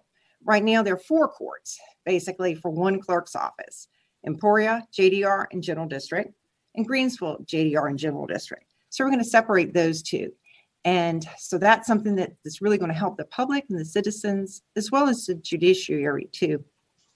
And also, I've been able to do hiring decisions. So we've gotten a new clerk for Greensville Emporia, and proud to say that we've hired the first permanent African-American female clerk for that court. And so I'm very proud of that as well. And she came on board in November. And it's really been an absolute honor and privilege to serve as the JDR judge. And I certainly hope I'm able to do another term. Thank you so much. I'll open it up to the panel. Does anyone have any questions or comments for the judge? Madam Chair, yes. As you can see by the vast number of jurisdictions that Judge Waymack serves in, I represent Brunswick County, Emporia, Greenville, and Surrey, Virginia, and Sussex. And I just have to say to you, the best news is no news. And I've not heard any negative comments about Judge Waymack. So just on that information, I recommend her for reappointment. Thank you, Senator. Anybody else? All right. Well, thank you, Judge. Thanks for being with us. All right. Thank you so much, Madam Chair and the delegation. Thank you. Appreciate it. All right. Next, hi. Next is Judge Tanika. Is that right, Fife? Is that correct? Yes, Madam Chairman. Tanika Fife. Good afternoon, everyone. Hi. So Judge Fife is with the 7th Judicial District, General District Court, Newport News. Again, welcome. And why do you want to be reelected to the bench? Thank you very much, Madam Chairwoman. I am thankful to be here after having served for a term. My entire legal career has been in service. And prior to that, I did work in the public sector as well with at-risk youth. In General District Court, usually what I find is that we are the face of government that most people see. They may not have a great deal of interaction with the criminal justice system, maybe not even a great deal of interaction with any other government officials, but somebody may get a ticket, or they may have a child that that gets a ticket and comes into court. They may have issues, especially now with landlord-tenant issues. And the judiciary at that level, even though it may not be as intense for some people, it means just a great deal to whoever is present before the court. I take pride in being able to be that first face for the community. No one comes to the judiciary usually because of something favorable that has happened.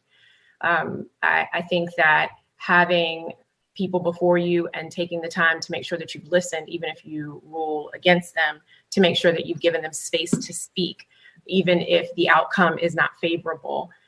Those are things that I take a great deal of pride in. I find that it is one of the most honor-filled responsibilities. I have enjoyed sitting in that capacity for the last 6 years, and I hope for another opportunity to do so. Thank you. Madam Chair. Yes, yes. I don't know Judge Flythe, and I've never appeared in her court, but I hope everybody was paying attention to what she said, because my perspective is that's exactly what we want. A General District Court judge, that's exactly the right attitude for one who is honored to sit on that bench. Thank you very much, Senator. Thank you. Madam Chair. Yes, Delegate Bourne. Like Senator Deeds, I have not practiced before Judge Flythe, but in the spirit of full disclosure, I will say that she and I share some history at the College of William and Mary, and it was evident then. It was. I'm sorry for all the UVA folks out there, but no, it was evident in college that she was destined for great things, and so I'm happy to support her and think she's doing a great job. Thank you so much, Delegate Bourne. Very, very nice to see you too. Anybody Madam else? Yes, Chair. Delegate Scott. Delegate Scott, I have actually had the opportunity to practice before Judge Flythe.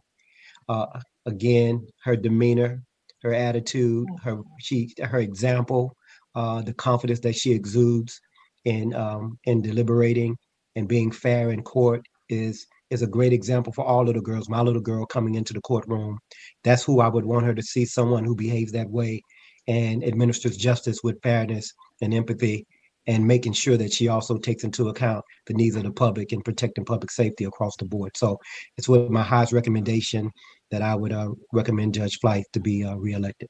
Thank you. Thank you so much, Delegate Scott. Thank you. Anybody else? All right. Well, Judge Fly, thank you so much for being with us. Appreciate Thank you, it. Madam Chair. Please, you all have a safe holiday, and thank you again for the opportunity. Thank you. Next is Judge M. Scott Steins, 7th Judicial District, General District Court, Newport News. Good afternoon. Good afternoon. Welcome. Thank you. Glad to be doing this. Good. Well, we're glad to have you. And Thank you. Really want to know, why do you want to be reelected?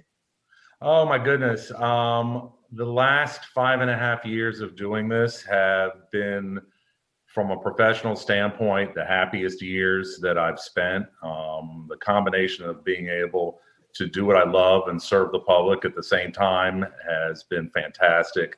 There's not been a day that I've had to come in that I didn't want to be here, and there's not been a day where I've left that I didn't enjoy it in some way. The interesting thing about this job is before you take it, you're more concerned about administering justice and being fair. And while those are all still concerns, one of the interesting things that you get to do in this position is to actually help people. There are people that sometimes you're seeing them at difficult points in their life, and you can actually be of some assistance to them as they're going through certain things, whether it's sometimes it's financial difficulties, or we see a lot of things in traffic court where people have historically had difficulties getting their licenses back, and it affects their ability to have income or support their families, and to be able to see them progress and to be of some positive influence or have some positive impact in their life has been a pretty interesting thing that I didn't realize I was going to get to enjoy as part of this. All right, thank you. I'll open it up to the panel. Anyone have any comments or questions for the judge? Madam Chair? Yes, Delegate Mullen. Madam Chair, I just want to speak for a moment about Judge Stein and the incredible work that he's done here in Newport News. We could not be more grateful for all of the things that he's been able to accomplish. And I apologize, I was unable to get in for Judge Flythe as well. I would like to be able to say the same for both of them. We are incredibly grateful for all the things that they're doing here in Newport News, and I'm just so glad that they're here on the bench. Thank you. I appreciate the comments. Thank you so much, Delegate. And Madam Chair. Yes, Delegate Scott. I would echo Delegate Mullen's comments. I've had the opportunity to appear before Judge Stein a couple of quick times, in and out. He's always been very kind, very professional, and the right temperament with a very busy docket. Sometimes the lines can be very long. Even during the time of COVID, he has a very busy docket. And I want to just thank him for the temperament and professionalism that he continues to exhibit while on the bench. And I would recommend him highly to be reelected. I appreciate the comments. Thank you so much. Is there anybody else? All right. Well, Judge, thank you so much for being with us. Thank you. Appreciate it. And I'm glad All right, that you're everyone stay enjoying the safe. bench. Thank All right, you. Thank you. Next is Judge Tanya Henderson. I hope I'm pronouncing it right. Stith or Stith?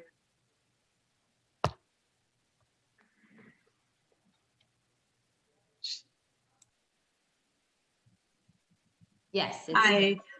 It's Stith. Well, welcome, Judge. I appreciate you thank being you. here. Why do you want to be reelected to the bench?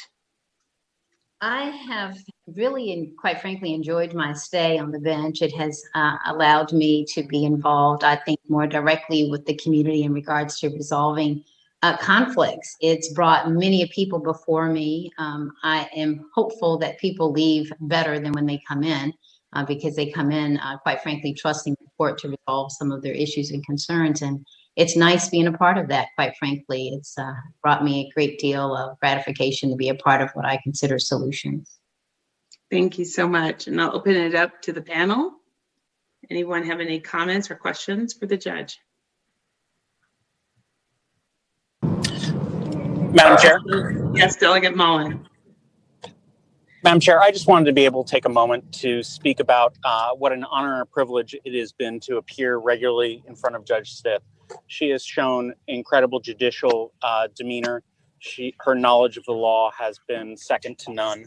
And it is always a pleasure to be able to appear before her. I think the people of the peninsula are greatly honored by her ability to be able to provide real justice for our community. And I am so grateful that we are given the opportunity to be able to put her back on the bench again.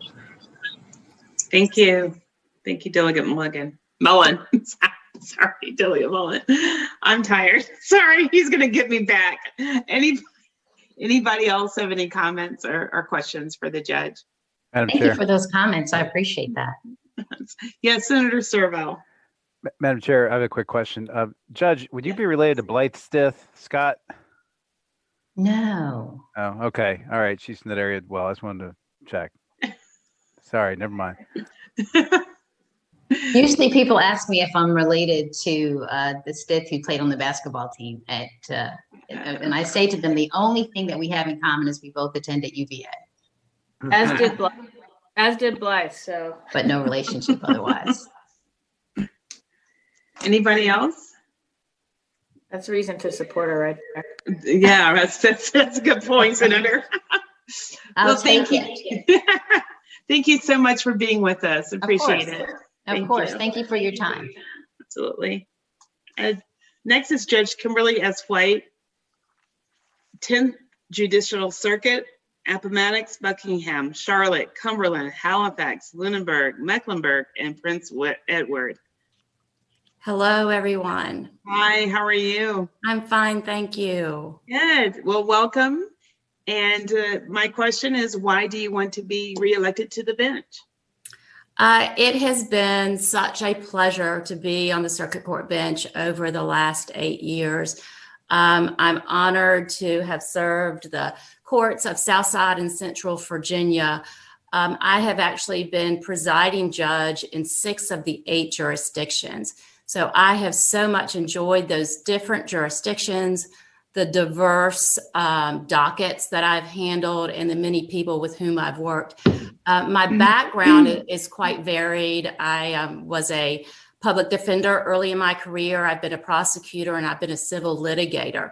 So I feel like I bring a lot of knowledge to the bench, but I'll tell you what, I recognize that every single day there are lessons for me to learn. I've enjoyed those lessons. I enjoy the intellectual challenge of the circuit court bench. And it would be an honor to continue to serve. I will say one of the things that I'm most excited about is I've just been asked to be more involved in the Halifax County Drug Court. That court does such good work, and I'm so proud of the participants in that court, because often I see them, at their very lowest, and then I get to see them at graduation, and it is just so rewarding. And personally for me, having some of those good days, some of those rewarding days to see successes is just a wonderful thing. Thank you. I'll open it up to the panel. Does anyone have any questions or comments for the judge? Madam Chair. Yes, Senator Morrissey. Madam Chair, it's nice to hear Judge White's comments about the drug courts. As you know, we've tried to expand the number of drug courts in the Commonwealth. And what's important, I think, for everyone to realize is that if the judges run those drug courts, but if you were to ask the judges, the defense attorneys, the prosecutors, the number one program in the Commonwealth that helps people wean themselves of that addiction, that demon of addiction, it's drug courts. So, Judge White, I was particularly pleased to see that you've met with so much success with your drug court program, and we wish you continued success. Thank you. I will say that retired Judge Cunningham is the one who brought it to Halifax. And I wasn't real sure about it at first, but man, has he made me a believer. And I'm so proud that he's asked me to step in and assist him with this. Thank you. Anybody else? Madam Chair, this is yes, James Delegate. Edmonds. Yes, Delegate Edmonds, please. Good afternoon. Can you hear me okay? Yes, I can. I think if everyone else could mute their computer. Hold on, Delegate Edmonds, hold on. Okay. Sure. Proceed, and welcome to Courts Committee, Delegate. Proceed. Well, thank you. I'm honored to be here. I'm going to learn a lot. But today I want to tell you that like Senator Lucas, I'm not an attorney, and but I get around and I listen to those who are and those who've been in the court system, and I can tell you the one word that comes up in every county that I serve is fairness. When you talk about Judge White, she has received glowing recommendations by everyone that I've talked to, and as Senator Lucas says, no news is good news, and I've never had one negative complaint against her, so I wholeheartedly recommend her. Ditto. Thank you so much. Thank you, Senator. All right. Anybody else? Okay. Well, thank you so much, Judge. I appreciate you being with us. Thank you so much. It's been a pleasure. Thank you. And Senator Edwards, before I turn it over to you, when I mentioned Delegate Edmonds, I noted that he was new to our committee. If I could just take this time to also welcome Delegate Nancy Guy. She is new to our courts committee as well. So with that, we were 50 minutes behind. Now we're 15, and I'm going to turn it over to Senator Edwards to take us through our last panel. Thank you. You've done such a good job. I was hoping you would take it all the way through. Yeah, I'm gonna. Okay. You're our senior. 2:00 docket starting at 2:19. Judge Patricia Kelly from the 15th Judicial Circuit. And I'm going to read all these places: Caroline, Essex, Fredericksburg, Hanover, King George, Lancaster, Northumberland, Richmond County, Spotsylvania, Stafford, and Westmoreland. Did I miss anything? Judge Kelly, welcome. Hello, sir. Are So, you able to hear me okay? Yeah. How long have you been a circuit court judge? 8 years. And you want to continue, obviously. And why I is do. that? It's a rewarding, satisfying job. It's challenging, something new every day, never the same. I get the opportunity to serve the citizens of the Commonwealth and help them resolve the issues that come before the court. And I hope to get the opportunity to continue to serve. How have you, the performance evaluations we're doing now, what is your comment about that? Is it working or what? I think that in general, it's a good idea because I think attorneys won't always tell you if there are problems. So the fact that it's anonymous and you get feedback, I think is very rewarding way to find out how you're doing as a judge. So I think it's helpful. Two things that happen when you become a judge: you lose your first name. Your name is Judge, even with your closest friends. And the second thing is they will not tell you anything that's remotely critical. I don't disagree with that. And I think it's good to figure that out because you don't really know how you're doing. You don't get any feedback unless it's, of course, positive feedback. Yeah. Well, you have a good record, it looks like. And anybody else on the committee have any questions? Sounds like you're in good shape. Either that or they're asleep. I don't know which. I hope it's not that they're asleep. Hope nobody's yet asleep. I'm sure Senator Servo will have a question. Senator Morrissey will have a question. Mr. Chairman. Senator Servo. Thank you, Mr. Chairman. Just being somebody who represents part of the 15th Circuit, I did have an opportunity to interview Judge Kelly as part of a reappointment, and she was also commended to me by Senator McDougal, who thinks very highly of her. I see he's at least logged into the call. I'm not sure he's on. He's much more familiar with her, given that he represents Hanover. But my understanding is that she's a very well-respected and conscientious jurist, and I think she's an asset to Hanover and the 15th Circuit. So I support a reappointment. Senator McDougal, you have anything to say? You don't have to. Okay, thank you all very much. Thank you, Judge. Yes, Delegate Sullivan. Close. Joe Morrissey. Oh, Joe. Okay, Joe. Senator Morrissey. I actually spoke to Ryan, Senator McDougal, yesterday. He's traveling back from Franklin City or Franklin County now, but he's listening and plugged in. So although he wasn't able to respond because he's traveling, he shared a lot of nice comments about Circuit Court Judge Kelly. Okay, good. Well, Judge Kelly, good luck to you. Sounds like you're doing Thank a great you, job. sir. We appreciate Thank it. you, sir. Everybody you. have a good day. Thank you. Thank you. All right, next is Judge Michael E. Levy, and he's let me get this right, the 15th Judicial Circuit. I'm not going to read it again. Judge, how long have you been sitting on the Circuit Court? Good afternoon. I've been sitting in the Circuit Court since 2013 and was in General District for about 5 years before that. How do you like being on the Circuit Court, and why do you want to continue?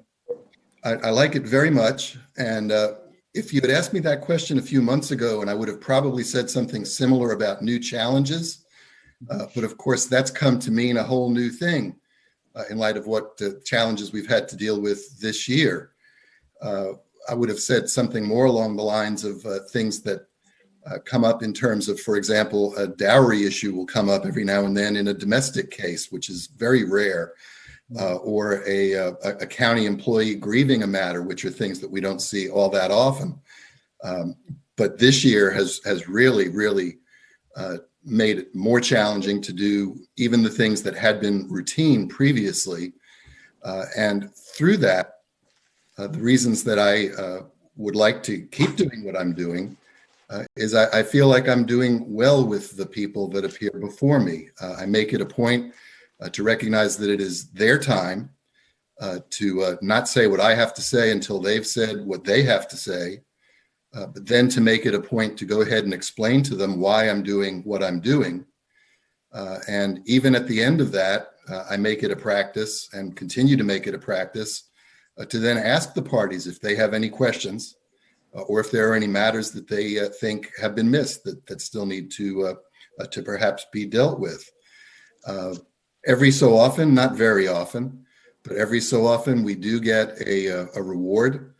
What I mean by that is just recently we had a woman who I don't honestly remember if it had been a bond decision that didn't go her way or a sentencing that she wasn't happy with. She was either back for the substantive disposition later or a status later. And I gave her that same opportunity. Tell me, anything you have any questions about or anything you want to say. And she took the opportunity to tell me that when I made the earlier decision, she absolutely hated me. But with the benefit of the time that she had to think about things and get herself together, she thought it was, the best thing for her. We don't get that very often. But when we do get one of those, that's absolutely one of the reasons that I would like to keep having the opportunity to do what I'm doing. Sounds good. You have some good evaluation. What do you think of the evaluation system we're doing now? I like the evaluation system. I like that it's added in not only the attorneys, but the other people who are seeing the court on a day in, day out basis. It's unfortunate, again, because of the way this year unfolded, that we really didn't have the opportunity to get feedback from jurors, but there wasn't anything that could really be done about that. Yeah. Okay. Anybody on the committee have any questions? Mr. Chairman. Let me think. Who is that? Senator Serval. Thank you, Mr. Chairman. Judge Levy, I would note, had the second highest ratings of any circuit court judge that's before us today. And I have appeared in front of him, I think, once or twice, I think, and know a lot of members of the bar in Stafford who think highly of him. So I think he's done an excellent job and deserves re-election. Nothing right now. Sound like you're doing a great job, Judge. Anybody else have any questions? I'm sure McDougal thinks very well of you too. That's my guess. Richard Stewart as well. Richard Short. Okay, Richard Short. It's his area. Okay. You're in Hanover too, though. Yeah. Where do you sit mostly? I sit full-time in Stafford. Okay. All right. Not Hanover. All right. Okay. Any other questions? All right. Thank you, Judge. Keep up the good work. We appreciate it. All right. Thank you very much. Everyone stay safe and have a happy holiday. Thank you. Now, Judge John E. Franklin, same district, 15th District, Juvenile Domestic Relations District Court. Judge Franklin, welcome. Judge Franklin here?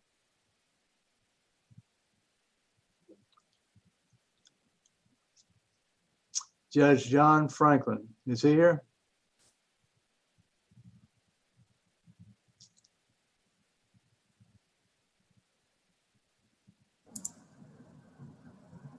Shannon, is he here?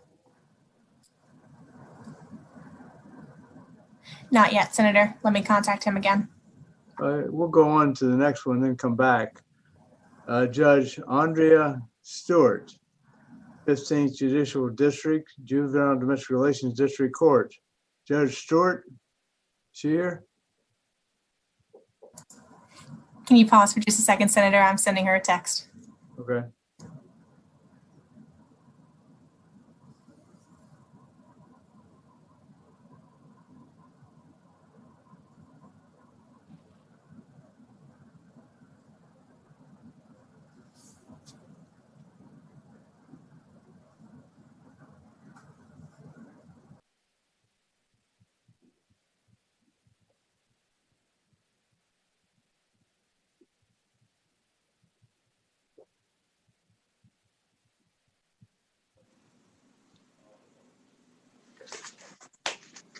Technology is a great thing when it works. Okay, this is Judge John Franklin? Yeah.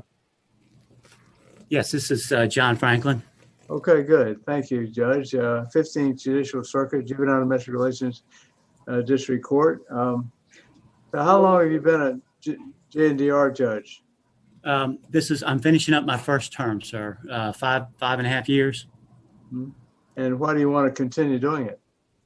It's a challenging job, but it is very, very rewarding.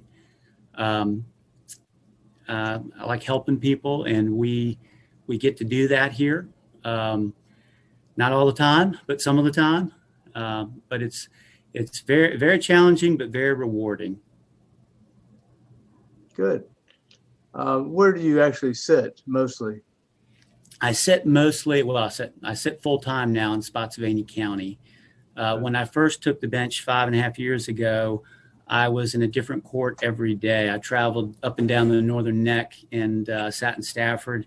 But now, for a little over the last year, I have sit exclusively in Spotsylvania County. Let's see. Anybody have any questions?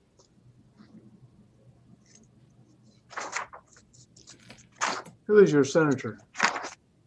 My senator is Bryce Reeves, Senator Reeves. Okay. Good. What do you think of our evaluation program we have now? I think it's a good program. It's not a lot of fun to take sometimes, but I think it's a good thing. I think the judiciary should be reviewed. So I don't have any problems with it. I think it's pretty thorough. I really enjoyed the time that we get with the facilitator judges. I've had wonderful facilitator judges, and I think the opportunity to meet with the retired judges has been very helpful to me. Okay, that's good. All right. Anybody else have any questions? Well, if no further questions, thank you, Judge, and good luck to you. All right, thank you. So do I just click out? I guess so. All right, well, thank you very much. Okay, the next is Judge Andrea Stewart, same circuit. Judge Stewart, you here?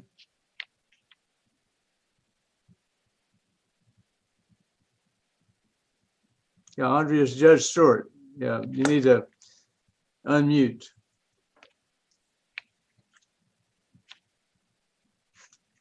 Yeah, you need to unmute. Oh, yes, sir. I can hear you now, and you can hear me, I hope. Good. Yes, we can hear you, certainly. And you're a judge, juvenile domestic relations district court judge. And where do you sit mostly? I sit primarily 5 days a week in Stafford County. Stafford, okay. So Senator Stewart's your senator, right? Yes, sir. Okay. How long have you been on the bench? 5.5 years. And you want to continue, I gather, and why is that? It's the best job ever.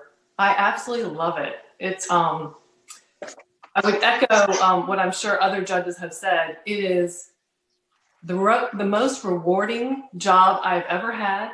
It's also the most challenging. It requires that I use every possible skill and intuition that I have. It allows me to use my parenting experience, my wifely experience, my daughterly experience, and I enjoy helping people make good decisions for themselves when they are in a position to do so. Good. How do you like the evaluation process we're having now? Do you like that? It's been very helpful to me. I really enjoyed the initial process where we received comments. I thought those were helpful and entertaining on some level. I think the most helpful comments to me were the ones where people said, I think she does a really great job in this area, but I would like her to challenge herself or maybe reconsider how she addresses this other aspect. The ones that were really fabulous, like I hung the moon, or the ones that were really horrible, were not as useful to me. So the comments I thought were very helpful. The scores are less helpful to me because I don't know what's behind the score, but I thought it was a very useful process. Good. Anybody else have any questions? Yes, Senator Edwards. Yeah, Delia Watts. Thank you, Chairman Edwards. Just following up on the senator's questioning, and I really appreciate your initial answer about really paying attention to where you had concrete steps that you could take. Is there anything beyond, again, that intense review and listening that you've indicated that you think will be helpful to you in improving your scores? I What thought, you're planning on doing?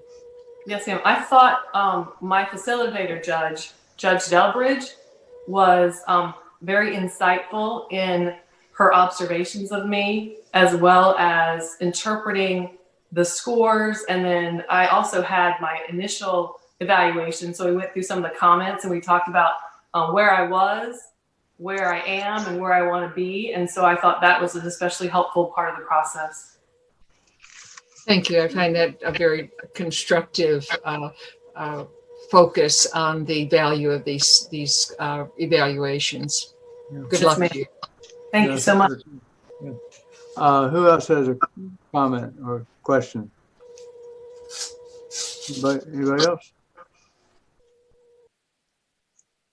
Well, Judge, good luck to you. Thank you so much. I feel like you're doing a great job. We appreciate it. I hope so. I really enjoy it. Thank you. Okay. Yes, Thank sir. you very much. Yes, sir. We now stay with the same 15th Judicial District, Judge Frank Uvana. Is that how you pronounce it? Uvana? Uvani. Uvani. Okay. Judge Frank, welcome. Welcome to you. How long have you been a judge of the Juvenile and Domestic Relations District Court for the 15th Judicial District? Since 2015, sir, and I subbed before that a little bit. Couple before that. Where do you sit mostly? I was 2015. I've been a full-time judge, but I was a substitute and sat all over the place I sat in General District and Juvenile Court from 2013 to 2015. And so where do you sit mostly now? I sit 3 days a week in Caroline and 2 days a week in Hanover. I see. Okay. Guess you know Senator McDougal, huh? I do know him. I don't see him much. You know him. Why do you want to continue being a Juvenile and Domestic Relations District Court judge? Well, I feel I can make a difference in the community, and I think I help a lot of families. I try to, and I love what I do. Is the volume in the juvenile and domestic relations district court increasing in recent years? My impression it is. Where's your impression? I think it is. I think we had a little bit of a decline about a year and a half ago, and then it started picking up again. Since the COVID, there's been a lot more criminals that have come into the juvenile court, sir. Especially in the and not good cases, sir. Not good. Yeah. What is your impression about the evaluation process we're using now? What is your comment about that?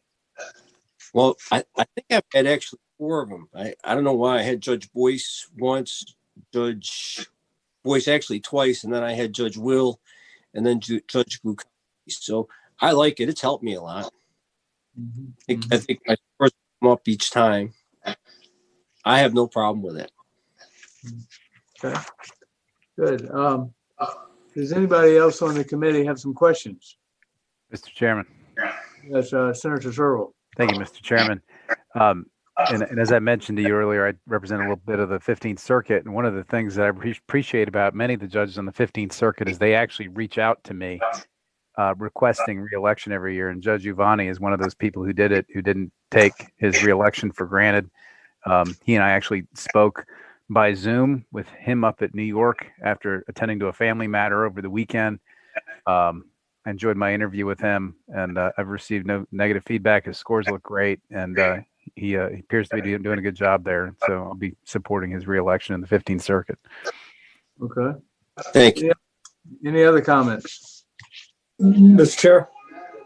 Senator Morrissey.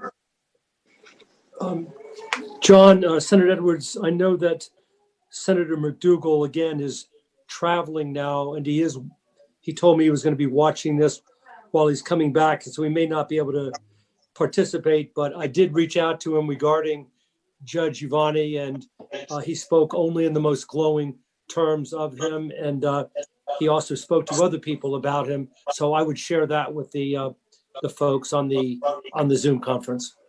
Okay. Thank you. Good. Well, good luck to you. No further questions. Thank you, Judge Giovanni. I appreciate this opportunity, Senator. I do, sir. Well, thank you. We appreciate it very much. Okay, thank you, Judge. Okay, we now go to Judge Pamela O'Berry, 12th Judicial District, General District Court, Chesterfield, Colonial Heights. I understand Delegate McQuinn wants to make an introduction. Is that right? Delegate McQuinn? Yeah. Yes, sir. Thank you, Senator Edwards. Yes, I'm here. Okay, why don't you make your introduction? Thank you. Thank you, Senator, and good evening, Mr. Chairman and senators, others who are here. Thank you for this opportunity. Yeah, I wanted to take this time to introduce Judge O'Berry, who I have known for quite a few years, even since her introduction into the city of Richmond. And so I'm delighted to do this as I support her. She has served as a General District Court judge for Chesterfield County for 12 years, and I have represented that area since 2009. During that time, she has served with distinction and honor. She's brought she brings wealth of knowledge and experience to the position.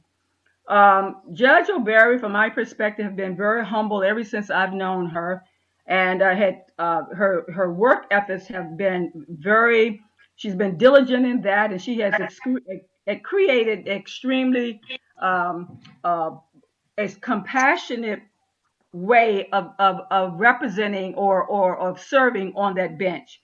I believe that she tempers her justice with mercy.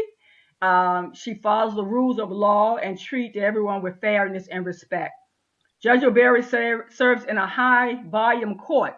And in that high volume court, she literally handles thousands of cases in a year, with interacting with people, including defendants, witnesses, police officers, lawyers, and court personnel. Judge O'Berry has not had any complaints with Judicial Inquiry or Review Commission. in that from my knowledge and what has been researched. And so I give her my high endorsement. And so I know that there is some, this year was the first year that I have ever heard of any complaints against Judge O'Berry. And I think I just need to make that known. When there was an attempt for her to move from general district to circuit court, Judge O'Berry being only one of two African Americans who serve in that court system, and out of 17 individuals. And when there was an attempt to move her, then I began to hear some rumbling. And again, I want to say I have known her. I highly respect her. And I am asking today, there are others who I know will be speaking to her character. And I'm hoping that we will look at this because I certainly do endorse her and ask for your endorsement of her. Thank you. Okay. Let's go ahead and hear from Judge Pamela Berry. Welcome, Judge. How long have you been General District Court Judge? Good afternoon. I've been a General District Court Judge since April of 2009. You were chair of the Department of ABC? Yes, I was. That was my position I held immediately before taking the bench under Governor Tim Kaine. Well, that's okay. And you were in his law firm at one time, is that right? Yes, I was. I did civil litigation working in the Kaine administration, McCandlish and Kaine. I see. And why do you want to continue being a General District Court Judge? What I love most about being a General District Court Judge is that every day is a day different than the day before. The people are different, the issues are different, the parties are different. So it requires a different level of focus, energy, learning, and attention to what's going on in the courtroom on that day. I love people issues. And so every day is a different set of people issues that I get to handle. So that is what I love about it. And that's why I would like to continue being a General District Court Judge. What are your comments about the evaluation process we're using now? The process, I think, I like it. This is my first time ever going through the process, even though I've been on the bench for 12 years. The first time that I was reappointed, it was during the suspension of the evaluation. So I was never evaluated prior to this. But this time I being evaluated, of course, was a little bit nervous.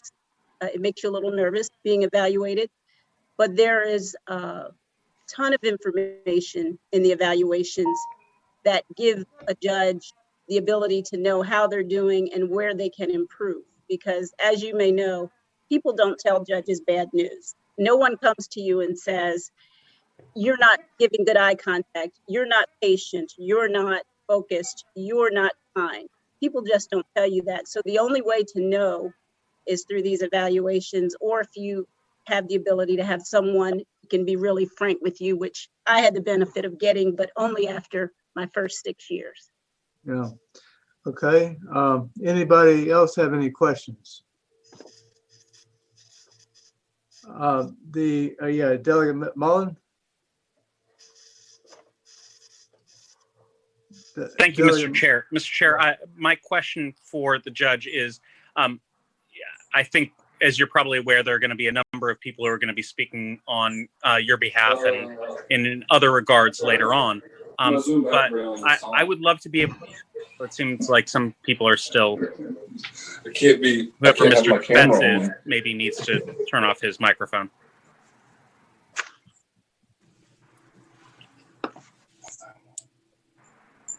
Mr. Chair, may I continue? Yeah, go ahead. Yeah. Thank you, Mr. Chair.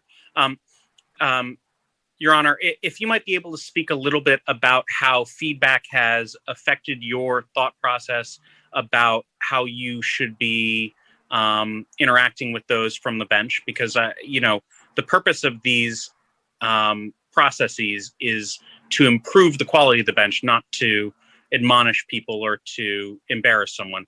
And I think it's I think you have a lot that you have brought to the table, and I want to be able to hear about how you are going to be moving forward from this point forward. Thank you for that question. I think it's a great question. And that is what you've just said is what I have spent very much every moment that I've thought about these evaluations. I've thought about that very thing. What can I do better as a result of knowing what perception or what the evaluation has revealed?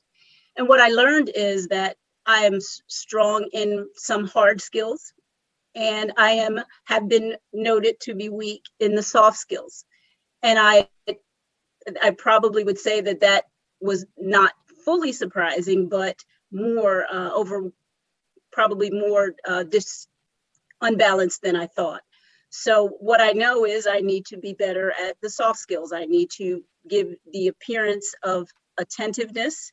I need to be to make sure that I am doubling my efforts to make litigants understand why I'm making my decisions, which I think contribute more to them having a sense that my decision was fair and based on facts, as opposed to anything else that they may believe the decisions were based on.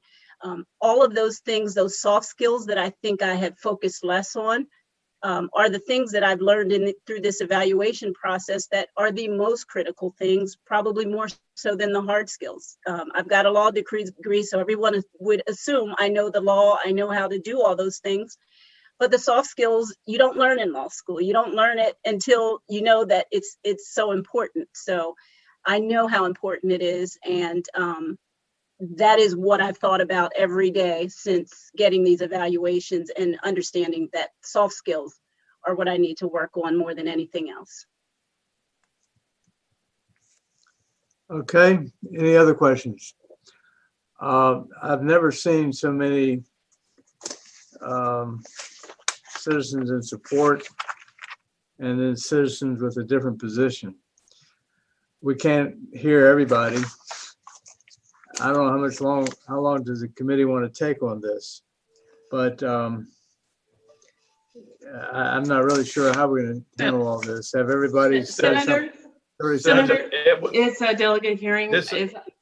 If I may suggest that when that at least Judge O'Barry and the public need to at least know the amount or who are supporting her. They're not testifying, is my understanding.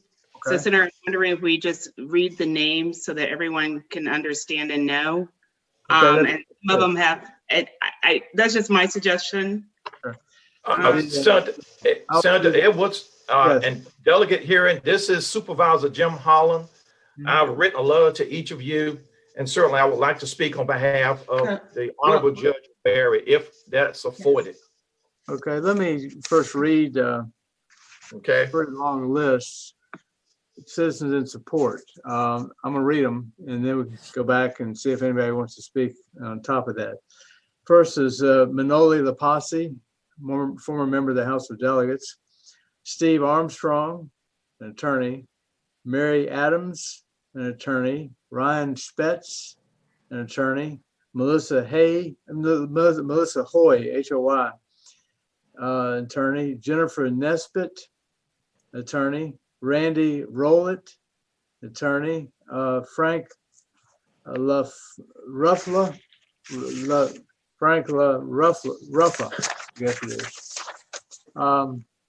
Ken Chitty, attorney. Erica Battle, an attorney. Christopher Winslow, an attorney. James Holland, that's you, supervisor, I guess. Gregory Sheldon. Yes, sir. Is that right? Teddy Wells, attorney. Aubrey Bowles IV, an attorney. Jeff Einshaus, E-I-N-H-A-U-S, attorney. Renan, R-E-N-E-E-N, Hewlett, an attorney. Kent Gilliam, attorney. Ashley Sloan, an attorney. David Clements, an attorney. Tiffany Booker, an attorney. James McLemore, an attorney. Stacy Lee, an attorney. Noel Brooks, an attorney. Todd Perry, an attorney, Paige Hairston, Russ Watson, an attorney, Sheila Barnum Coleman, Christopher Miller, an attorney, David Lessiter Jr., an attorney, Bill Denkin, an attorney, John Rockacharlie, an attorney, Chris Anderson, an attorney, and John Keelan, I believe, an attorney, and Karen Jones, who's he's a good friend of mine up in Christiansburg, NAACP Christiansburg, wanted to speak in favor as well. These are the citizens, I believe. Is anybody else I should mention in support? Does anybody would like to speak particularly? Mr. Chair. Yes, Your Honor. Mr. Chair, this is Mr. Chairman, I'd like to speak too. It's Mr. This Lupasi. is Supervisor Jim Holland. Let's do one at a time. Why don't we do this? Jim Holland, why don't you speak for a few short minutes? Or Thank you. Thank you. Thank you so very much. First of all, let me say good afternoon to the honorable members of the Senate Judiciary and the House Courts of Justice Committee. I want to also thank you, Ms. Hurd, for receiving my letter and disseminating it to the respective members of the committee. I truly appreciate this opportunity to appear before you, and thank you.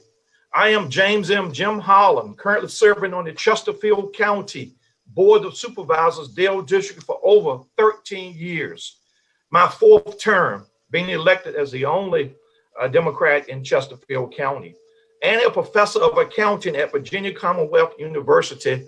And prior to that, 27 years of corporate experience with Dow Chemical Corporation, Philip Morris USA, and Philip Morris International. I've known the Honorable Judge Berry for over 10 years. During that time, I've known her. She has been a loyal and dedicated professional. She is a person who leads by example with impeccable integrity. Let me highlight that word, integrity, something I've used for more than 30 years here in Chesterfield. Her co-workers in the African-American community look up to Dr. Berry, who is always kind, generous, and professional. For example, I asked her to swear me in 3 times at my investiture. First was the Supreme Court Justice, Ms. Powell, Cleo Powell. For example, she and I are very proud to serve this community. When I was sworn in as the only Black supervisor, the third only in the history of Chesterfield, it was very heartwarming to have Judge Powell, Judge O'Berry, to swear me in. Judge O'Berry has been a wonderful friend and an excellent community volunteer. She volunteered to give the keynote address during last year's Black History program here in Chesterfield. 31 years of programming. An outstanding presentation was given. She has excellent rapport with all ages. She's a valuable asset to Chesterfield County and Colonial Heights. Some years ago, let me say, I was afforded the opportunity to sit and visit her courtroom, spending hours in there. Judge O'Berry handled all the cases efficiently, professionally. She listened. She was firm and knowledgeable about the law. I have found her to be trustworthy. And again, I want to highlight this one word that I use very sparingly, a person of honesty and integrity. So I strongly recommend her reappointment to the 12th Circuit here in Chesterfield County. Thank you for the opportunity, distinguished members of the committee, and I appreciate your favorable vote in her support here in Chesterfield County. okay. Mr. Chairman. Yeah. Mr. Chairman, Manoli Lupasi, if I could speak at some point. Manoli, welcome. How you doing? I'm doing great. I hope you are. Yes, Doing sir. fine, yeah. What would you like to say? All right, so I just wanted to let the members of the committee know what I know and kind of give them my opinion and what I think. So Barry was coming up about 2008 or so, a bunch of openings in Sheffield. The Senate was Democrat. Do you remember this, Senator? And the Republicans controlled the House. And we had all these judgeships come up, and Henry Marsh really wanted to appoint Judge O'Berry to the bench. And really the people and I said I just started. I'm sorry. If members could mute your computer, thank you. I'm sorry. Go ahead. Yeah. So we were kind of scared of putting her on the bench because we thought maybe she'd be weak on crime. And what happened was she was a former prosecutor and whatnot, and she was really hard. And so we started getting a bunch of complaints. This is our first 6 years. We were getting a lot of complaints about her being hard, really hard punishments and this kind of thing. And even you had heard from some circuit judges about, too many appeals, that kind of thing. Well, nobody went to her. And we didn't have the judicial evaluation program at the time. And I didn't feel like it was, we didn't feel like it was enough to take her off. So we reappointed her. And I meant to go see her immediately. It took me about 6 months or 8 months to get to meet with her. She and I went and got lunch. And I at that time had a real long conversation with her and told her, look, hey, there's a lot of problems with how you're doing. And I made some suggestions on how she could improve and that kind of thing. And she was just really, I think, shocked more than anything. I mean, she looked like she was about to start to cry. And I said, you got some time. You've got 4 or 5 years to really do a better job, and then you'll get your judicial evaluations. You should be fine. So she has really worked hard in the last 5 years. There is no question in my mind. I'm in court every day of my life. I mean, I'm a general district practitioner. I talk to people. If people are doing a horrible job, I hear about it because they blame me because I was the one who was in charge way back when. And so they still blame me and I get to hear about it. So, and I also hear people are doing better and she's been doing a ton better. If you think about some of the people who are on this line right now, who are speaking in favor of her, they are some of the most incredible criminal defense attorneys in the state of Virginia. You've got John Rocket Charlie and Bill Dinkin and many others who are all super lawyers and they're they've gotten all kinds of awards for the type of work they do. And when I've talked to them, they've had the same exact impression that I've had. The first 6 years were brutal, but she's really worked hard and she's done such a better job at dealing with the public and all that. Now, her evaluations are not good, okay? But I can tell you, they are what I would have expected because it takes a while to get back to normal. Her first impression, the first 7 years, her evaluations would have been in the 30s and 40s for the 2 top things. I mean, it would have been bad, okay? I mean, I've seen hundreds of those evaluations. I knew exactly what they would look like. And I can tell you that her hard work in improving, it really, I think, is reflected. And I think she should get credit for the hard work that she's put in to really improve the way she's dispensed justice in the last 4 or 5 years. And so, she's a very good person.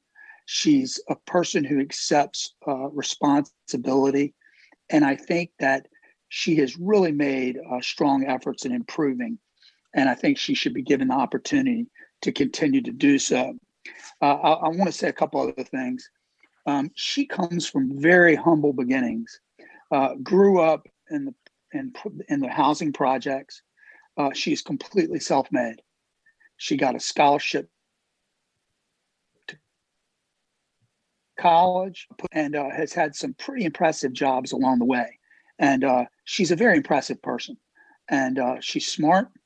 And she is what I consider a reflection of the American dream.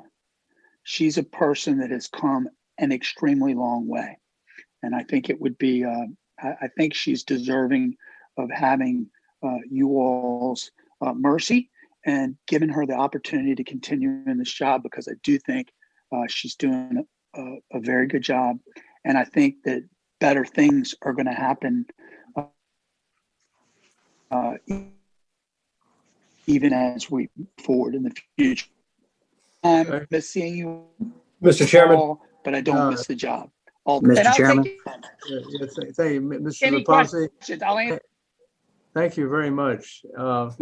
Yeah, Chairman. Mr. Chairman. Yeah, Senator Thank Morrison. you. First of all, Manoli, it's great to see you again. Manoli, are you still there? It's good to see you again. You need to unmute yourself, Manoli. He's muted, Senator Morrison. Supervisor Holland. Hi, Manoli, let me ask you a question. You said that in the first 6 or 7 years, her scores would have been in the 30s. Is that correct? Yeah, I mean, I think that would have been very low, John. Do you realize that the scores that we got this year? I think that'd have been bad. Do you realize that the scores that we got this year are the evaluations that were done this year? Well, go ahead and make your point. Manoli, do you realize that? I mean, I'm the patron of the I was the patron of the bill. I'm the patron of that judicial evaluation program, so I know exactly how it works. I helped write it. How should we evaluate a candidate who, of 47 judicial candidates, ranked dead last on the JPE evaluation? So what I would say to you, Joe, is you've got to take it in context.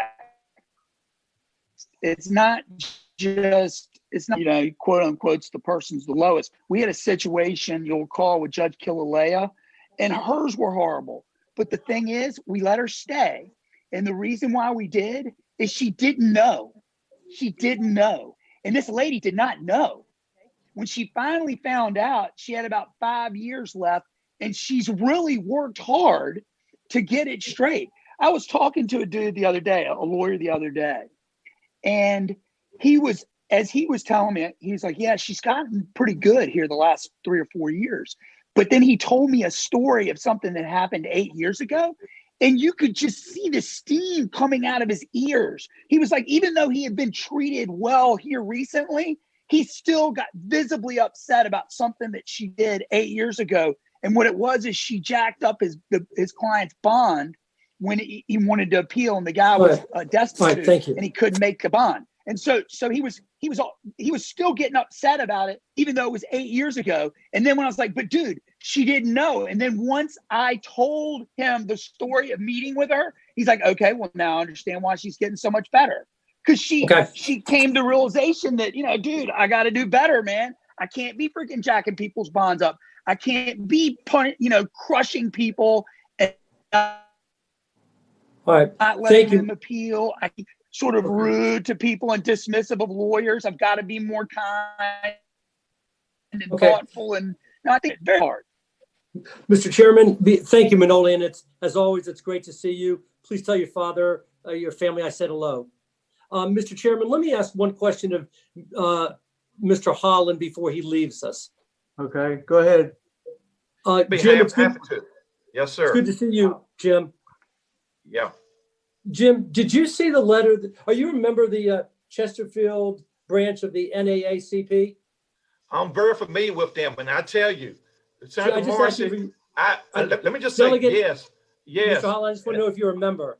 No.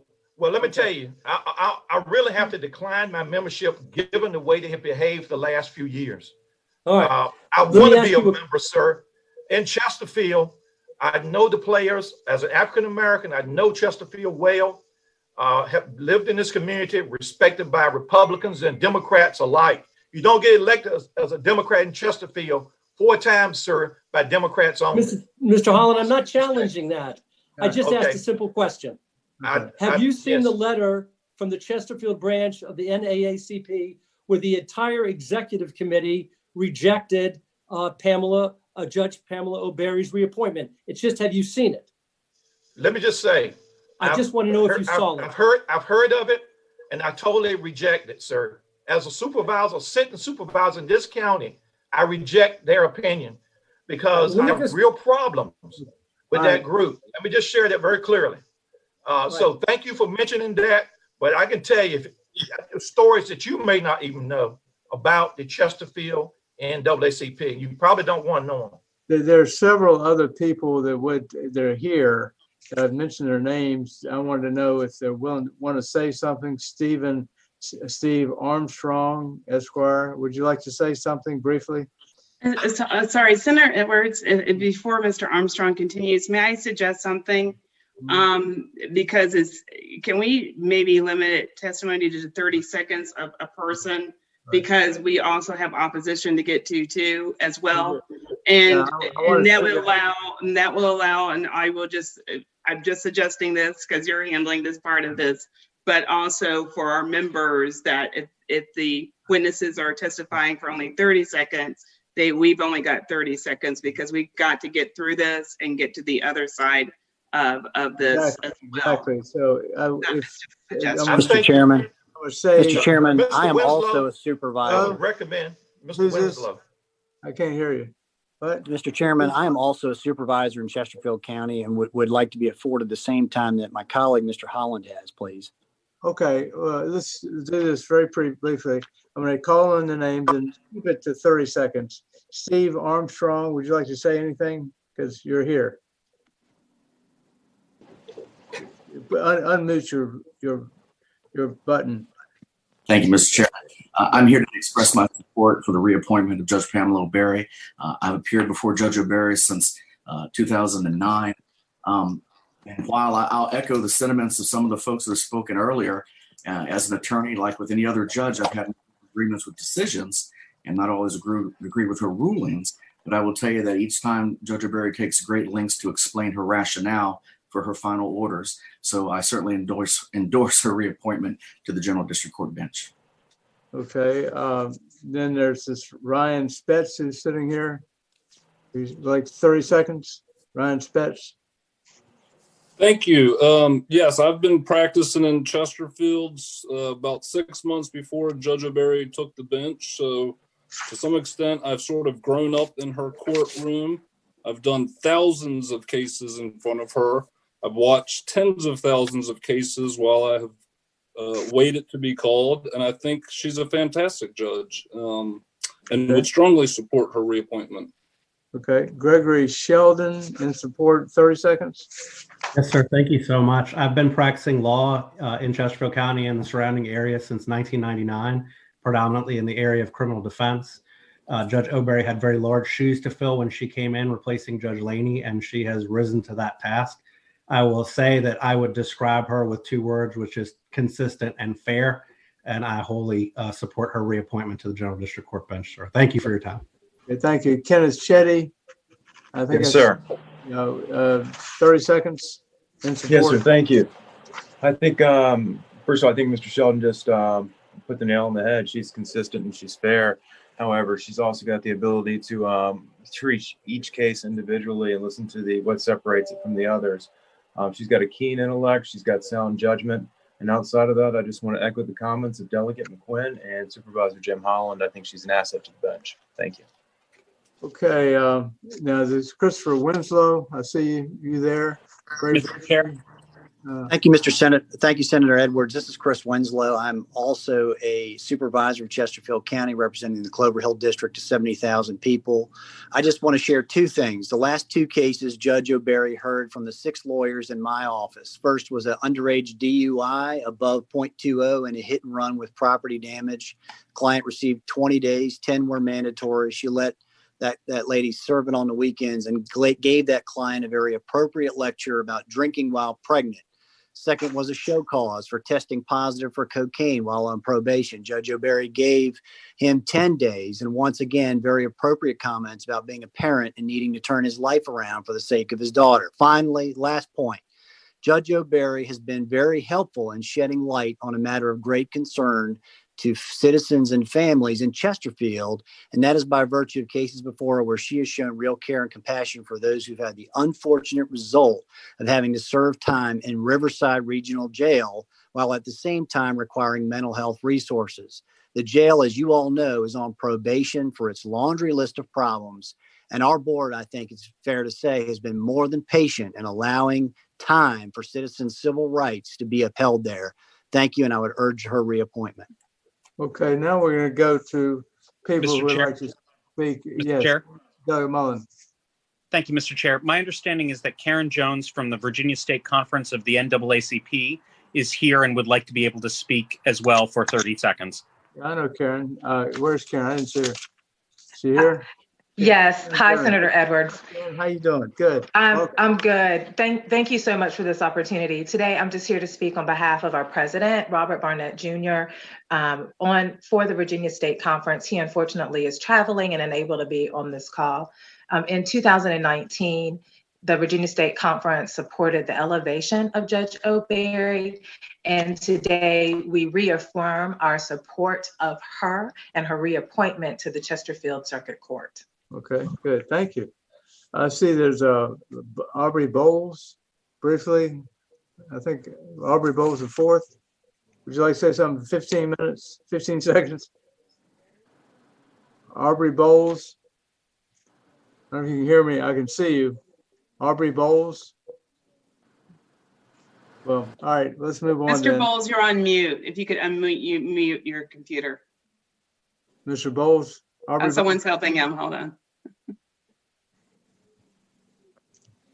There you go. Okay. Mr. Bowles, would you like to say a word? 15 seconds. Thank you so much. I've had the In support. with Judge O'Berry ever since she's been on the bench. As I indicated in my letter, initially there were some growing pains. Initially there was a learning process, but after asking questions of lawyers, asking questions of You speak up more because I'm having a hard time hearing you.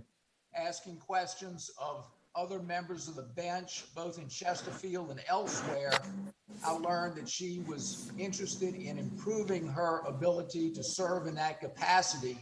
Since that time, I've seen nothing but just terrific judgment in the cases that I've tried before her, specifically on driving on suspendeds, 10th, 11th, 12th offenses, where you've got to give somebody at least 10 days on a driving on suspended third or subsequent offense. She's not only helping that person by giving them the mandatory minimum, but allowing them to serve it on workforce, which just shows a keen understanding of the situation that we've been dealing with the driver's licenses, especially during COVID.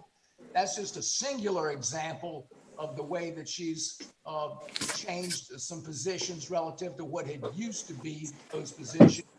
I would echo the sentiments of others here in favor and support of her reappointment. Thank you.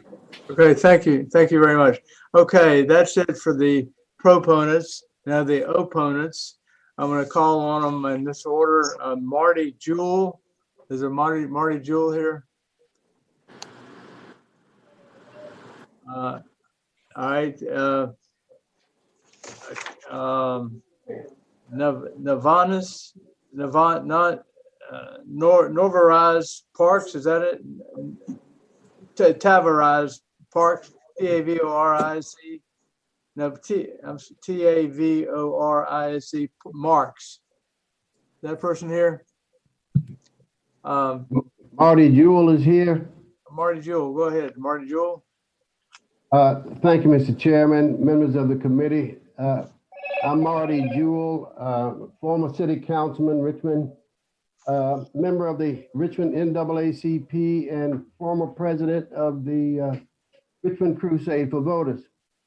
I hate to be contrary to my delegate McQuinn, but I can tell you that I have witnessed more than enough just the opposite behavior as is being presented of Judge O'Berry. You've cut the time down, so I don't know how much time I got, but I can't read the note I was going to use.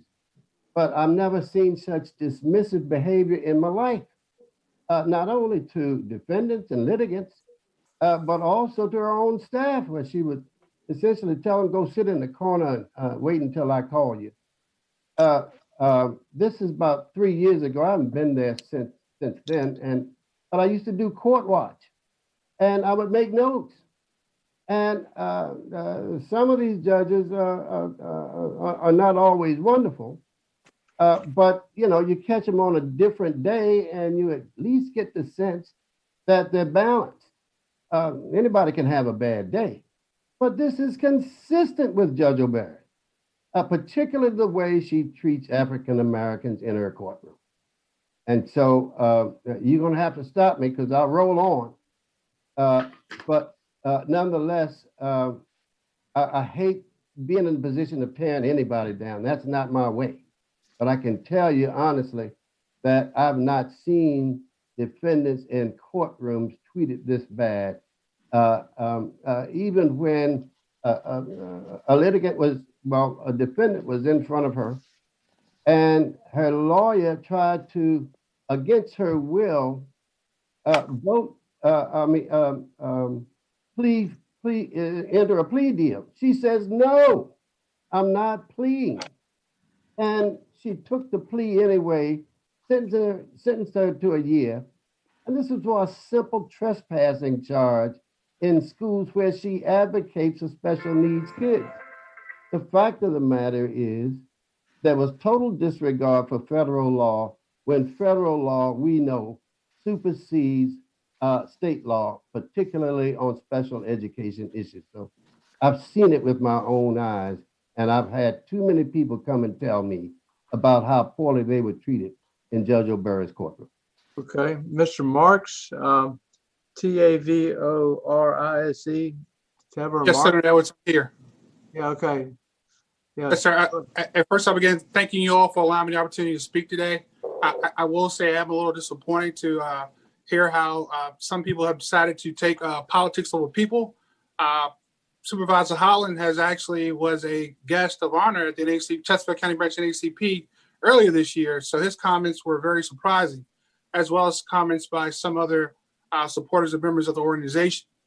I'll begin by saying my name is Tavares Marks. I am a resident of Chesterfield County. I'm also a community leader and civil rights activist in the county. I will also be transparent and say I've never been a defendant nor a plaintiff before Judge O'Berry, but I have been an observer and a supporter pre-COVID in her courtroom. Over the last 5 years, I served as the NACP Legal Redress Chair for the Chesterfield County Branch NACP. In 2015, I actually contacted then Delegate Riley Ingram in reference to a case that came to the NACP where Judge O'Berry was the presiding judge. That telephone conversation, Delegate Ingram told me he would look into the matter, and I heard nothing else about the matter from that point on. During my time serving as the Legal Redress Chair for the Chesterfield County Branch NACP, I went back and I had a total of 5 cases where complaints from the community came in reference to Judge O'Berry. They ranged from anything from marijuana possession to trespassing to fighting, as well as drug use, in which these individuals felt that they were denied bail unwrongly. They were assessed excessive bail. And during those instances, they were also locked up to where they lost their jobs in broken families, as well as harming the Black and Hispanic community in Chesterfield County. I repeat, I'm a resident of Chesterfield County, as well as members of our branch of Chesterfield County also had the opportunity to see Judge O'Berry in action, as well as some of our members have appeared as defendants or plaintiffs in front of her as well, who also came with complaints. I am here to speak for those who have not had the opportunity to come forth and to address their issues and their concerns, the mothers, the spouses, the family members who have suffered in sorrow and pain in Chesterfield County. Unfortunately, Judge O'Berry never understood that with great power comes great responsibility, particularly from a community in which she comes from, with individuals who look like her. I come before you to beg of you to not reappoint Judge O'Berry on behalf of the complaints who came before me, as well as the numerous attorneys who are not on this call who fear retribution if they came out and spoke out against Judge O'Berry today. Again, I repeat, I'm a resident of Chesterfield County. I've heard individuals who do not live and reside in Chesterfield County who support reappointing Judge O'Berry. I'm coming from the community. I'm coming from community members who look like myself with great concerns that if Judge O'Berry is reappointed to the bench in the General District Court in Chesterfield County. Again, thank you for your time. Thank you very much. Candace Lucas. Can you hear me? Yes, go ahead. Okay, good afternoon, Mr. Chairman. Good afternoon, committee. My name is Candace Lucas. I'm not an attorney. I'm not an elected official. However, I was born in the projects, and I also was one of the individuals that stood before Judge Pamela O'Berry, and I did go to her directly regarding the mistreatment that she engaged as far as I was concerned. Once again, my name is Candace Lucas. I'm a licensed special educator and administrator, and I'm also an academic justice advocate for students with special needs. I'm also the mother of two beautifully gifted African-American young women. In July 2015, I accompanied a single Black mother to Meadowbrook High School in Chesterfield in order to help her with her rights regarding her child with disabilities and make sure that she was protected against an extremely hostile school administration. When I engaged in advocating for the family, administration of the school imposed the time-held systemic white supremacy practice of calling the police to remove and arrest me for advocating while Black. When I appeared before Judge O'Berry's court regarding these charges, I found her not to be a fact finder, but a fault finder, refusing to understand the federal authority under the IDEA, the Individuals with Disabilities Act, which affords a parent an advocate, as well as the procedural safeguards, and making sure that I was protected and not criminalized because of my advocacy. She also violated my rights by accepting an Alford plea from an attorney in which I did not agree to, and she did not check to see if I understood the terms of the Alford plea. She then banned me from Chesterfield County Public Schools as an advocate, denying my advocacy support to thousands of poor Black families that needed me, sentenced me to 1 year in jail, suspended, and then, which was more time than what a child abuser gets, all because I advocated while Black. Her ruling was immediately overturned by Judge Timothy Haller, who commented from the bench that this case should have never gone before him. In closing, and I must state that I did come to Delegate McQuinn regarding this. She never responded to me regarding this. In closing, to be a good judge, you have to cultivate and maintain 5 ethical principles: judicial aloofness and detachment, honesty and integrity, and judicial independence, as well as judicial temperament with humility and impartiality. Those are characteristics that Judge O'Berry, as a Black woman, me speaking as a Black woman, does not possess. And I am very fearful for my community because she sets examples of us instead of setting examples of justice. Thank you. Thank you. Lorraine Wright. Lorraine Wright. I'm right here. Good afternoon, everyone. So I'm going to start off by reading just a portion of the letter that I wrote in July to the Virginia Legislative Black Caucus. So it says, good afternoon. I'm reaching out to document the grave concerns that are collectively shared across our communities regarding the reappointment of Judge O'Berry to Chesterfield General District Court. Let me preface my appeal with relevant context. As we analyze the global climate, it's quite evident that we're witnessing a significant shift in consciousness as it relates to human rights. That shift has also brought into crystal clear focus the interdependencies that exist within systems of oppression. The legislative and judicial systems are key contributors to the oppressions I'm referencing, which is why it is impossible to extract this proposed judicial reappointment from the murder of our brother George Floyd just a few months ago. Stay with me. Murders are happening every single day via a judicial system which is funded by taxpayer dollars, but working in direct opposition to the best interests of the communities they're accountable to. A commitment to justice is evidence-based. When we keep talking about significant disproportionalities and disparate impacts year after year, but have no concrete steps to address it or the culture that perpetuates it, we become part of the problem. We continue to talk about justice like it's a future event as opposed to a present day reality, then we become part of the problem. Having said that, I want to again bring to you Judge O'Berry's pattern of behavior for denying bail and bonds or issuing harsher sentences or doling out automatic jail time for first-time offenses. These outcomes disproportionately impact Black and Brown communities, and back in the summer recently affected several Virginia State University students. So I've been to her courtroom and witnessed firsthand as she completely disregarded the tenets of law and her ethical responsibility as an officer of the court. by denying the admission of exculpatory evidence, again, which you all know is a Brady violation, and refusing to hear all relevant testimony. Let us be clear that this is precisely the behavior and associated outcomes that perpetuate systemic racism and maintains the equity gap. If we claim a commitment to justice, none of us should feel comfortable with this judicial appointment. I am particularly concerned with Delegate McQuinn's support. Number one, she didn't even sound confident in it herself. Two, I feel that Jim Holland, he says she has excellent rapport with the community. Sir, have you read the data? Because it doesn't substantiate that. Manoli Lupasi says she should get credit for trying. He petitioned this body for mercy, but do we extend mercy to those folks that come in and out of her courtroom? Kenneth Chitty said she's an asset to the bench, but unfortunately, she's not an asset to the people. I need for you all to recognize that Judge Pamela O'Berry represents a threat to public safety. There's no other way to say it. A threat to public safety. And in the words of Arundhati Roy, there are no voiceless. There are just the deliberately silenced or the preferably unheard. All right, Dr. Zoe Spencer, please. Let's try to keep it down. I'll keep mine as concise as possible. I'm sorry, my screen is not on. I am Dr. Zoe Spencer.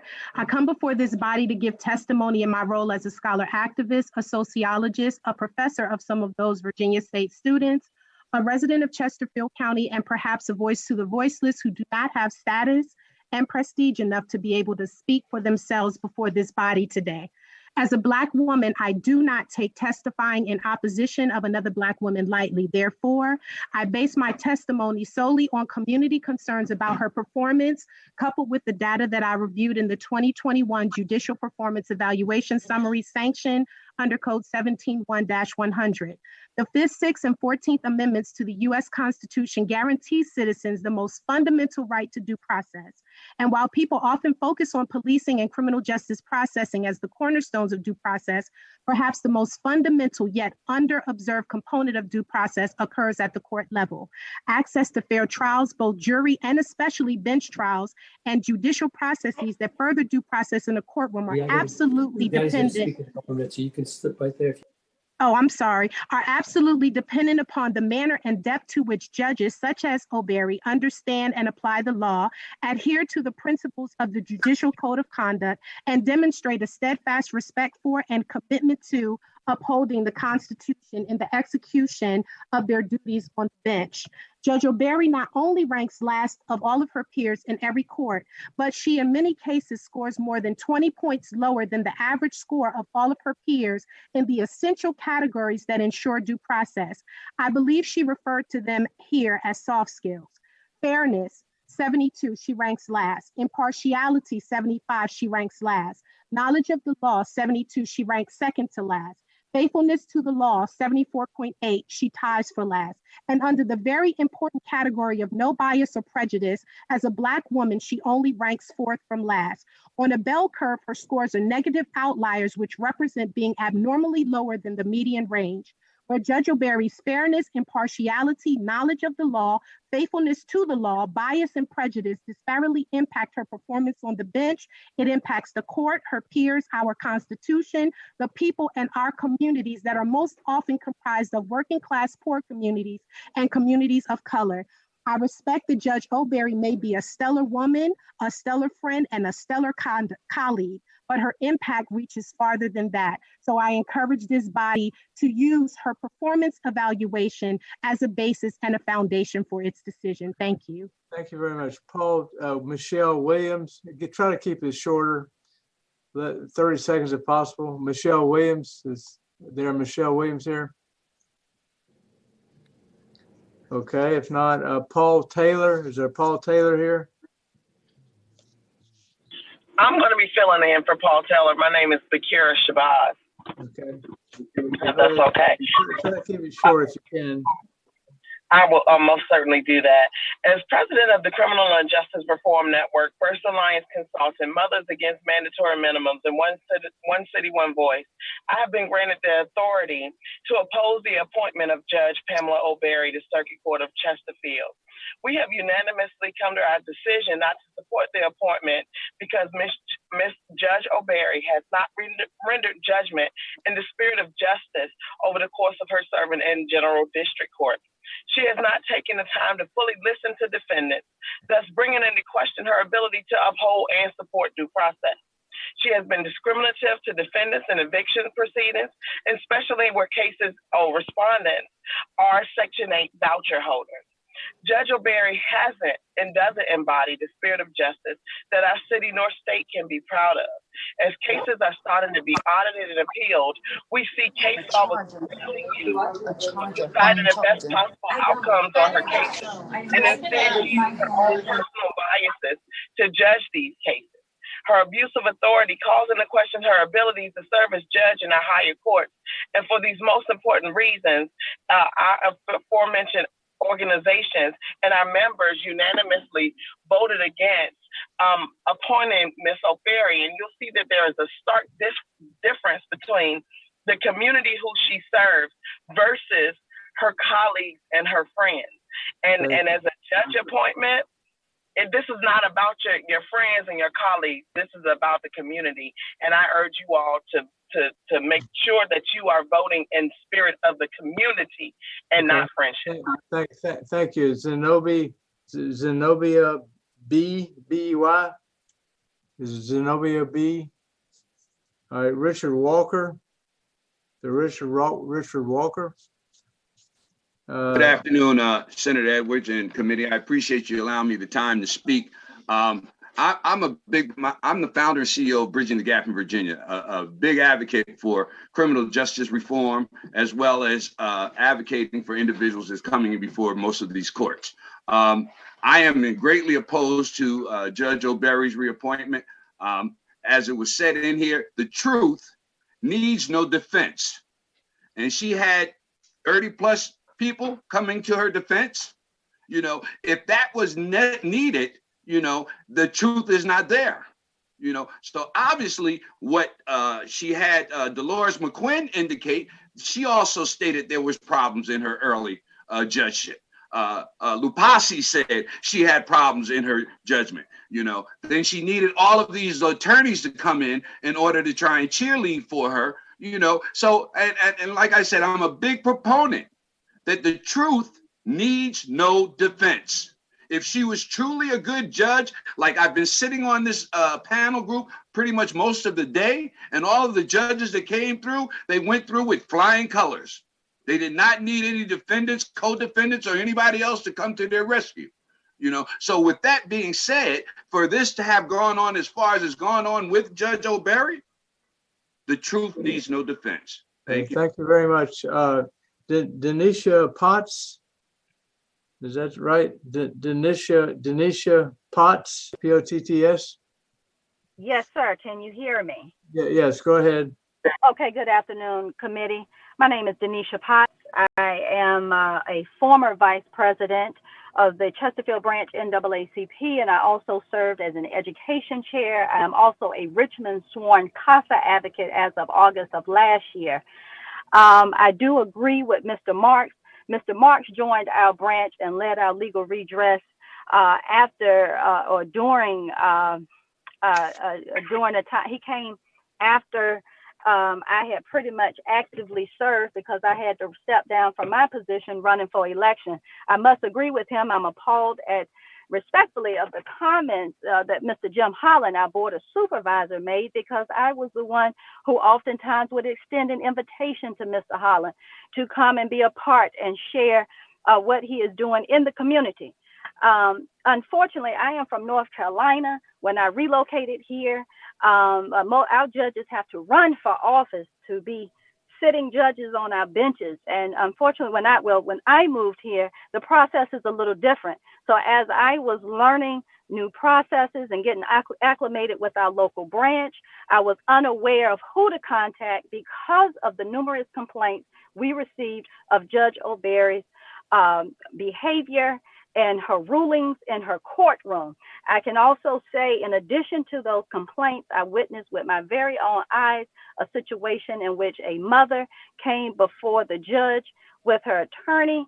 It was over a traffic matter, and she had her 2 children, and Judge O'Berry immediately sentenced her to go to jail that day.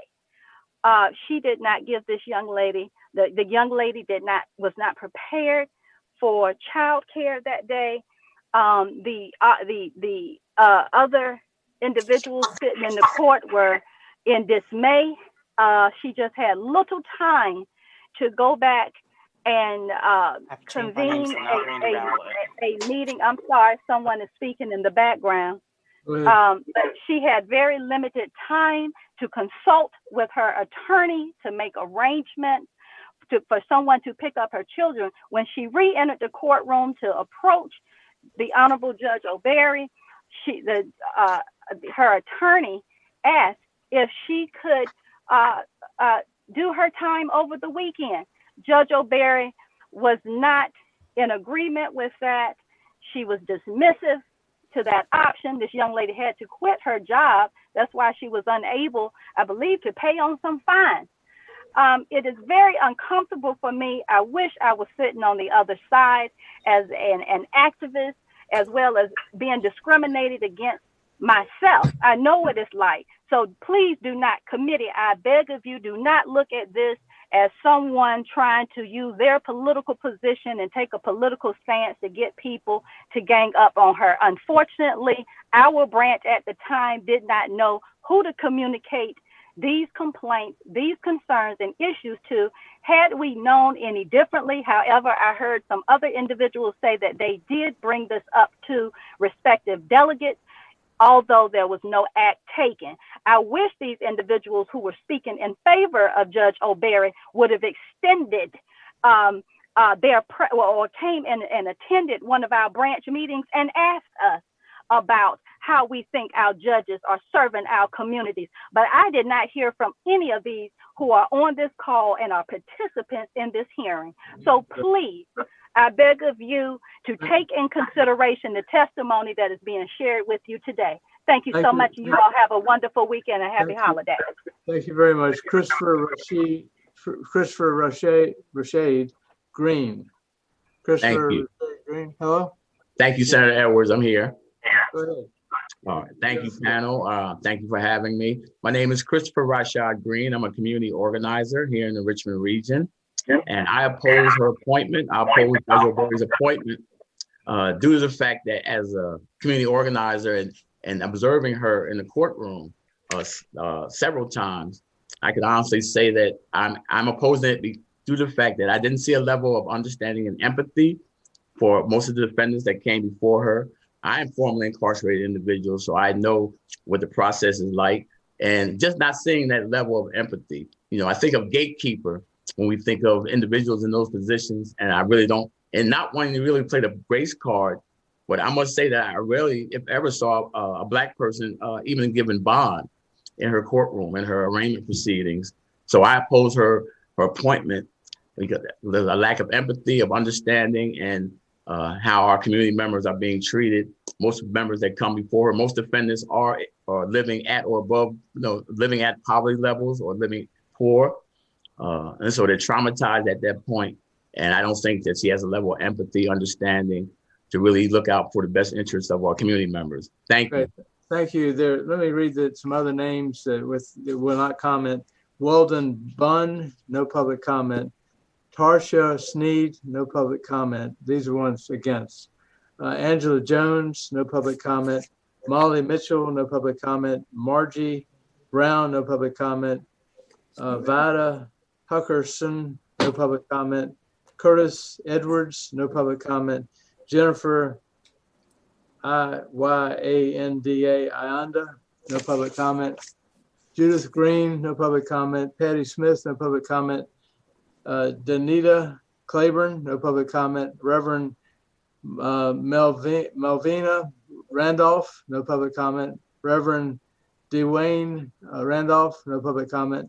Joseph Durham, no no public comment. Rose Jones, no public comment. Now, does anybody else have a need to say anything? Mr. Chair. Yes, Senator Senator Morrison. Edwards. Yes. Thank you, Mr. Chair.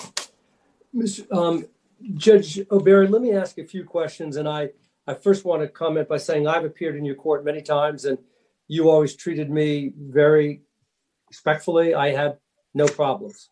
I don't know if it was because I was in the legislature, but I've had personally no problems whatsoever.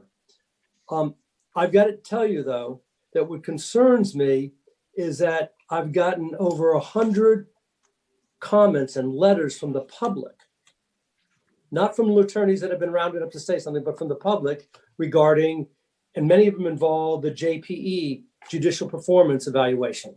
So here's my first question. You distinguish between your hard skills and your soft skills. What did you mean by your hard skills? You've got to unmute, Judge, you have to unmute your.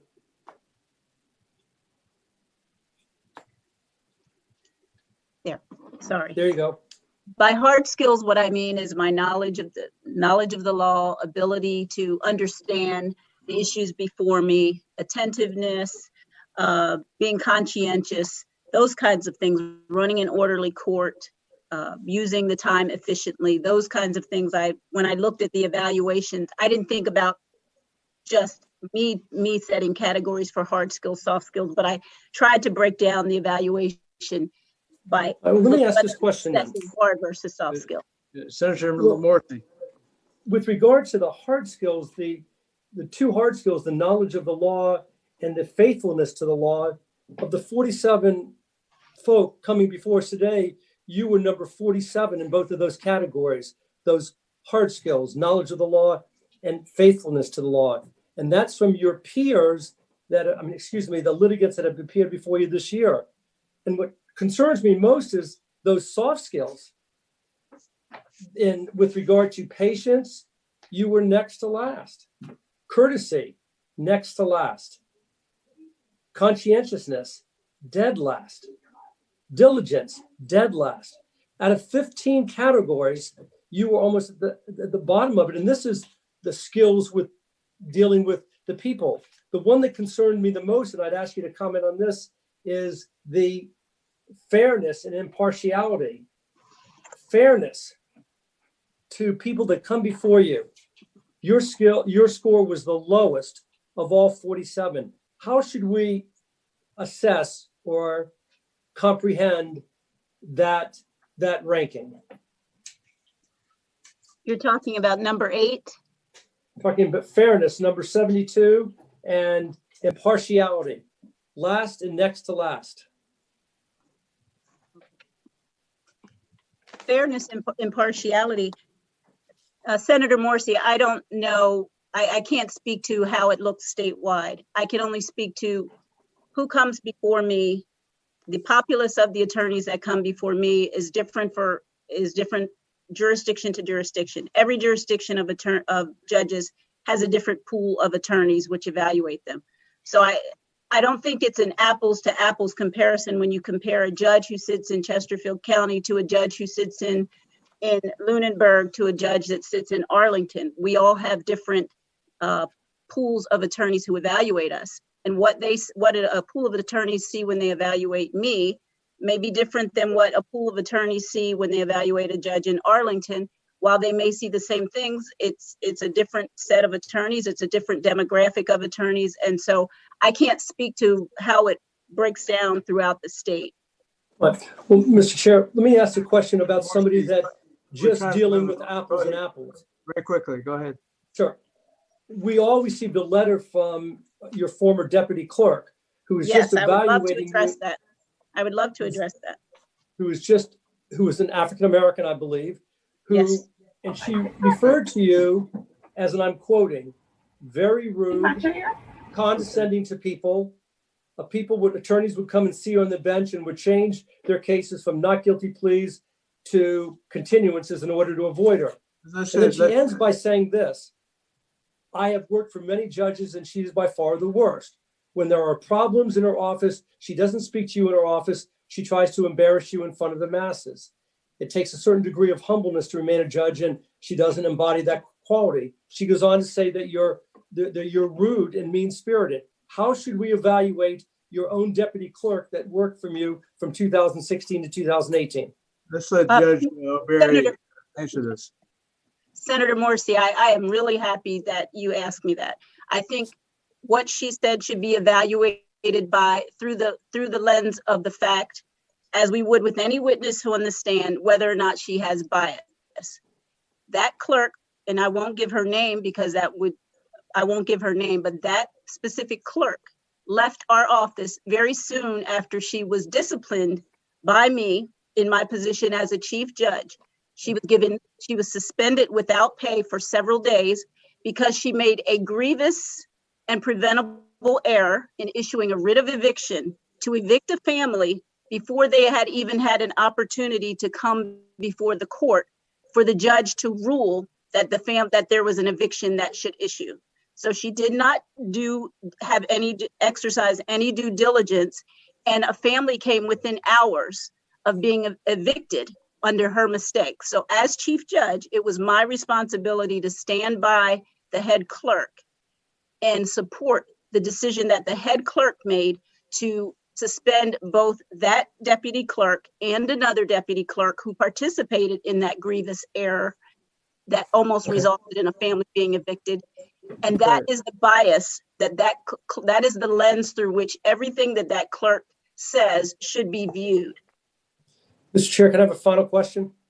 Yeah, let's keep it very quickly.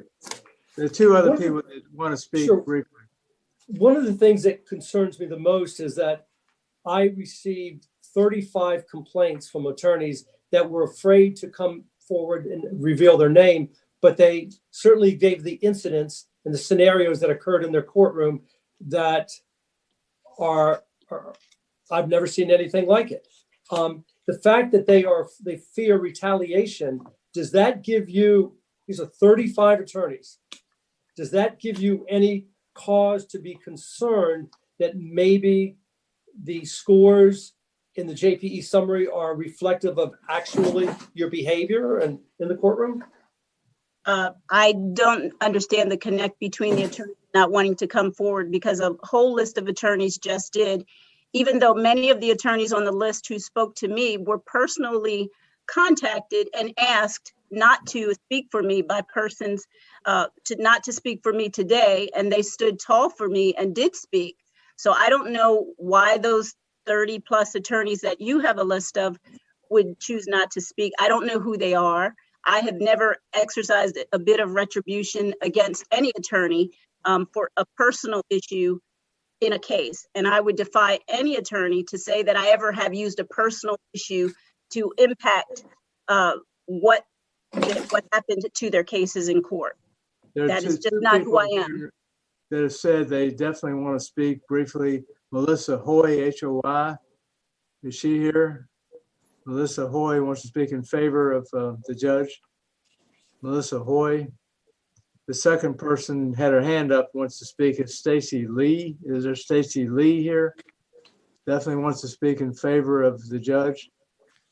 Okay, there. Let me list some names of people who we skipped and all wanted to speak, but I'll list their names. Senator, actually, yes. They actually may be in the waiting room. The clerk said they bring them back. I don't know if Shannon heard. Yeah, I think Shannon, they're back. Yes, they're coming back. They might just need a second to unmute themselves. All right, thank you. Let me read the names of others that wanted to be mentioned. Mary Adams, Jennifer Nesbitt, this is in favor of the judge. Randy Roulette, Frank LaRuffa, Erica Battle, Gregory Sheldon, Teddy Wells, Jeff Enos, Renan Hewlett, Kent Gilliam, Ashley Sloan, David Clements, Tiffany Booker, James McLemore. I think I got them all. We can't continue. We could be here all day, I guess. Well, but Senator, my concern is that everybody, that there was a technical issue, and that I don't know, Shannon, how many are here in favor that have not talked. I'd be curious to know. Melissa Hoy and Stacy Lee, are they here? Senator Edwards, I am present. I hope that you all Okay. can hear me. Yes, Stacy Lee, please go ahead. Stacey Lee, thank you, Senator Edwards, for the opportunity to speak. Thank you all for allowing me the opportunity to speak. I just want to speak briefly on behalf of Judge O'Berry and make two comments.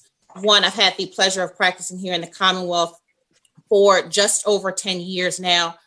In my latest capacity, or my last capacity rather, appearing before Judge O'Berry as an attorney for an insurance company.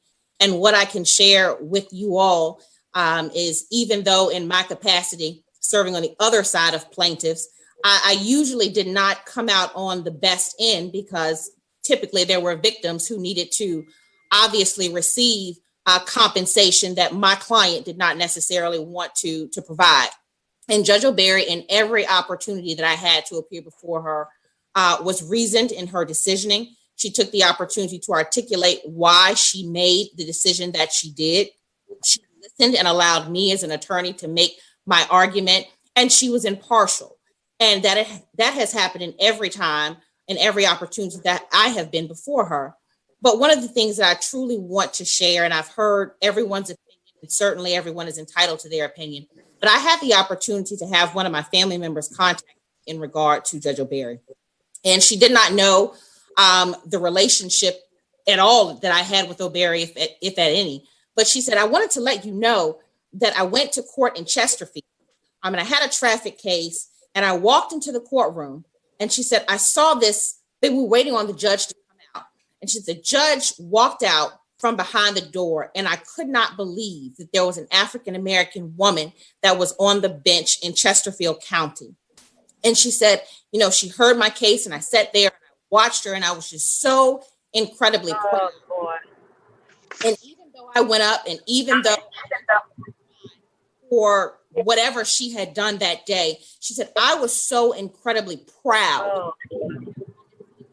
And I cannot wait for the opportunity to bring my children back to see and understand that this is something that they are able to achieve. So for those reasons, I put forth my just candid assurance in favor of Judge O'Berry, and I pray that you all will put her back on the bench. Thank you so much. Thank you. Is Melissa Hoy here? Melissa Hoy? Senator Edwards? Yes. Yeah, Randy Roulette, you'd like to say something? Go ahead. Yes, sir. Just I'll be brief. I can't speak and explain some of the JPE results that we've gotten, but I can tell you that in 30 years of being on a daily basis and in front of Judge O'Berry countless times, probably every day of the week for many years, I think that I can say without reservation that I have found her to be fair, be respectful, and be a thoughtful jurist. And I'm absolutely confident that if you were to walk down the hallways of the Chesterfield General District Court and then informally just poll not only the lawyers, but litigants about their thoughts about Judge O'Berry, I think you would find amazing support for her and for her reappointment. And so I speak today asking this committee to reappoint Judge O'Berry for another term. Okay, thank you all very much. Is Melissa Hoy? Would you like to Yes, say I'm here, Senator Edwards. Okay. I wrote a letter on behalf of Judge O'Berry, and so you all should have that in your packet. But I want to say that I've been a prosecutor in Chesterfield since 1998. I have been in Judge O'Berry's courtroom weekly since she was elevated to the General District Court bench. And from my perspective, she has grown tremendously in her tenure on the bench, and I find her to be absolutely fair. She holds all participants accountable for their behavior, their demeanor, their preparedness. She herself is very knowledgeable in the law, and I would ask the committee to reappoint her. Okay, thank you very much. That ends it. Oh, Okay. Senator, Erica Battle had her hand up, and I believe there were others that were asking to speak if you were willing. Go ahead, Erica Battle. Go ahead. Thank you so much for your time. And I know on this Friday, everyone is eager to wrap things up, but thank you for allowing me to speak briefly. I have had the pleasure of practicing as a defense attorney in front of Judge O'Barry for the majority of the time that I've been allowed to practice law. I've also had the pleasure of having experience as a Commonwealth's attorney. I do serve as the deputy Commonwealth's attorney in the county of Surrey. So I have a little bit of different aspect when practicing in front of Judge O'Barry. I'll let the committee know. I've had the pleasure to receive advice and mentorship from Pamela O'Barry over the years that I have been practicing. And although it's unfortunate, I do not have many role models that look like myself that serve on the judiciary. And it is a pleasure that I speak to you today on her behalf because of her demeanor, her ability to articulate sound reasoning when making decisions from the bench. And it is one day something I strive to be. And I'm hoping that you see fit to reappoint her to the bench, because I think all of us, including the other attorneys that have appeared here today, deserve a person to look up to. And for me, that is Pamela O'Barry. So thank you so much for allowing me to speak. Thank you very much. And Okay, Senator, now, yes, may I speak? This is Tiffany Booker as well. Tiffany Booker. Okay, go ahead. Thank you. I would also echo the sentiments of Erica Battle. She just spoke as well. I think I come to you all with a bit of uniqueness. I used to be a former assistant Commonwealth attorney in Chesterfield County. So I was able to practice in front of her in that role. In addition to now I am a criminal defense attorney. So I've been on both sides of the fence.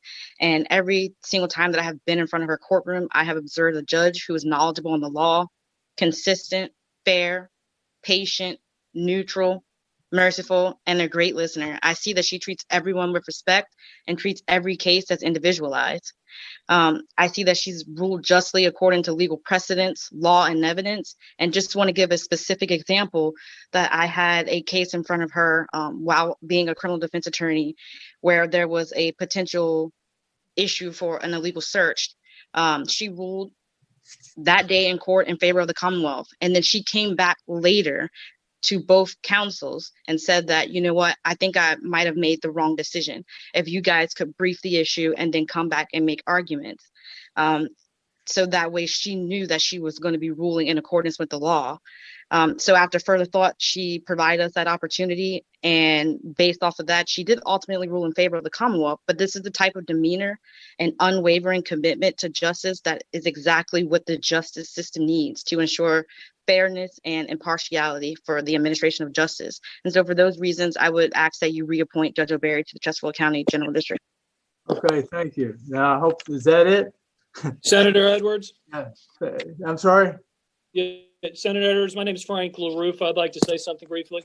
Go ahead briefly. We called you earlier. Go ahead briefly. Thank you. I've known Judge O'Barry for 26 years. We worked together as public defenders. We opposed each other when she was a Commonwealth attorney. I've practiced in front of her for the last 9 years. I'm a resident of Chesterfield County. I find her to be a fair jurist, but most importantly, I believe that she has listened to each and every comment that's been made, both for her and against her. And I truly believe that she's going to listen to those and grow from them and feel confident that you are going to have an absolutely great general district court judge moving forward, one who continues to be passionate, as the last two speakers have said, one who's going to be faithful to the law, and one who is going to make sure that she has, as she put them, both the soft and the hard skills in place. So I urge to reappoint her as well. Thank you very much. Again, are we finished?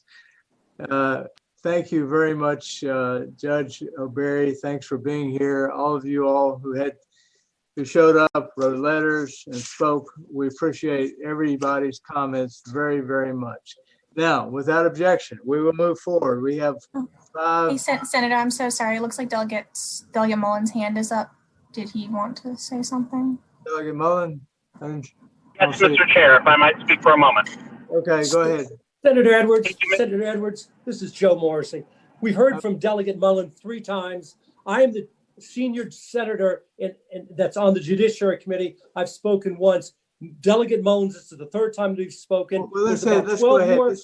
Let's hear what he says. Delegate Mullen, what do you have to say? Mr. Chair, I firmly believe that decisions about local judiciary should be made by the localities and the representatives that have been made. I just wanted to remind the members and those in the public here today that what we are doing is making a recommendation of fitness for office, not for whether or not we would like that person to be on the bench. And those elections will happen in the upcoming session. That's right. Yes, we're finished now with the hearings. No further comments about Judge O'Berry. We're moving on to, we have 5 other judges. Hopefully be quick. Judge Craig Duncombe. Yes, sir. General District Thank Court. you, Judge O'Berry. District. Thank you. Go Thank ahead, you very Judge. much. Thank you. Judge Duncombe. Yes, sir. Yes, sir. Okay. Go ahead, Judge. How long have you been on the bench? Be 6 years in July. Okay, and why do you want to continue? Well, there are several reasons. Number one, we've begun some initiatives in Henrico County since I came on the bench that are probably about halfway done, and I would love to be able to be there as we complete some of these initiatives that we started to try basically to quicken the time from the issuance of a traffic summons to a court date and the issuance of a warrant to a preliminary hearing, because we felt like it was just taking way too long. So that's one reason. The other is I believe, based on what I'm doing, that I do provide something. I was involved in the recovery roundtable that Henrico set up this past year that's made some recommendations that I think are going to be very effective in helping us with a huge problem that we've all endured, and that's the opioid crisis. I would love to see that to fruition, or at least as far as it can get in the time that I would have left. And I guess lastly, I enjoy what I'm doing, and I think I'm effective. Okay, thank you. What about the evaluation system we have now? Are you happy with that? Or do you have any comments about that? Well, no, I'm not happy with it. I'm very concerned about it because there were a number of areas where I thought that I obviously did not perform in the way that I should have performed. And I did basically a self-appraisal after kind of digesting the results of the performance evaluation to try to figure out, A, why some of those folks that filled out the survey felt the way they felt. And then secondly, to try to figure out what I needed to do to correct those things that may have led to some of those scores that came, to try to get them in line with the majority of the other areas where I thought I did pretty well. Okay, thank you. Senator Edwards? Yes, who's this? It's Joe. Senator Morrissey. Yeah, Senator Morrissey. Good afternoon, Judge. It's been a long day. Yes, I assume. We have heard earlier from many of the jurists who spoke extremely positively about the judicial evaluations, how it's helped them, how the process is important, how it is purposeful, how it helps them, etc. And I want to ask you a few questions about the JPE summary, like I did the previous jurist. With regard to patience and with regard to courtesy, of the 47 judges that we are evaluating today or considering, you were absolutely next to last or last on both of those. How should we interpret those two results? Well, probably the way I interpret them, which is it shouldn't be that way. And there's really no excuse for it being that way. And to try to answer you, Senator Morrissey, I tried to figure out why it would be that way, because I don't think that's me. The only thing that I came up with on the patient's angle was we did do a complete overhaul of our docket system and our court-appointed attorney system when I became chief judge in 2018. And one of the components of that was we had to have a whole lot of cooperation from court-appointed counsel to make it work. We met with them up front, let them know that that was going to be something that they were going to have to do to help us make this system work. And I think after evaluating myself, I probably, as chief judge, felt like I had some responsibility to ride herd over it. And I think I was too tough on some and not as patient as I should have been with some of them as they adjusted to our new system. And so what I've done is I've come up with some ways that I think I can change those results.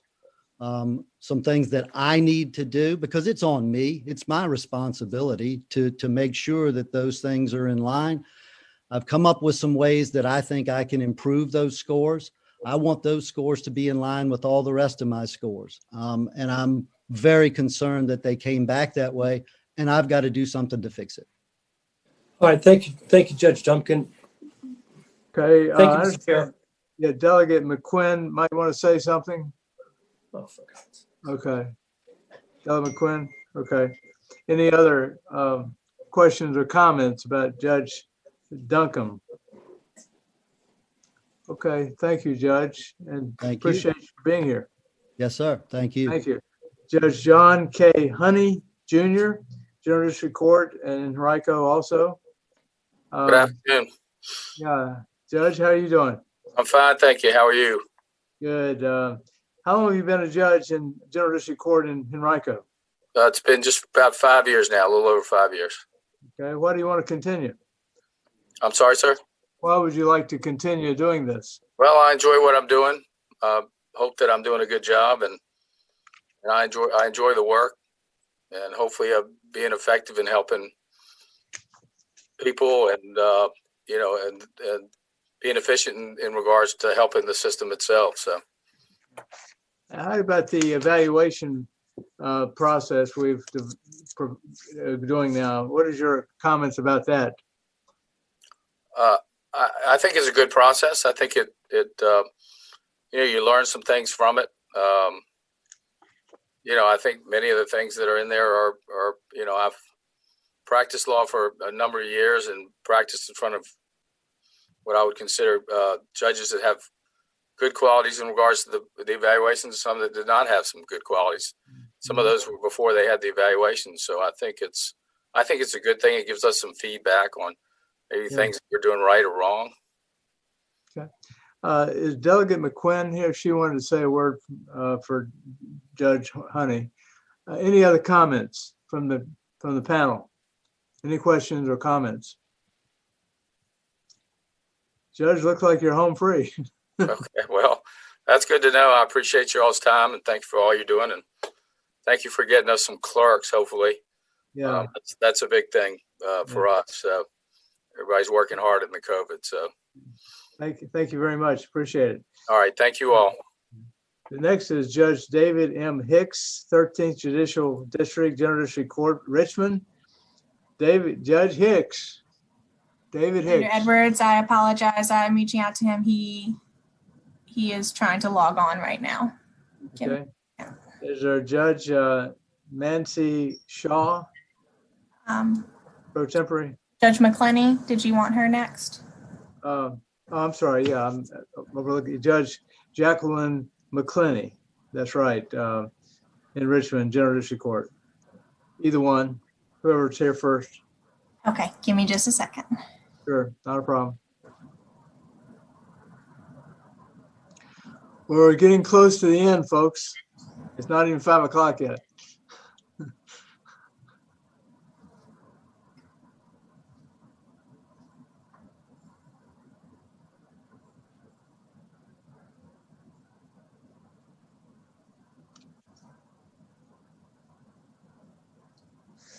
I think everybody earned their pay today, don't you think?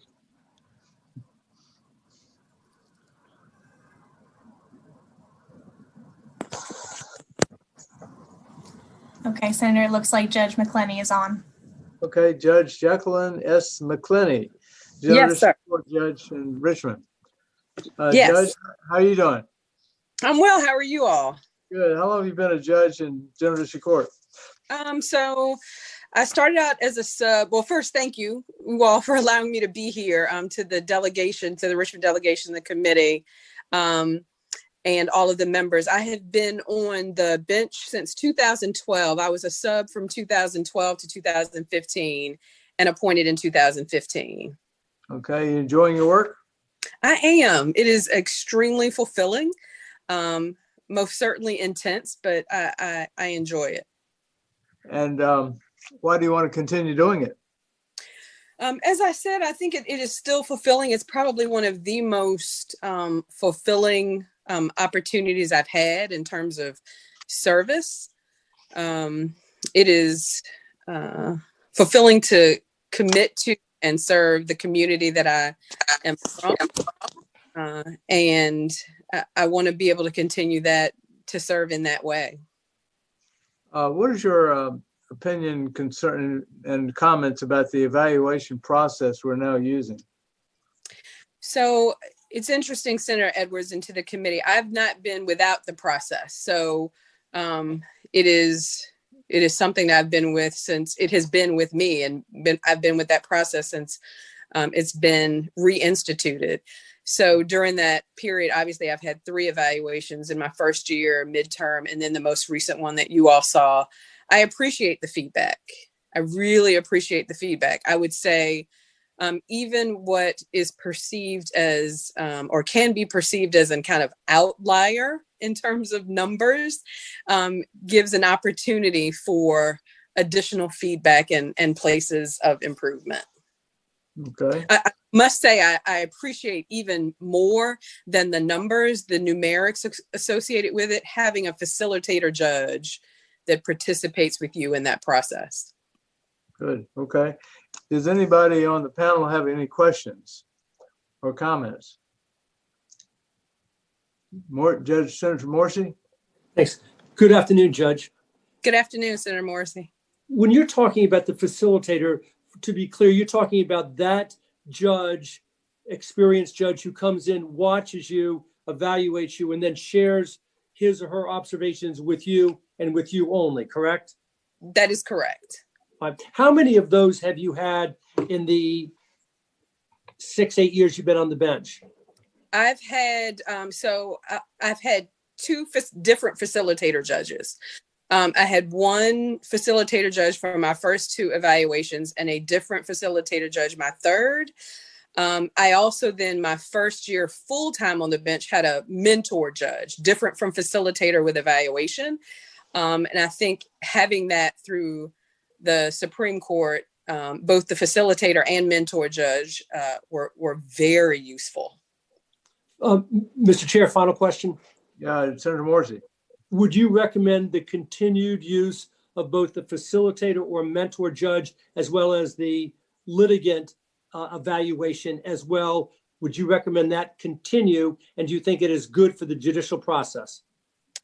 So let me answer your question as directly as I can. The mentor judge, absolutely. I will say that there were times when I wished, so the formal process is 1 year with your mentor judge, and that's the end of it. I'll say I had a wonderful mentor who was willing to answer any questions that I had at any time, even after that first formal year of mentorship. The facilitator judge, again, was helpful. It was useful not to have the same person all 3 times. That was very useful. Because the feedback just came from a different perspective. Okay. I appreciated the evaluations. I think that the committee, the Supreme Court committee, has gone through, because we receive updates about their work, has gone through great lengths to ensure that different areas of evaluator interests are included. And I think to continue to go through that process is most useful.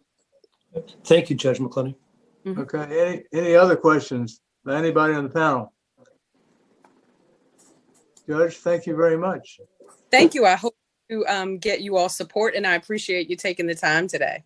We appreciate your coming. Thank you, and appreciate your service. Thank you very much. Thank you. Judge David M. Hicks, General District Court, Richmond. Judge Hicks? Here he is. Judge Hicks. I'm going to unmute your microphone. All right, how's that? Fine. Can you hear me now? There we go. Yes.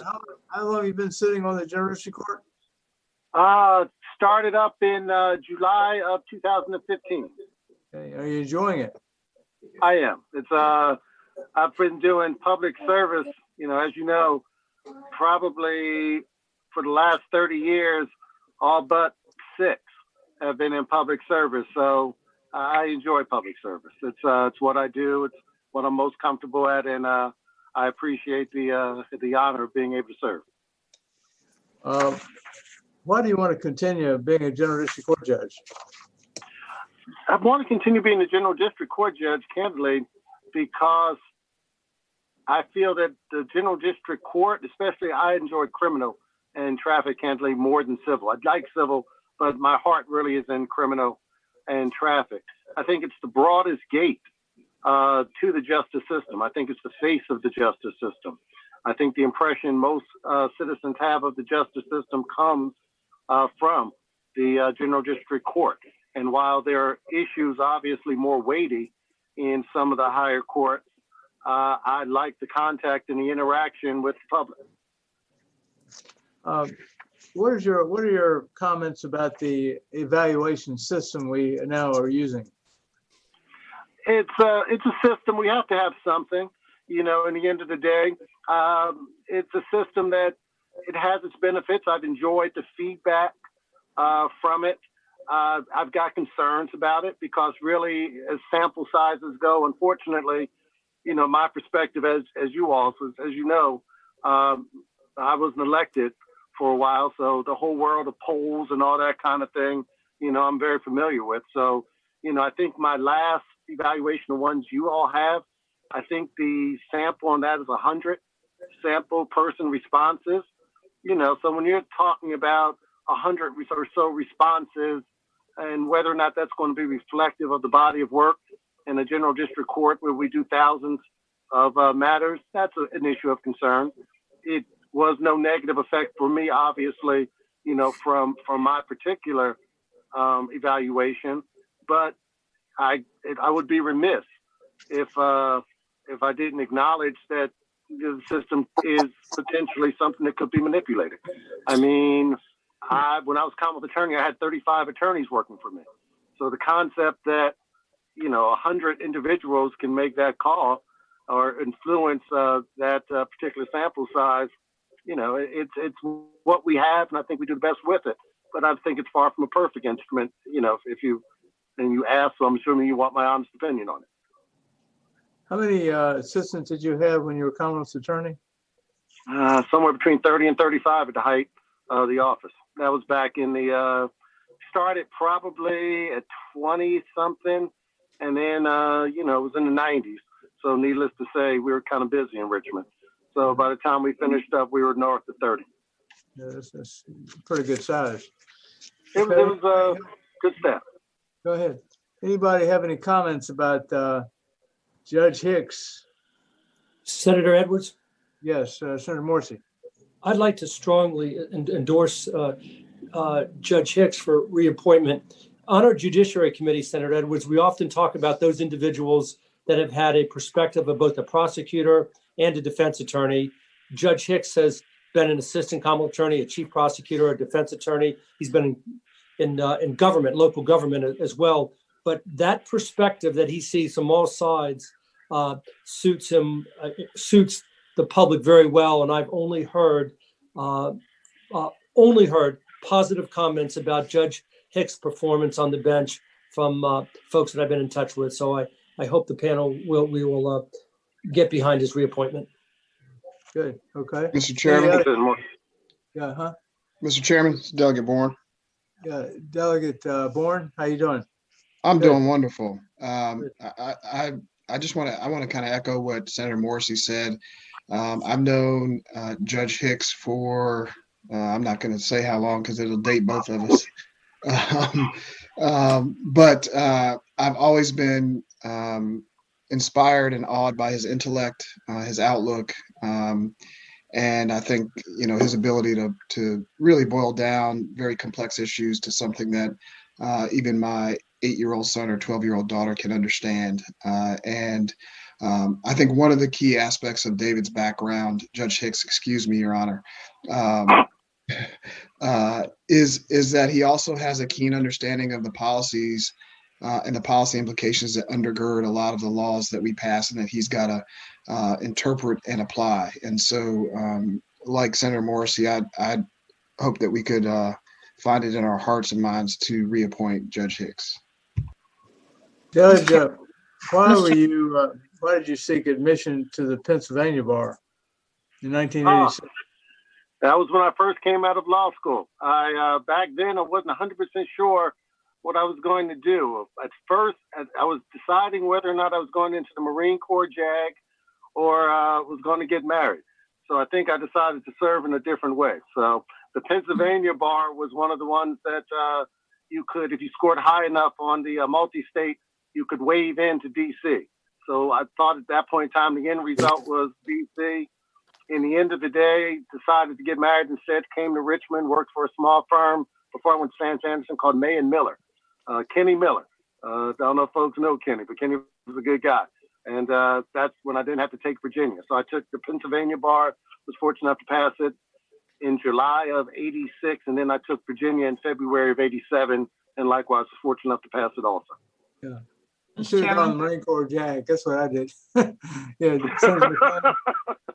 Yeah, thank you, Mr. Chairman. I know it's been a long day, and I think I took the tack that no news is good news, but I don't want my silence to be taken for either Judge Hicks or Judge McClenney right before him as anything other than I think they're doing a great job, and I didn't think anything needed to be said. But I will say for both of them, one of the judges we heard earlier today made the point that they view themselves as, for many people, the first and sometimes only interaction they have with the judicial system.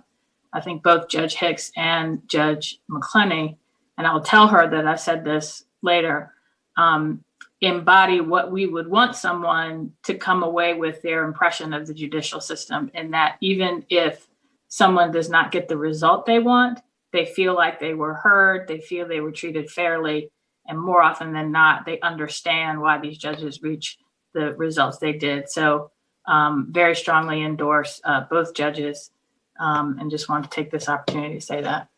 Good. Thanks. Judge, look forward to your continued service. Thank you very much. Thank you, sir. All right. Appreciate you all also. Thank you very much. You have a great day. Senator Edwards, I apologize. Delia McQuinn's office, she just wanted to communicate that she was sorry she had to leave, but she did want to express her support for Judge Duncombe, Judge Honey, Judge Hicks, Judge McClenney, and Judge Shaw, who will be up next. Good. Okay. I'm sure that was the case. Judge Mancy Shaw, pro tempore judge of the General District Court of Richmond. Judge, welcome. Thank you, Senator Edwards. Can you all hear me? Yes, we can. Yes. Okay, great. Thank you so much. So you were just appointed, and then we had a special session. Then you had to be reappointed. Is that what happened? Yes, it was that rarely invoked statute did come into play, and I was lucky enough during that time to be just appointed as a substitute judge, so I could continue appearing in the same courtroom, and I basically subbed for those days where the pro temp had lapsed. How are you enjoying being a judge of the General District Court? Very much so.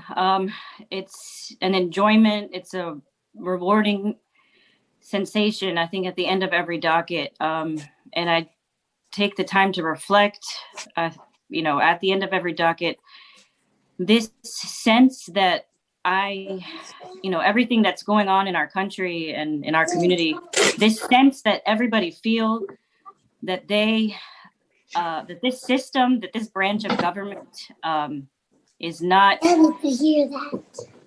lopsided, it is not unfair, that it is just, that it's working as it should is critical to my mindset. And every, I think all the language that I try to use and how I look at every defendant and witness and attorney, I try to bring that integrity to that courtroom every day. Yeah, thank you very much. Any questions? Senator McClellan? I would just echo what I said for Judges Hicks and McClenny. And again, for the record, since I didn't say anything about the 2 Henrico judges, I do fully support their reappointment as well. Thank you. Okay. Anybody else have any comments? Just real quick, Senator Edwards, I've heard nothing but great things about Judge Shaw's time and service. Got a call from one of my best friends from law school who sang her praises over and over again as just an example of the many calls that I've received over the last several weeks. So happy to support her appointment. Thank you, Mr. Delegate Chairman. Warren. Yeah, Senator Morrissey. I would just say this to Judge Shaw. We've heard from some judges today that have had a quarter of a century experience. And if there's one takeaway that I took from all 47 judges is the ones that got the highest reviews, the most accolades were those that we heard people say at the end of the day, if both sides walk away, irrespective of they won or lost, but they felt that they had their day in court, then those were the best judges. So to Judge Shaw, again, I've only heard good things so far, but if that's my takeaway from today, if people leave your courtroom, they may not win, but if they feel that they've had their day in court, then man, that's what we're all looking for. So I wish you good luck in the future. Thank you, Senator Morrissey. Yeah, I would say my experience with judges is, my dad was a judge. You need to listen well, and you need to have a lot of patience. And let the lawyers try the case. And don't chew people out unnecessarily. Right. Okay, anybody else? Auntie Ann told me to give this to you. Come back out there. Yeah, Senator, your daughter want to say something? Now he's muted. Okay. He wants to feed me donuts. Okay, donuts. Okay, donut time. If there's nothing further, no further comments. Good luck, Judge. We wish Thank you, well. Senator Edwards. You all have had a long day, and thank you so much for your service. Thank you, and we look forward to your wonderful service too. Thank you. Anything else, Shannon? Anything else we need to do? I think that's it. Thank you, guys. Hey, John. Yeah. John. Yeah, Senator Morrissey. I want to thank you and Chairwoman Herring for what you've done today with the 47 judges going back and forth. And I also want a shout out to Shannon. She is the person who was sending out documentation to scores of legislators and kept the trains on the track. And Shannon, we appreciate what you've done as well. Thank you, Senator. And you're the best. You're fantastic. Yeah. Thank you for all you're doing. Thank you, Chair. Great, thank you. And the staff, the clerk's office, thank you all for everything. If there's nothing further, shall we adjourn? Adjourn. Thanks, Okay. everybody. Nice weekend, Delegate everybody. Herring says it's time to adjourn. I've got some more.